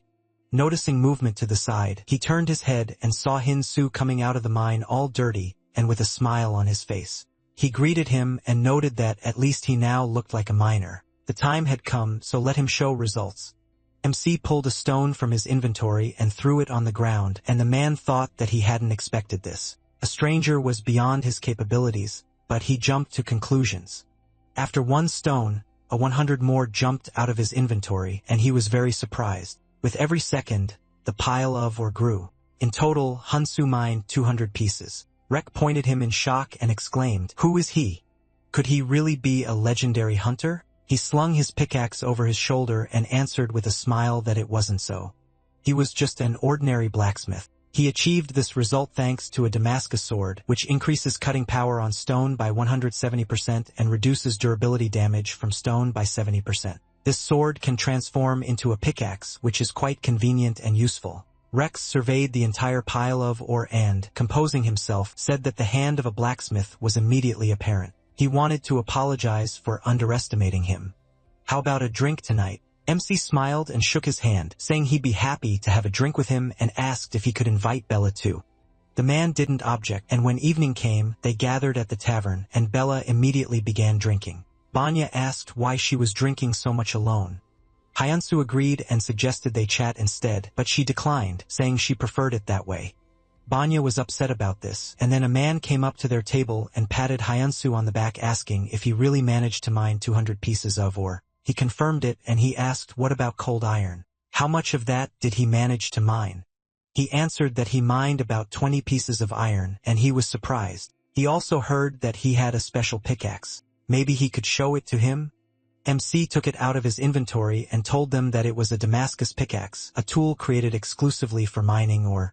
This pickaxe increases mining efficiency by over 200%, and thanks to this, he completed the quest. And it can also be turned into a sword, which will make it better at chopping stone, so it's a very useful thing. Bella, meanwhile, thought that he really was a blacksmith. He was so happy with his creation. The man hugged Hansu tightly and happily exclaimed that he was a newbie, but he had already accomplished so much.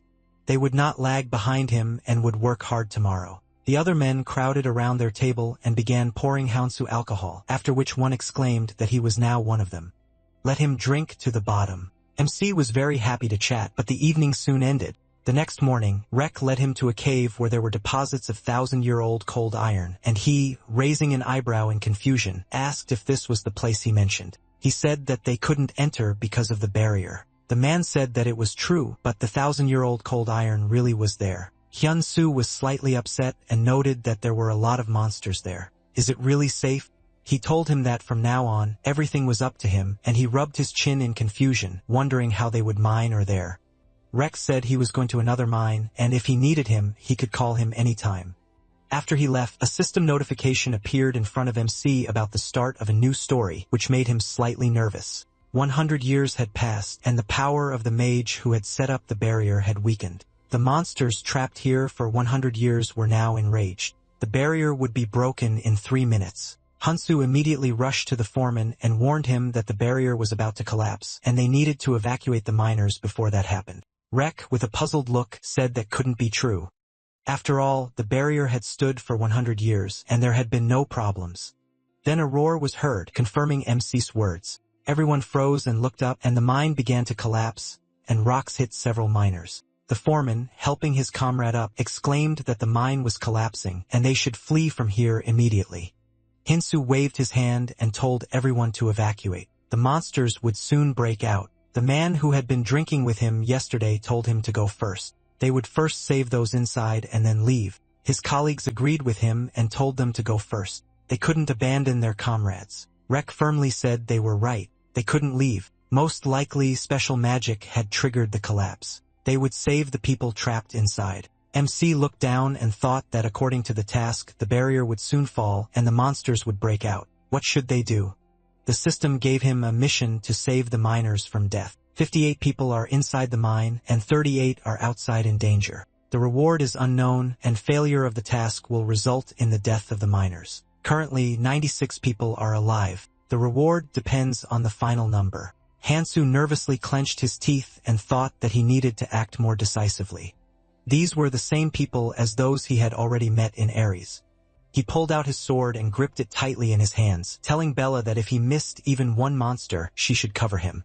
She worriedly asked if he wasn't afraid at all. He was taking on an impossible task again. He turned to her and said with a smile that he told her, "Strangers don't die."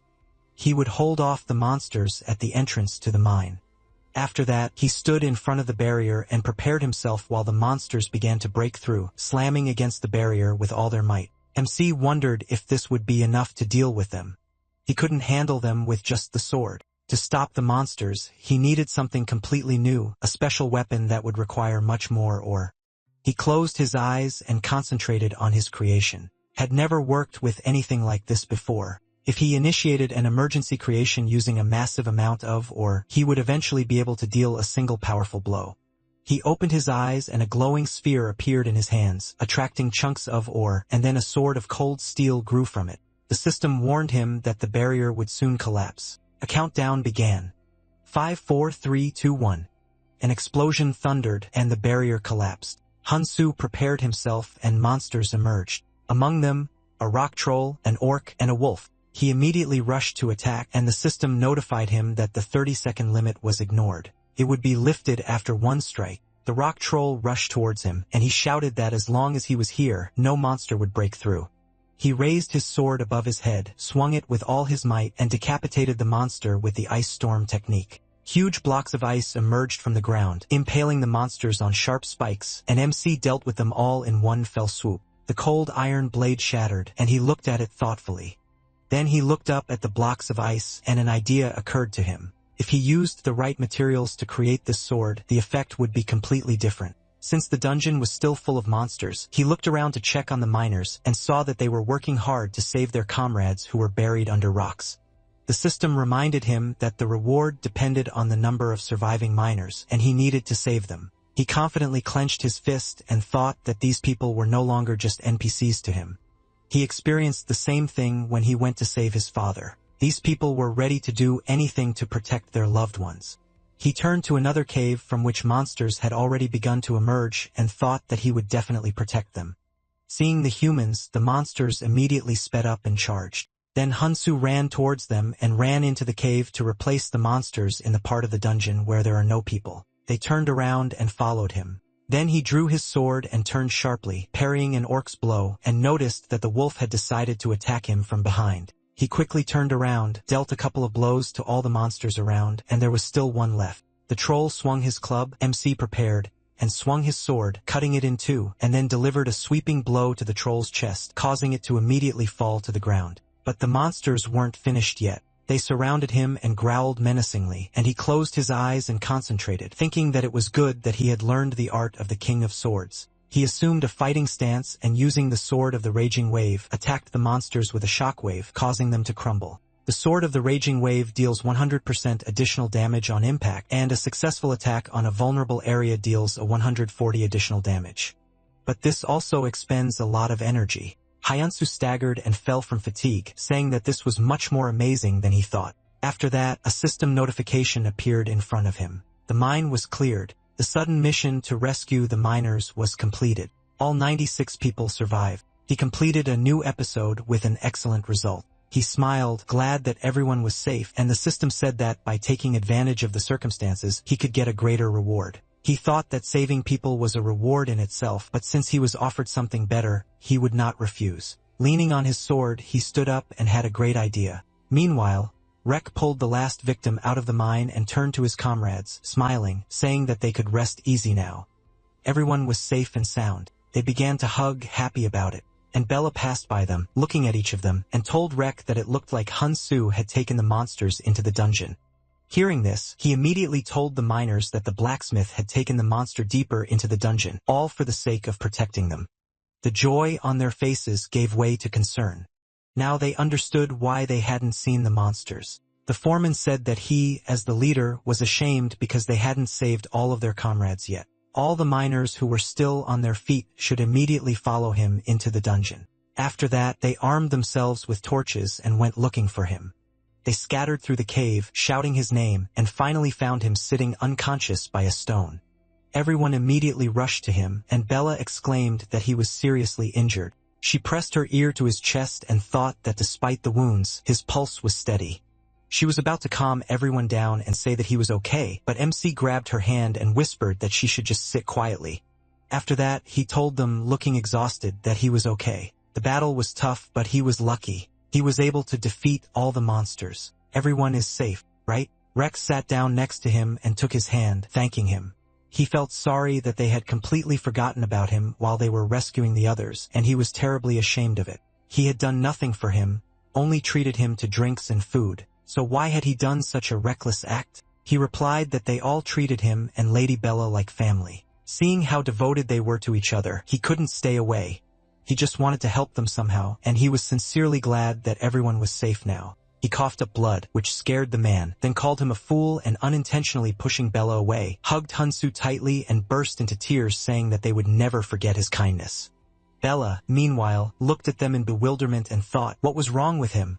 He had been perfectly fine just now. The foreman exclaimed that now was not the time for talking. They needed to quickly bring their savior inside. He helped Han-Soo up and headed for the exit, and the system informed him that the foreman and 95 other people would never forget him. He grinned and, remembering how he rolled on the ground to look beaten, thought that, as he suspected, acting out the drama was a good idea. Bella noticed his satisfied grin, and then he gave her a thumbs up, and she realized that he had been deliberately pretending to be weak all this time to garner pity. Time passed, and MC woke up. He yawned widely, saying that he had slept so soundly, and suddenly Banya's loud exclamation was heard from the side. He immediately jumped up from his seat as soon as he saw that Hyun-Soo had woken up. Hyun-Soo was scared and asked how long he had been there, but he ignored him and turned to the door, loudly shouting that Hyun-Soo was awake. Rek immediately burst into the room and asked how he was feeling. Was he feeling better already? MC told him that everything was fine. The others were fine too, weren't they? The men looked into the room and told him that they were fine, but he should take care of himself first. Rex sat down on a chair next to the bed and said that he had told him that he had things to do. After all, he was a blacksmith. He was a little sad since he was leaving soon, but he wanted to tell him something. He asked what was going on, and then the man turned to the door and told them to come in. Several miners entered the room, and Rex said that today they would all go into the mine for him. They wanted to thank him. After all, he had risked his life for them. They would extract that 1,000-year-old cold iron that he was looking for. He asked in surprise, would they really do this for him? He just did what he had to, but he was still grateful to them. Now he understood what he wanted to tell him. Rek turned to the men who, taking his hint, left. He cleared his throat and said that there was actually something else, but he thought it would be better if his son said it himself. Banya awkwardly scratched the back of his head, then with a serious expression, called Han-Soo their savior, and kneeling before him, declared that he wanted to follow him.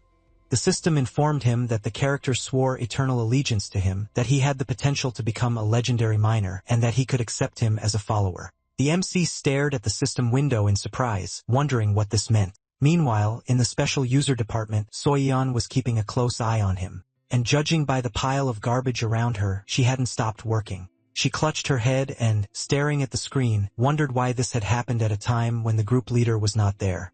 This player was at it again. He wasn't even the guild leader and didn't own any territory, yet a legendary NPC wanted to become his follower.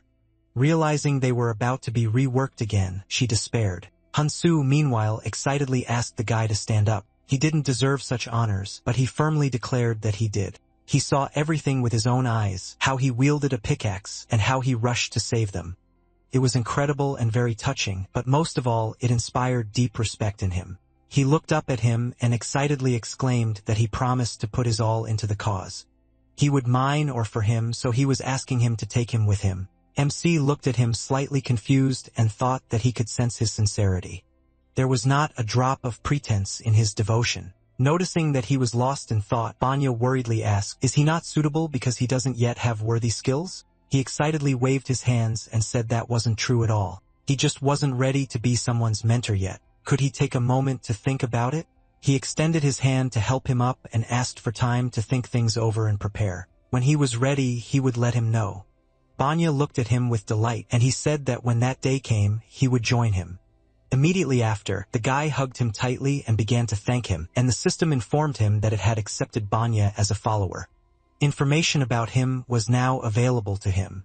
Banya is an epic character of level 165 and has good abilities corresponding to his profession, and his description indicated that he was destined to become the greatest miner in the world. He learned much faster and had extremely high potential for growth. Insu hugged him back and thought that he had found a strong ally.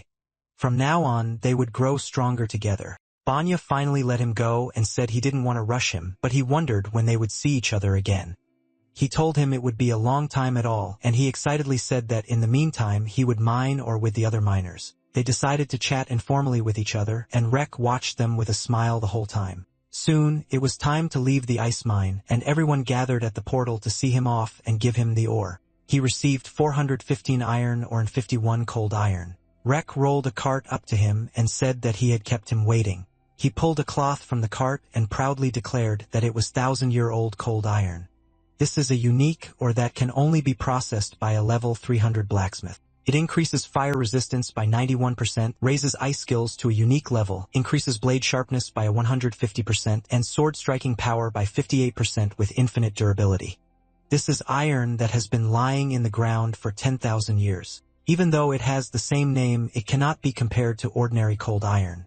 MC said that this was simply incredible, and Bella whispered in his ear that he must be proud of himself. He immediately shut her up and asked her not to say that. Otherwise, he would be misunderstood. She did not understand what he was talking about, and Rex said that he never thought that he would see 1,000-year-old cold iron in real life. It's all thanks to him. MC turned to the other miners and bowed to them, thanking him for everything, and they said that they were always happy to help him. He could stay a little longer. Before he left, Banya ran towards him in tears, and he waved his hand, saying that he was just about to give him something. He took out his pickaxe and thought that the longer Banya dug with this, the more minerals he would get. Banya was touched by his generosity because it was the very pickaxe he treasured so much. He hugged the pickaxe and shouted that he would be loyal to him until the end of his days, and he thought he was so happy that he even felt a little embarrassed. After that, he waved goodbye to them all, and Bella, heading for the portal, thought she called him a swindler, but he still risked his life to save them and ultimately earned their trust. She walked through the portal and said it was pretty cool, and he followed her asking, did she just say cool? Was that what she said about him? But then she chose to ignore him. A few days later, the Salamander Dungeon. Haksu sat on a stone with a doomed look. He had already lost count trying. Even a 5th-rank blacksmith couldn't forge the shield he needed. It looked like he wouldn't be able to clear this dungeon. At that moment, an eagle appeared above him with a package for him.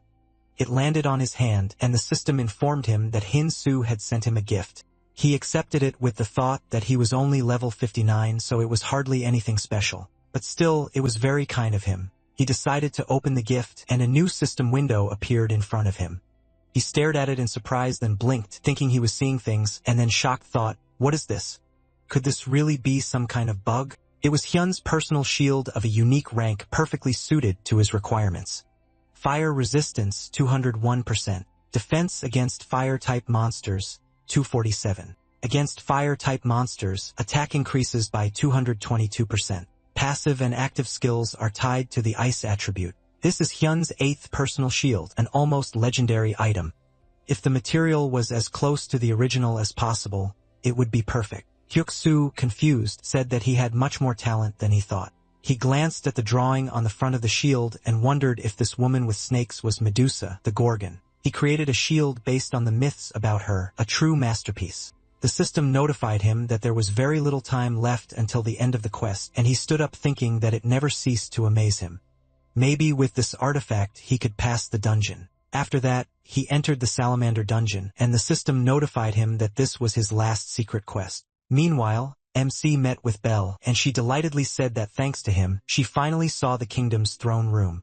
He said it was all thanks to her help, and she asked how he was doing. He told her that everything was fine. After they returned from the ice mine, he had been constantly caring for his father. The girl said that she heard that caring for the sick is very tiring. Has his father gotten better? He looked down sadly and told her that he wasn't conscious yet, but he hadn't lost hope. He felt a little awkward about this conversation, and she decided to change the subject, saying that today, they were going to discuss the guild. She showed him a couple of documents and said that she thought they should act as a team. Her first goal was to make him the most famous blacksmith in the country. If they created a guild with players much higher in level than them, it would be harder for them to achieve their goals. The fastest way for a guild to grow and become famous was to find a star among its ranks, and that star would be him. Does he have anyone in mind for the main team? He thought for a moment and said that so far, the only person he could think of was the friend who introduced him to this game. And he fell silent, thinking for a few seconds, and said that he didn't know anyone else. He hadn't had time to get close to the other players yet. She laughed and said that there was nothing wrong with that. They could do it. And then someone came to his mind, and he said that there was actually one person. She immediately opened the menu and asked what his nickname was. He told her that his name was Bark, and she said that she had never heard of him. What was his level? He told her that he hadn't asked anything except his nickname and class, and she wanted to check his character information, but it was hidden.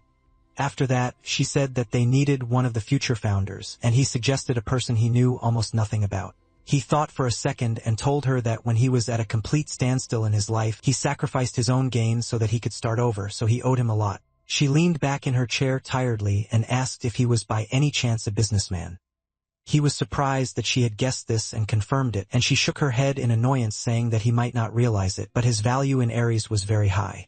He might try to use him to start his own business or even aim for the guild leader's position. Hyun-soo confidently said that he would never do such a thing. He would never lie to him or use him, so he was sure of it. She looked slightly surprised, then sighed heavily and said that it was up to him to accept him or not. But then he should let her meet him. He agreed, and she asked him to try to hide the fact that he was the blacksmith Hyun. But here's the catch.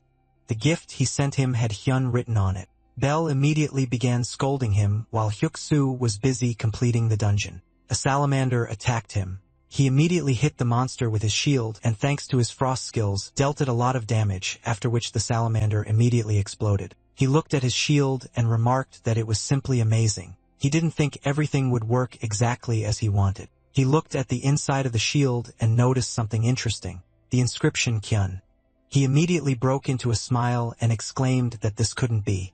Could Hyun-soo really be that blacksmith? What else could he surprise him with? He was thinking about how to thank him, and at that very moment someone's huge hand appeared above him, which he noticed at the last moment, and because of this, missed the blow. The elemental threw him aside, and he hit his back against the stone wall. Then she created several fireballs behind her back and sent them all at him. An explosion occurred. Rocks and pieces of ice flew in all directions, and a large depression remained where Hyuk-soo had been. To the elemental's surprise, he withstood this attack and even remained unharmed, and she asked how he blocked her attack. Let him tell her the name of the one who created this shield. She directed fireballs at him again. He quickly ran away, and dodging her attacks approached her from behind. And she said that if he didn't tell, she would pursue both him and his real body behind which he was hiding. Hyuk-soo became nervous and thought that if the real character came for him, he would have to quit the game, but he would never give up Han-soo to survive. He pounced on the elemental in a jump, and she, throwing a fireball at him, asked, "So he's not afraid of death?" He blocked the attack with his shield and exclaimed with a smirk that she was nothing. When she extended her hand toward him, the system warned him that the Flame Queen's clone was using a deadly hand, making him nervous. The explosion hit him, and he cried out in pain. And she exclaimed, "He's risking his life for some artifact." The system notified him that he had 33 health points remaining, and he, remembering Hansu, gathered his strength and shouted that this wasn't just an artifact. It was a gift from his comrade. The system informed him that the shield was obeying his will, after which a frosty air spread throughout the cave, making her nervous, and the hidden skill Ice Aegis activated. The elemental grew angry and exclaimed, "He thinks he can defeat her with such cheap tricks?" The system warned him that the clone was preparing a powerful spell, and at that moment he threw a spear at her with all his might. Time seemed to slow down for her. She saw a piece of ice right before her eyes and let out a sigh before the spear instantly pierced her body and sank into the ground, splitting it into pieces. The system informed him that he had defeated the Flame Queen's clone, and the Salamander dungeon quest was complete. He had received a set of fire dragon armor, but there was still danger. The ceiling collapsed, and Hyuk-soo barely managed to avoid it. After that, he caught his breath, and the system informed him that the secret test had been passed. He refused to reveal his comrade's name even when his life was in danger. He exclaimed that this was actually natural, and the system declared that he had been granted the right to evolve, which confused and surprised him. It was after all a hidden class change. The system declared that, as a tank, he was already ideal. He had been assigned the epic class growing. A rising one can even reach the legendary rank. It's a special class that protects something precious. Hyuk-soo thought for a second, then asked with a smile, so this dungeon was a class quest from the start? The system reminded him that he still hadn't joined a guild. It was recommended that he join one as soon as possible. He rubbed his chin with an alluring grin and thought that it seemed he had a lot to talk about with Hansu. After that, he went to meet him at some tavern. With his shiny armor, he stood out quite a bit and everyone's attention was focused on him. MC rose from his chair waving at him and people started whispering about him, saying that he seemed to be a ranker, and Belle thought this guy looked absolutely stunning. They said he's not an easy guy, so she better be on her guard. Hyuk-soo walked up to Hun-soo and with a wide smile on his face, placed his hand on his shoulder and thanked him. Thanks to him, he was able to complete the quest and he had no idea who he really was. Belle immediately waved his hands excitedly, so as not to say anything unnecessary. And he, looking around, said that he hadn't noticed there were too many spectators. He took out a bag of coins and said that he would pay for everything so they would move to a place where they could talk privately. After that, they went to the private guest quarters of the palace and decided to discuss everything over dinner. Hyuk-soo cleared his throat and returned to the topic. He saw the inscription Hyun engraved on the shield and immediately understood everything. Blacksmith Hyun was actually Hyun-soo. Belle mentally noted that he got straight to the point and MC confirmed it. He didn't want to hide anything from him, so he left his mark on the artifact. Hyuk-soo beckoned to him with his hand, and he, leaning on the table, reached for him. The man, with a wide smile on his face, patted him on the shoulder and thanked him, saying that he'd realized it when he tried to buy back the forge. He really was special. He was a little embarrassed to say it. But during the quest, when someone tried to take the artifact he'd created, he said it was a gift from a friend. Hinsu's face immediately broke into a smile, thanking him for these words and saying that since he intended to keep his identity a secret, he would also keep this a secret. Belle looked at him slightly guiltily, thinking that he was trying to use Hyun-soo, but she was wrong to doubt him. She cleared her throat and stood up from her chair, saying that she would like to introduce herself to him. Her name is Belle. She is Hyun-soo's manager. She was biased against him at first, and for that, she wants to apologize. He didn't understand what she meant, and she smiled awkwardly, saying that since he knew who Hyun-soo was, she thought that he would try to use him somehow. She had already assumed the worst outcome. He said that there was some truth to that. Many people would try to use someone like him. To be honest, he himself was thinking about creating a guild with him, but he didn't want to achieve anything by using him. Besides, it seems like he is already surrounded by good people, so he is calm, and that is enough for him. MC said that he actually wanted to tell him something. He wants to invite him to his guild. The man was slightly surprised by this and said that he wanted to work with him. The thing is, he wants to become stronger together with them. Hyuk-soo looked closely at his serious face, thinking about it, and Belle froze, waiting for his decision. After a few seconds, he smirked and remarked that it sounded good. From now on, he will protect him. He extended his hand and said that he would like to introduce himself properly. His nickname is Bark. He is level 371, and his class is a growing tank. As far as he knows, he may soon reach the legendary class. Belle was very surprised by this news. Hyuk-soo thought he also has a legendary class, right? Now MC also wanted to introduce himself properly. His real name is Hyun-soo, and he is level 80. His class is the god of blacksmiths. He was very surprised. And when they shook hands, MC said that he didn't even have a name for the guild yet, but he was looking forward to them working together.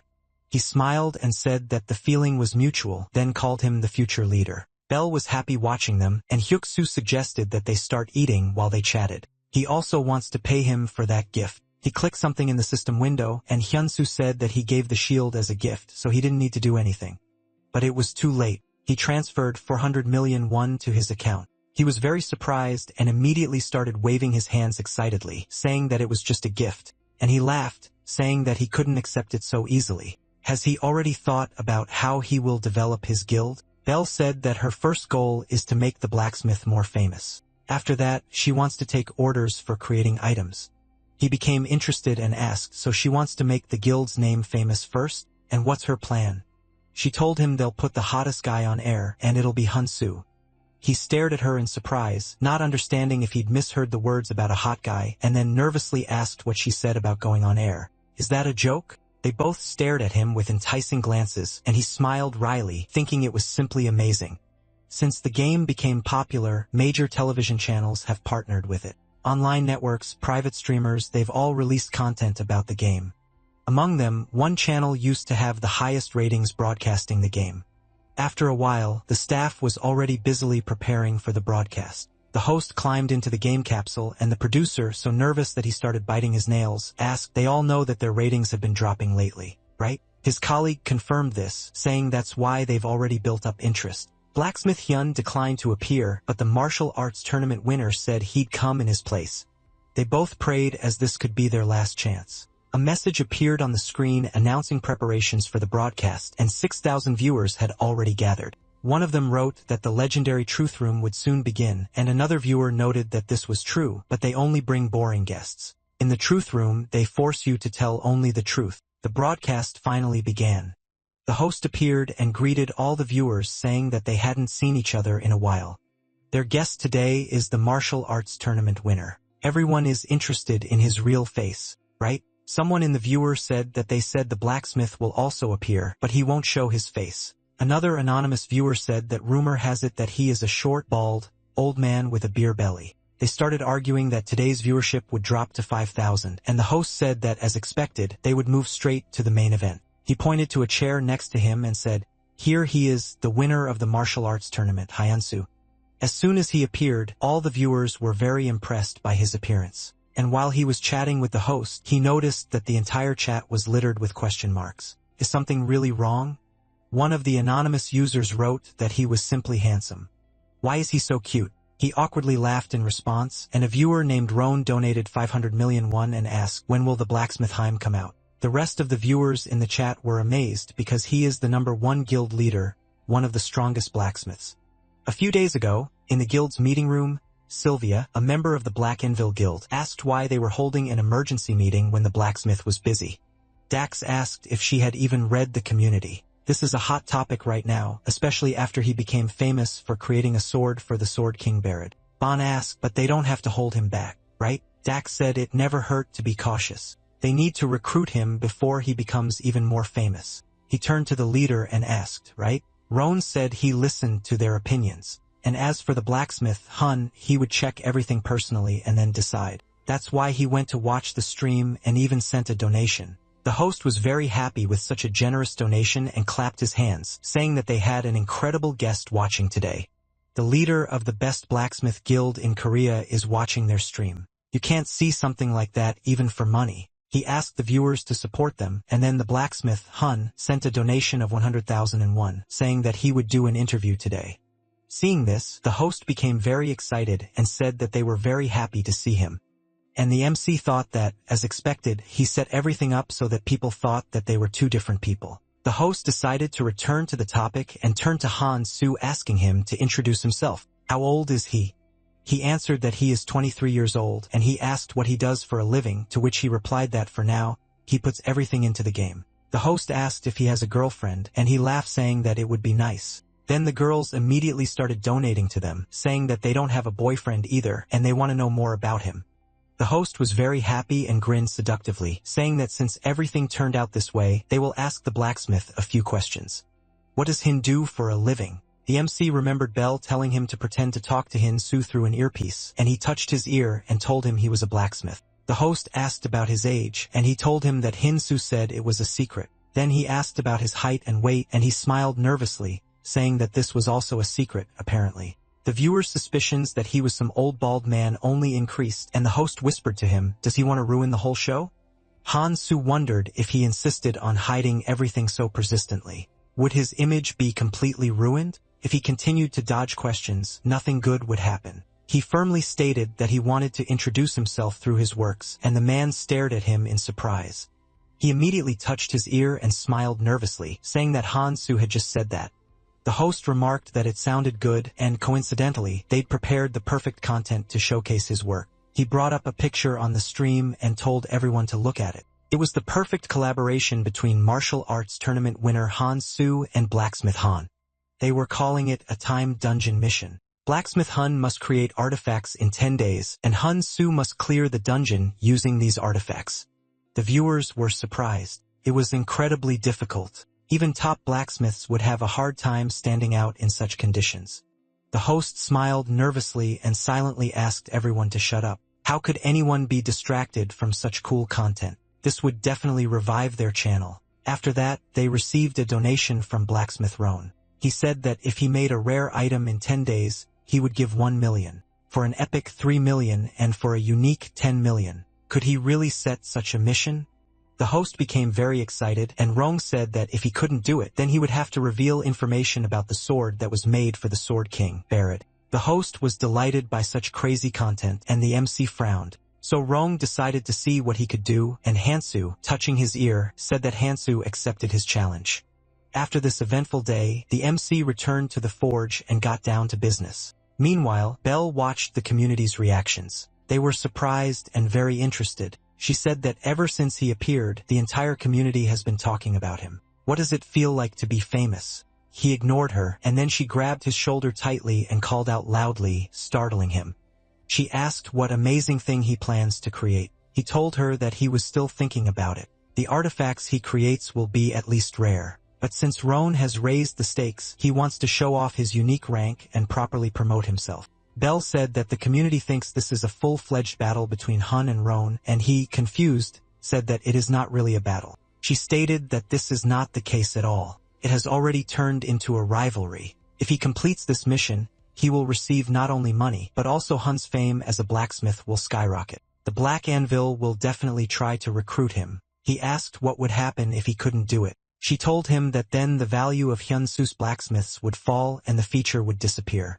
He stood up and said that he had to succeed no matter the cost. After which, she thanked her with a smile. She had greatly encouraged him. She said that he could rely on her, and then he rudely pushed her outside, saying that from now on, he would focus on creating artifacts. So let her go, they would see each other next time. Realizing that she had just been kicked out, she was taken aback. 10 days later, inside the dungeon, the broadcast began. And due to the noise in the community, a whopping 81,000 viewers gathered, shocking the producer. He grabbed the scriptwriter by the shoulder and excitedly exclaimed that these were their highest numbers, and he clasped his hands together and began to pray that everyone would like this content. When Hyun-soo appeared in the dungeon, the host announced that the broadcast was starting. The first stage is pretty simple. There are about 40 monsters below, and his mission is to break a red rock on a hill 400 meters away on the opposite side, breaking through them. For reference, the person who took first place is currently 7th in the overall national rankings with a record of 1 minute 23 seconds, which has never been broken. If he sets a new record, he will receive 10 million won. The host was very happy while the viewers began to discuss how long it would all take. The MC walked to a cliff from which all the monsters below could be seen, and the countdown began. As soon as it all started, he looked into the camera and said that the artifact he would show today was not a bow and arrow. It was a glove. The broadcast viewers were not very confident in his success, and then he pulled the arrow back on the bowstring with all his might, and his glove increased his strength by 111 points as well as his attack range. Destructive power increases along with an increased strength stat. He released the arrow, and with a loud whistle, it flew at high speed over the monsters and shattered the red stone into pieces.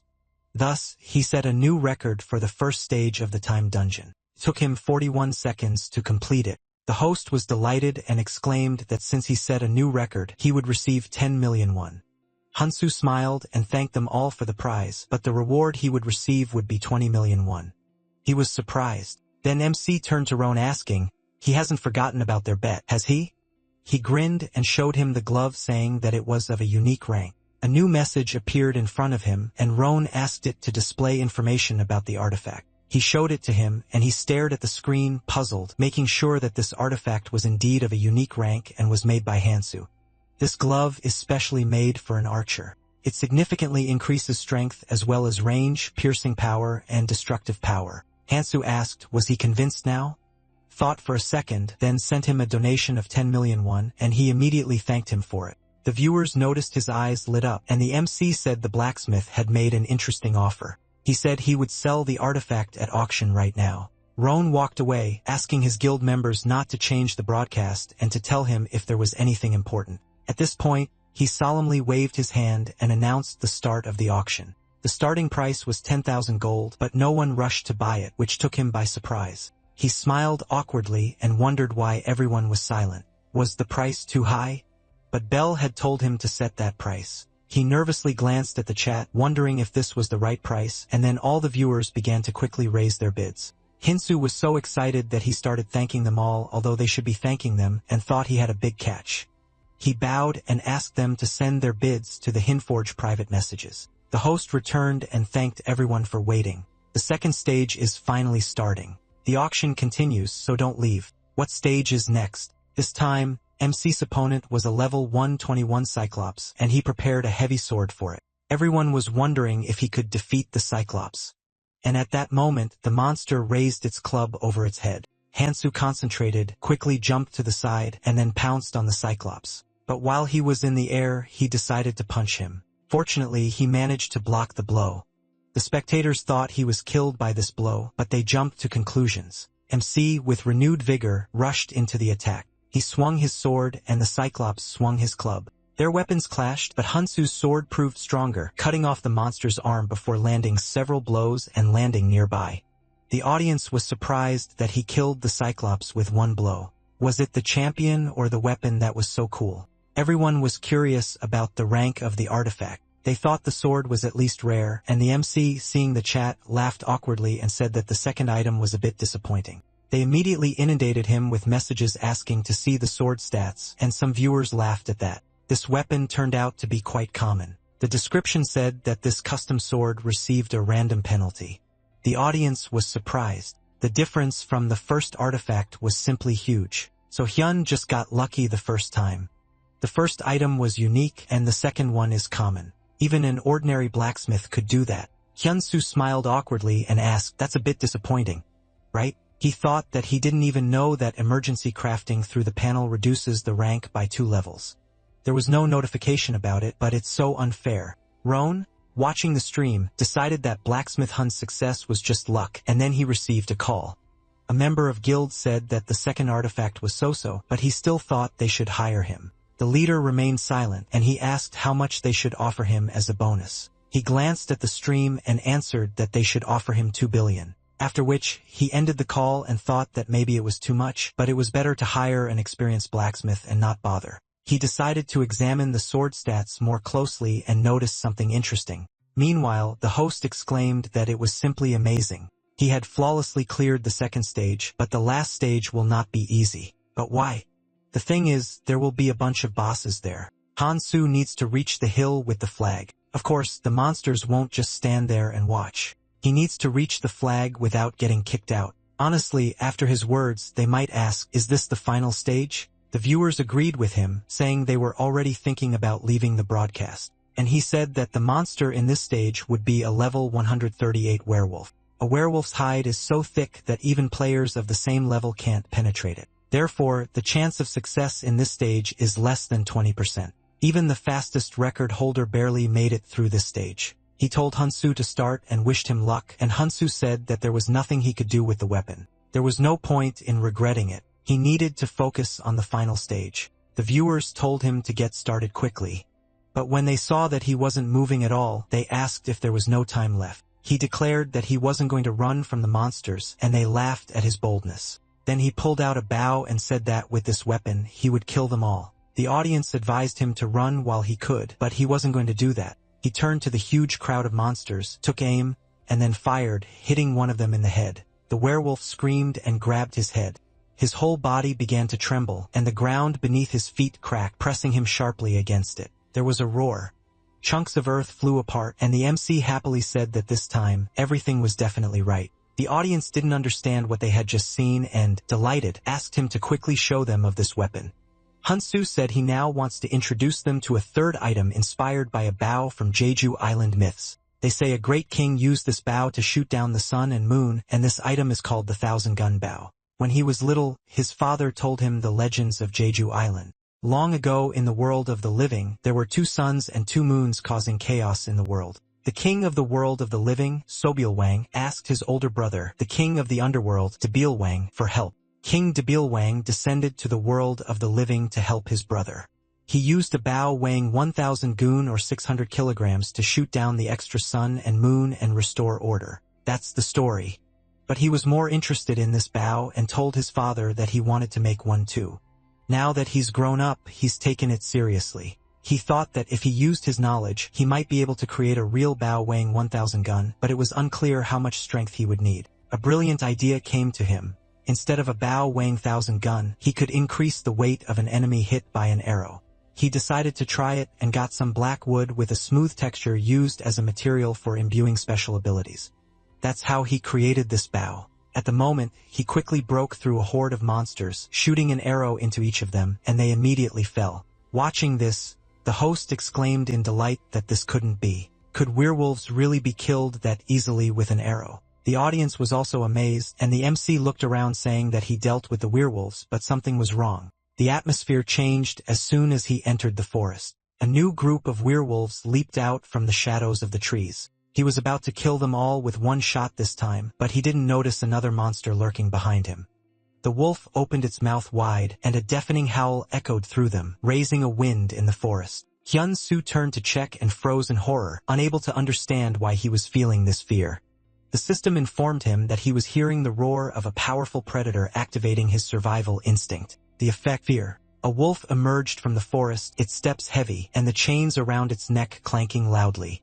The system informed him of the beginning of a new story, the descent of a fragment of Fenrir, the king of level 178 werewolves. Those who catch it will receive a reward. Even the host himself didn't know such a monster existed in this dungeon and clutched his head. The audience worriedly commented that Fenrir was one of the legendary monsters, and fear slowed movement. At this time, the MC couldn't move, and the werewolves immediately took advantage of this and pounced on him, landing a couple of blows before retreating.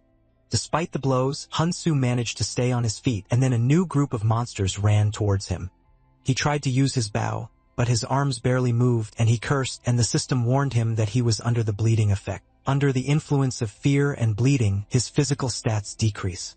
He nervously gritted his teeth and thought that his lack of strength was due to the effects, in which case he would compensate for the lack of strength with items. He put on a glove, thanks to which he was able to immediately fire his bow, and the arrow flew straight towards Fenrir. He responded with the skill claws of destruction and broke the arrow in half, followed by an explosion. Because of the veil of dust, the host couldn't tell if he was okay, and one of the viewers asked, he was supposed to die from this, right? This is all madness. Is it even possible?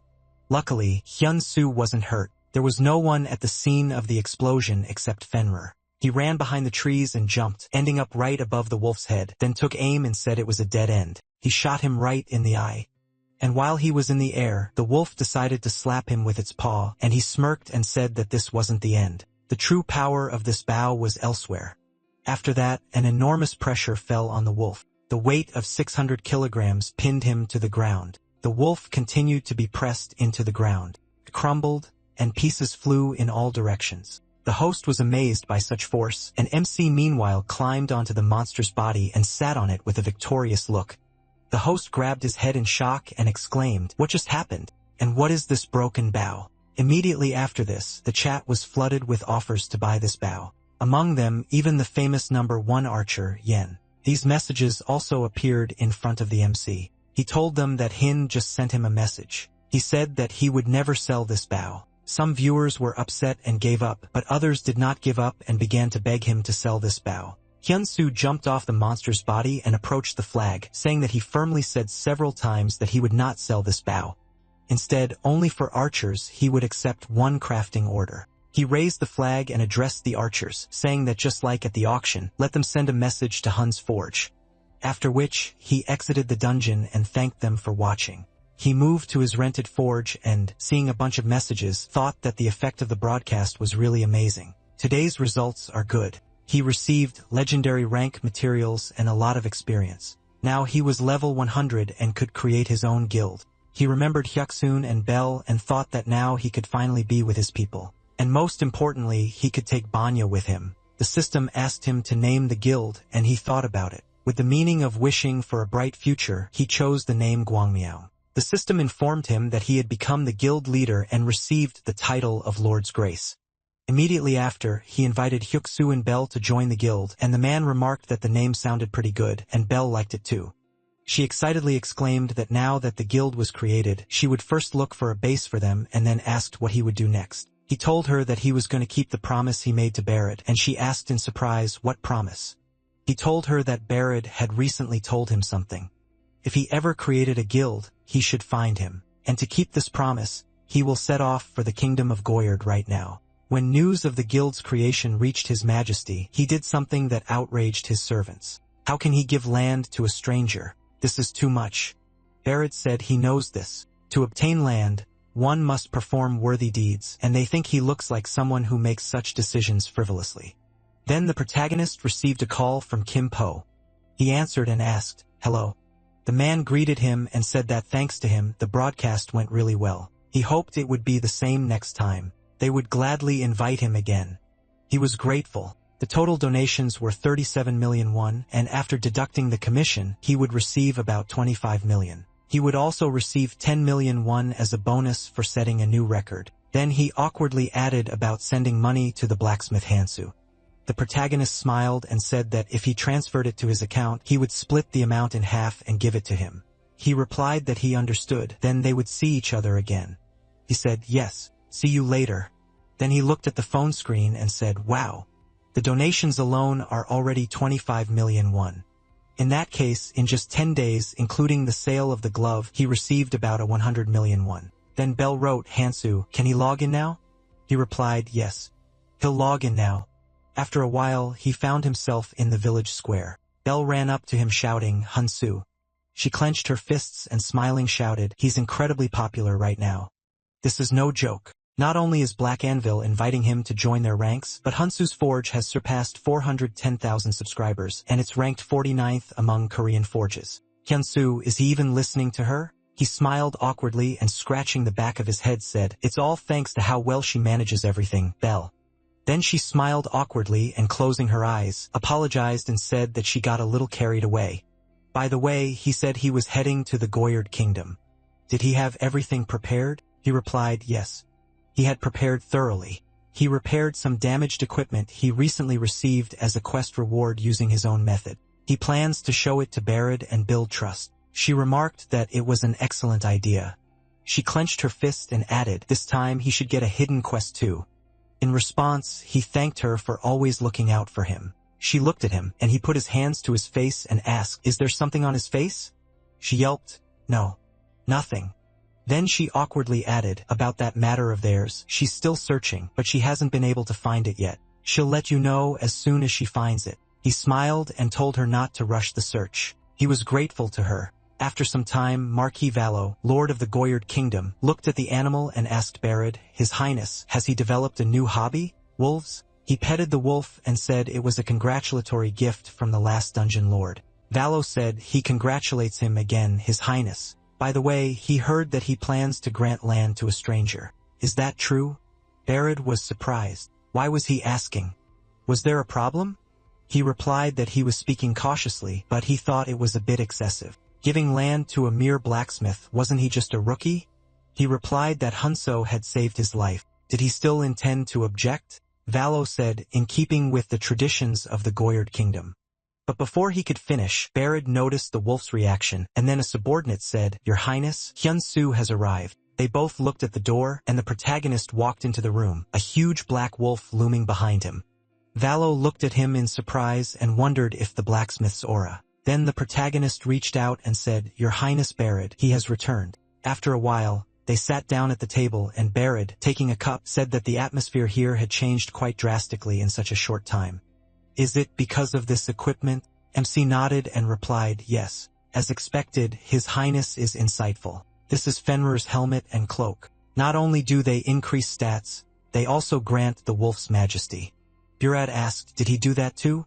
Then the protagonist reached for his cloak and said that it wasn't so. He only repaired the equipment he received as a reward. Then he looked at the animal and said, judging by the wolf's reaction, it seems the effect worked as intended. By the way, His Highness, may he know why he called him? Borad then looked out the window and said, in the west of the kingdom, there's a small territory called Wallace. Wallace is a village of blacksmiths. Just a few years ago it was thriving, but now one could say it has completely fallen apart. The situation is bad enough to affect neighboring territories, so there's a lot of talk among the nobles. They've set many talented people to restore Wallace, but every time, it's been a waste of effort. And for some reason, no one can understand why.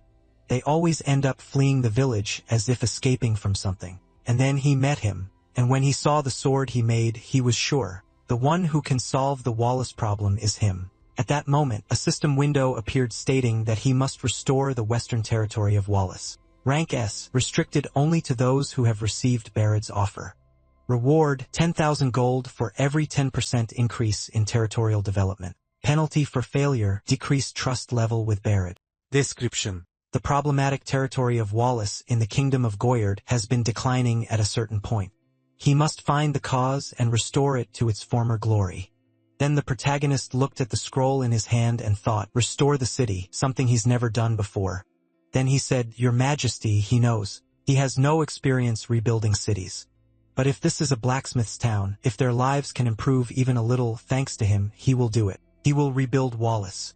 After some time, the territory of Wallace, Belle walked forward and said that she heard that this is a blacksmith's village, but there are so many closed shops. Benson looked to the side and added, judging by how few people there is definitely a serious problem. Then Belle looked to the side and asked if they should look around a little more. And MC also looked around and thought that things were worse here than he expected. After that, Belle pointed at a building and said, there is a light on over there. Maybe they should check. After some time, they entered the building. And the protagonist asked, is there anyone here? Then they walked further. And Belle, looking at the cobwebs, asked, someone must live here, right? And the protagonist said that he apologized. Benson then looked to the side and shouted, is anyone here? Then they turned their attention to the door and became wary. The door began to open slightly and Paraheo appeared out. He held out a lamp and asked who they were and why had they barged in. The protagonist apologized for such a sudden intrusion. He added that they had come on the orders of His Highness Barad to inspect the village. Pura asked, so they weren't from the Edrol Merchant Guild? The protagonist clarified, Edrol? He then held out a scroll and said he didn't know who it was about. But if he didn't believe it, here was His Highness's decree. With that, he unrolled the scroll. He walked to the door and, placing the scroll next to it, said he would leave it here. They would step aside, and he could examine it for now. Then Para took the scroll and after a few seconds said that it truly was His Highness's seal. It had been a while since he had seen strangers. Then he came out to them and, introducing himself, said he was my lady's personal blacksmith. The protagonist approached him and said, almost all the forges in the village are closed. Did something happen? He replied, the Edrol Guild broke into the village a year ago. That's how it all started. MC said, the Edrol Guild, the ones he was talking about. He replied, it's a long story. Would they listen to an old man? Rumors had reached the guild that blacksmiths were gathering here, so they showed up. The guild master presented all sorts of expensive gifts. They gained their trusts and offered a deal. My lady wanted to glorify the weapons of their masters, so she happily agreed. That's how the Edrol Guild infiltrated the village. And one day at dinner, the guild master suddenly proposed a bet. It was naively taken as a joke, but the outcome was disastrous. Having lost the bet, my lady lost all her power. The tyranny of the Edrol Guild began.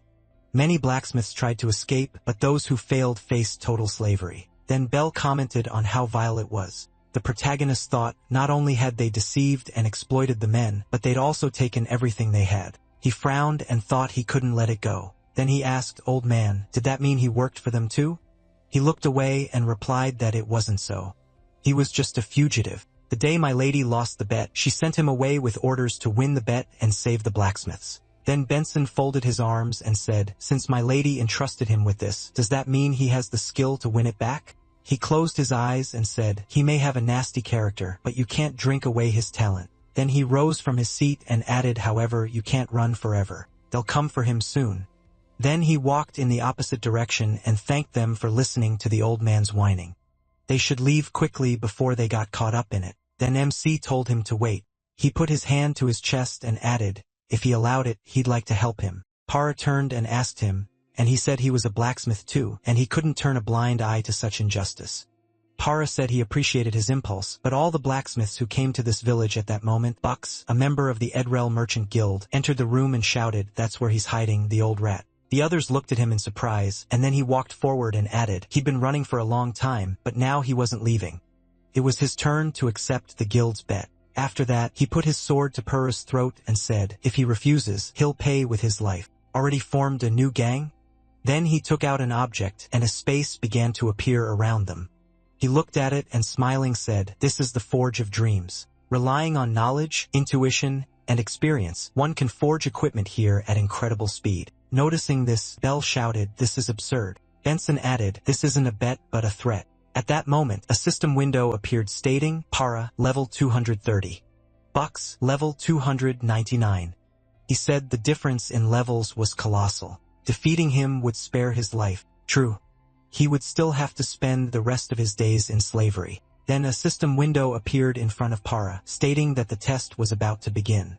If he failed the test, punishment would follow. He must state his conditions. At that moment, he lowered his gaze and thought there was no turning back. Then he looked ahead and said, if he wins, he will cancel the bet with my lady and free all the blacksmiths. He must completely cancel the debt. Then the system announced that his life was at stake. The conditions accepted. Then Bucks pointed his finger back and shouted, does he know how much effort he spent to find it? He must take the hammer quickly.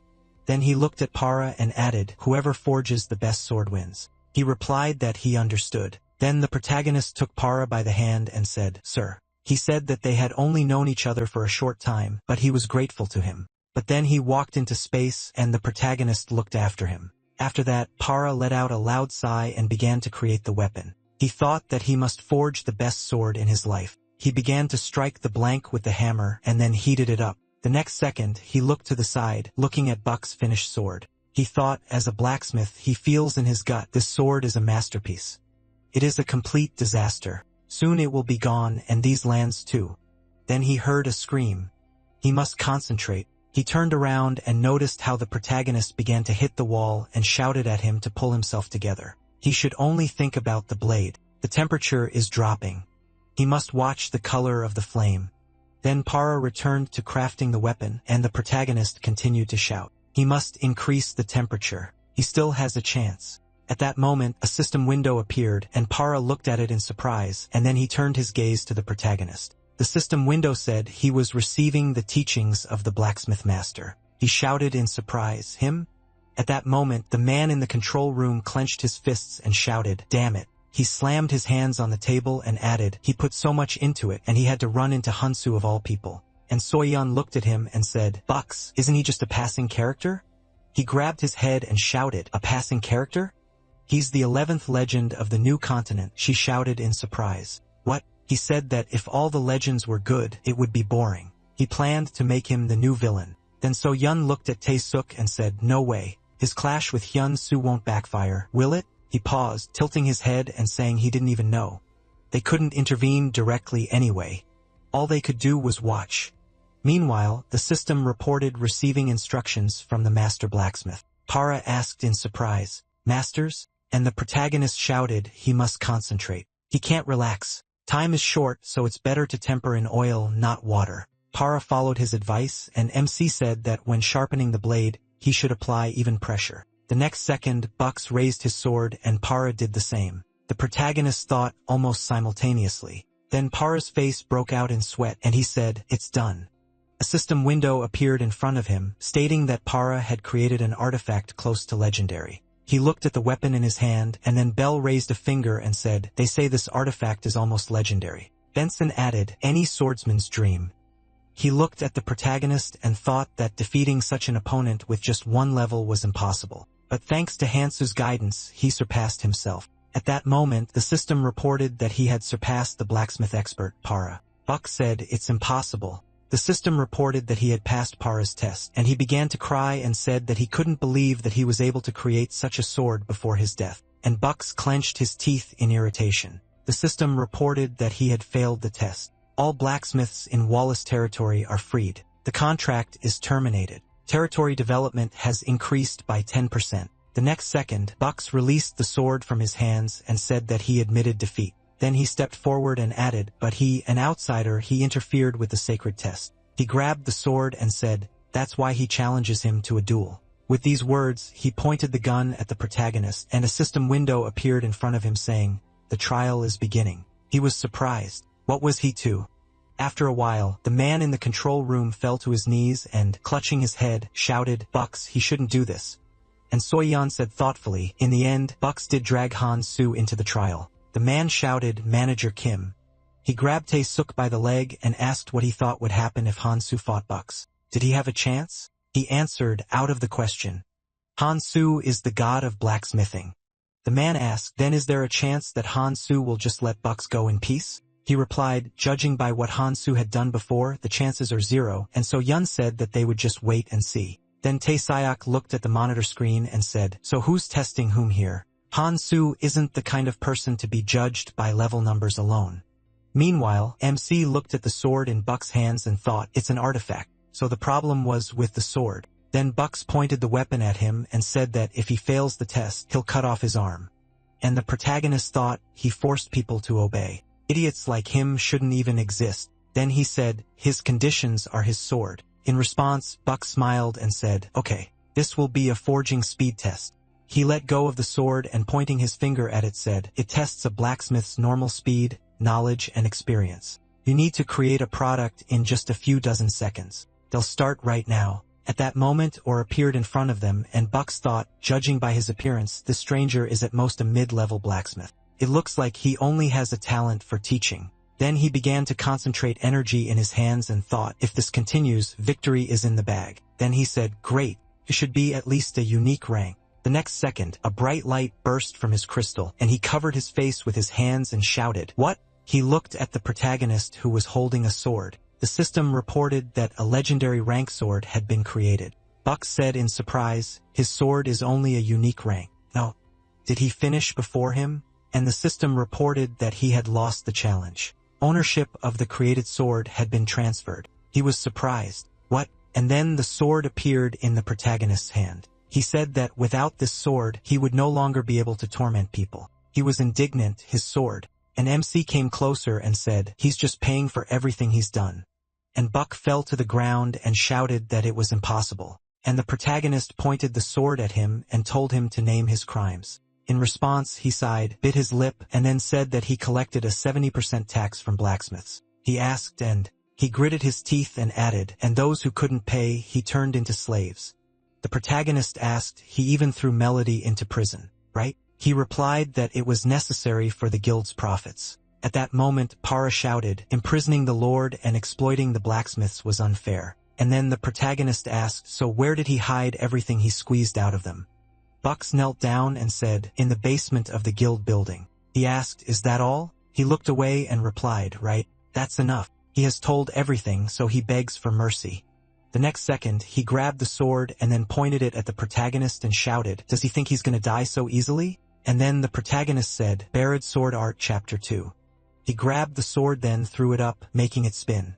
He said, Blade of the Furious Tide. At that moment, Bucks looked at him in bewilderment and the sword fell from his hands and the protagonist punched him in the face and the next second caught the spinning sword, after which he swung it in front of himself, cutting off Buck's arm. He said that compared to what he had done, this was nothing, but it was not his place to judge him. He moved on and approaching Pura said, Sir, he apologizes for frightening him. This man will not harm anyone again.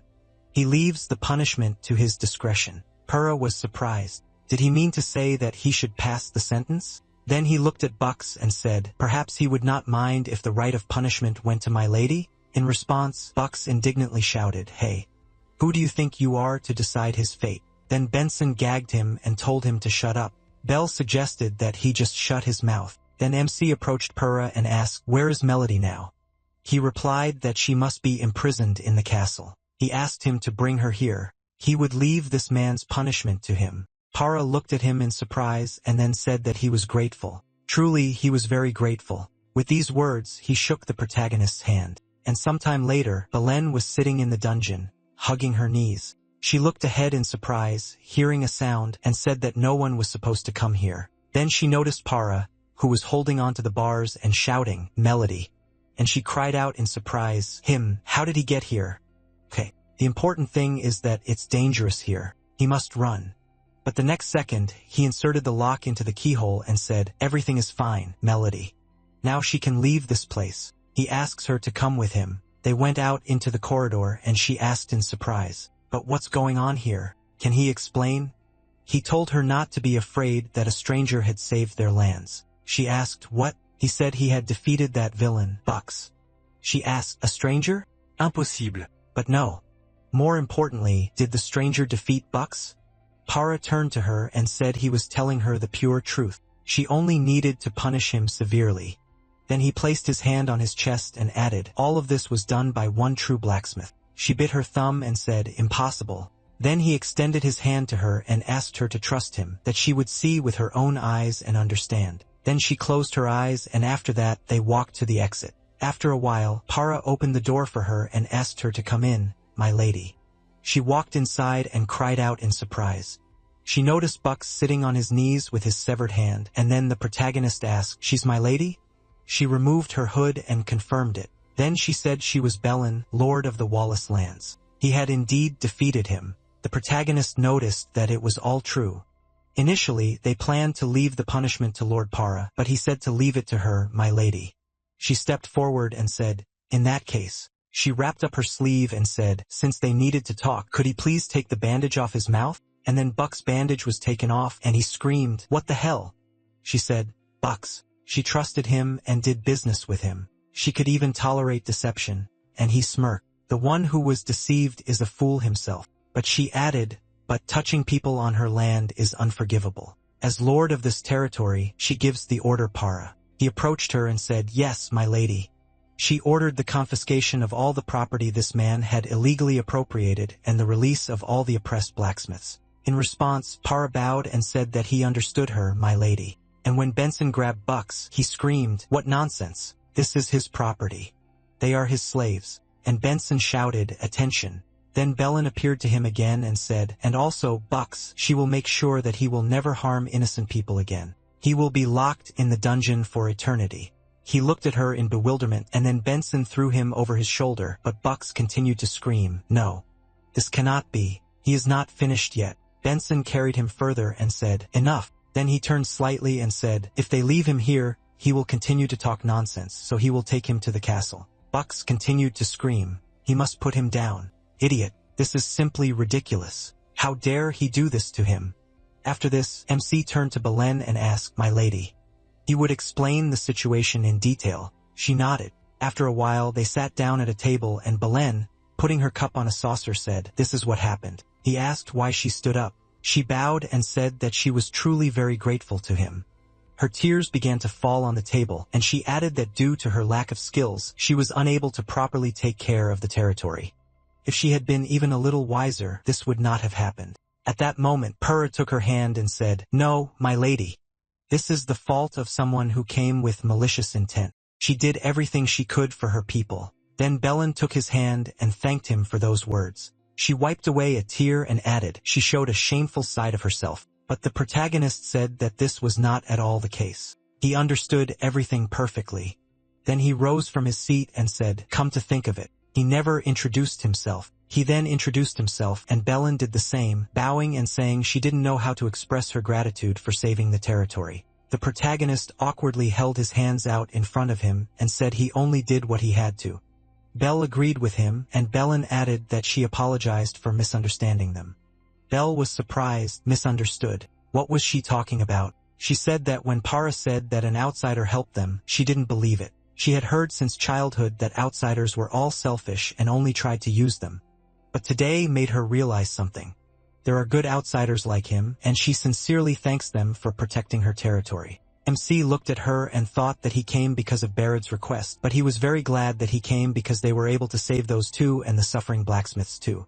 Then Belen said she wanted to repay all those who saved her territory. She intended to give them half of everything confiscated from Bucks. But the protagonist shook his head and said, "No, please. She should use the money for the blacksmith's territory." For them, simply seeing these territories restored to their former glory was more than enough. At that moment, Belen covered her mouth in embarrassment and made a surprised sound, and Para said that he was truly very grateful. At that moment, the protagonist looked in surprise at the system window, which said that the Lord's Favor had been activated. Lord's Favor, a unique title. Rank S special ability. When someone decides they have received a special favor from him for life, there is a 3% chance of activation. Upon activation, such a person will feel a desire to be with him, high respect and loyalty. They may also experience strong emotions, and they may ask to become his vassal. The current number of activations is 1 person. The protagonist looked at this in bewilderment and wondered, which one of them is it?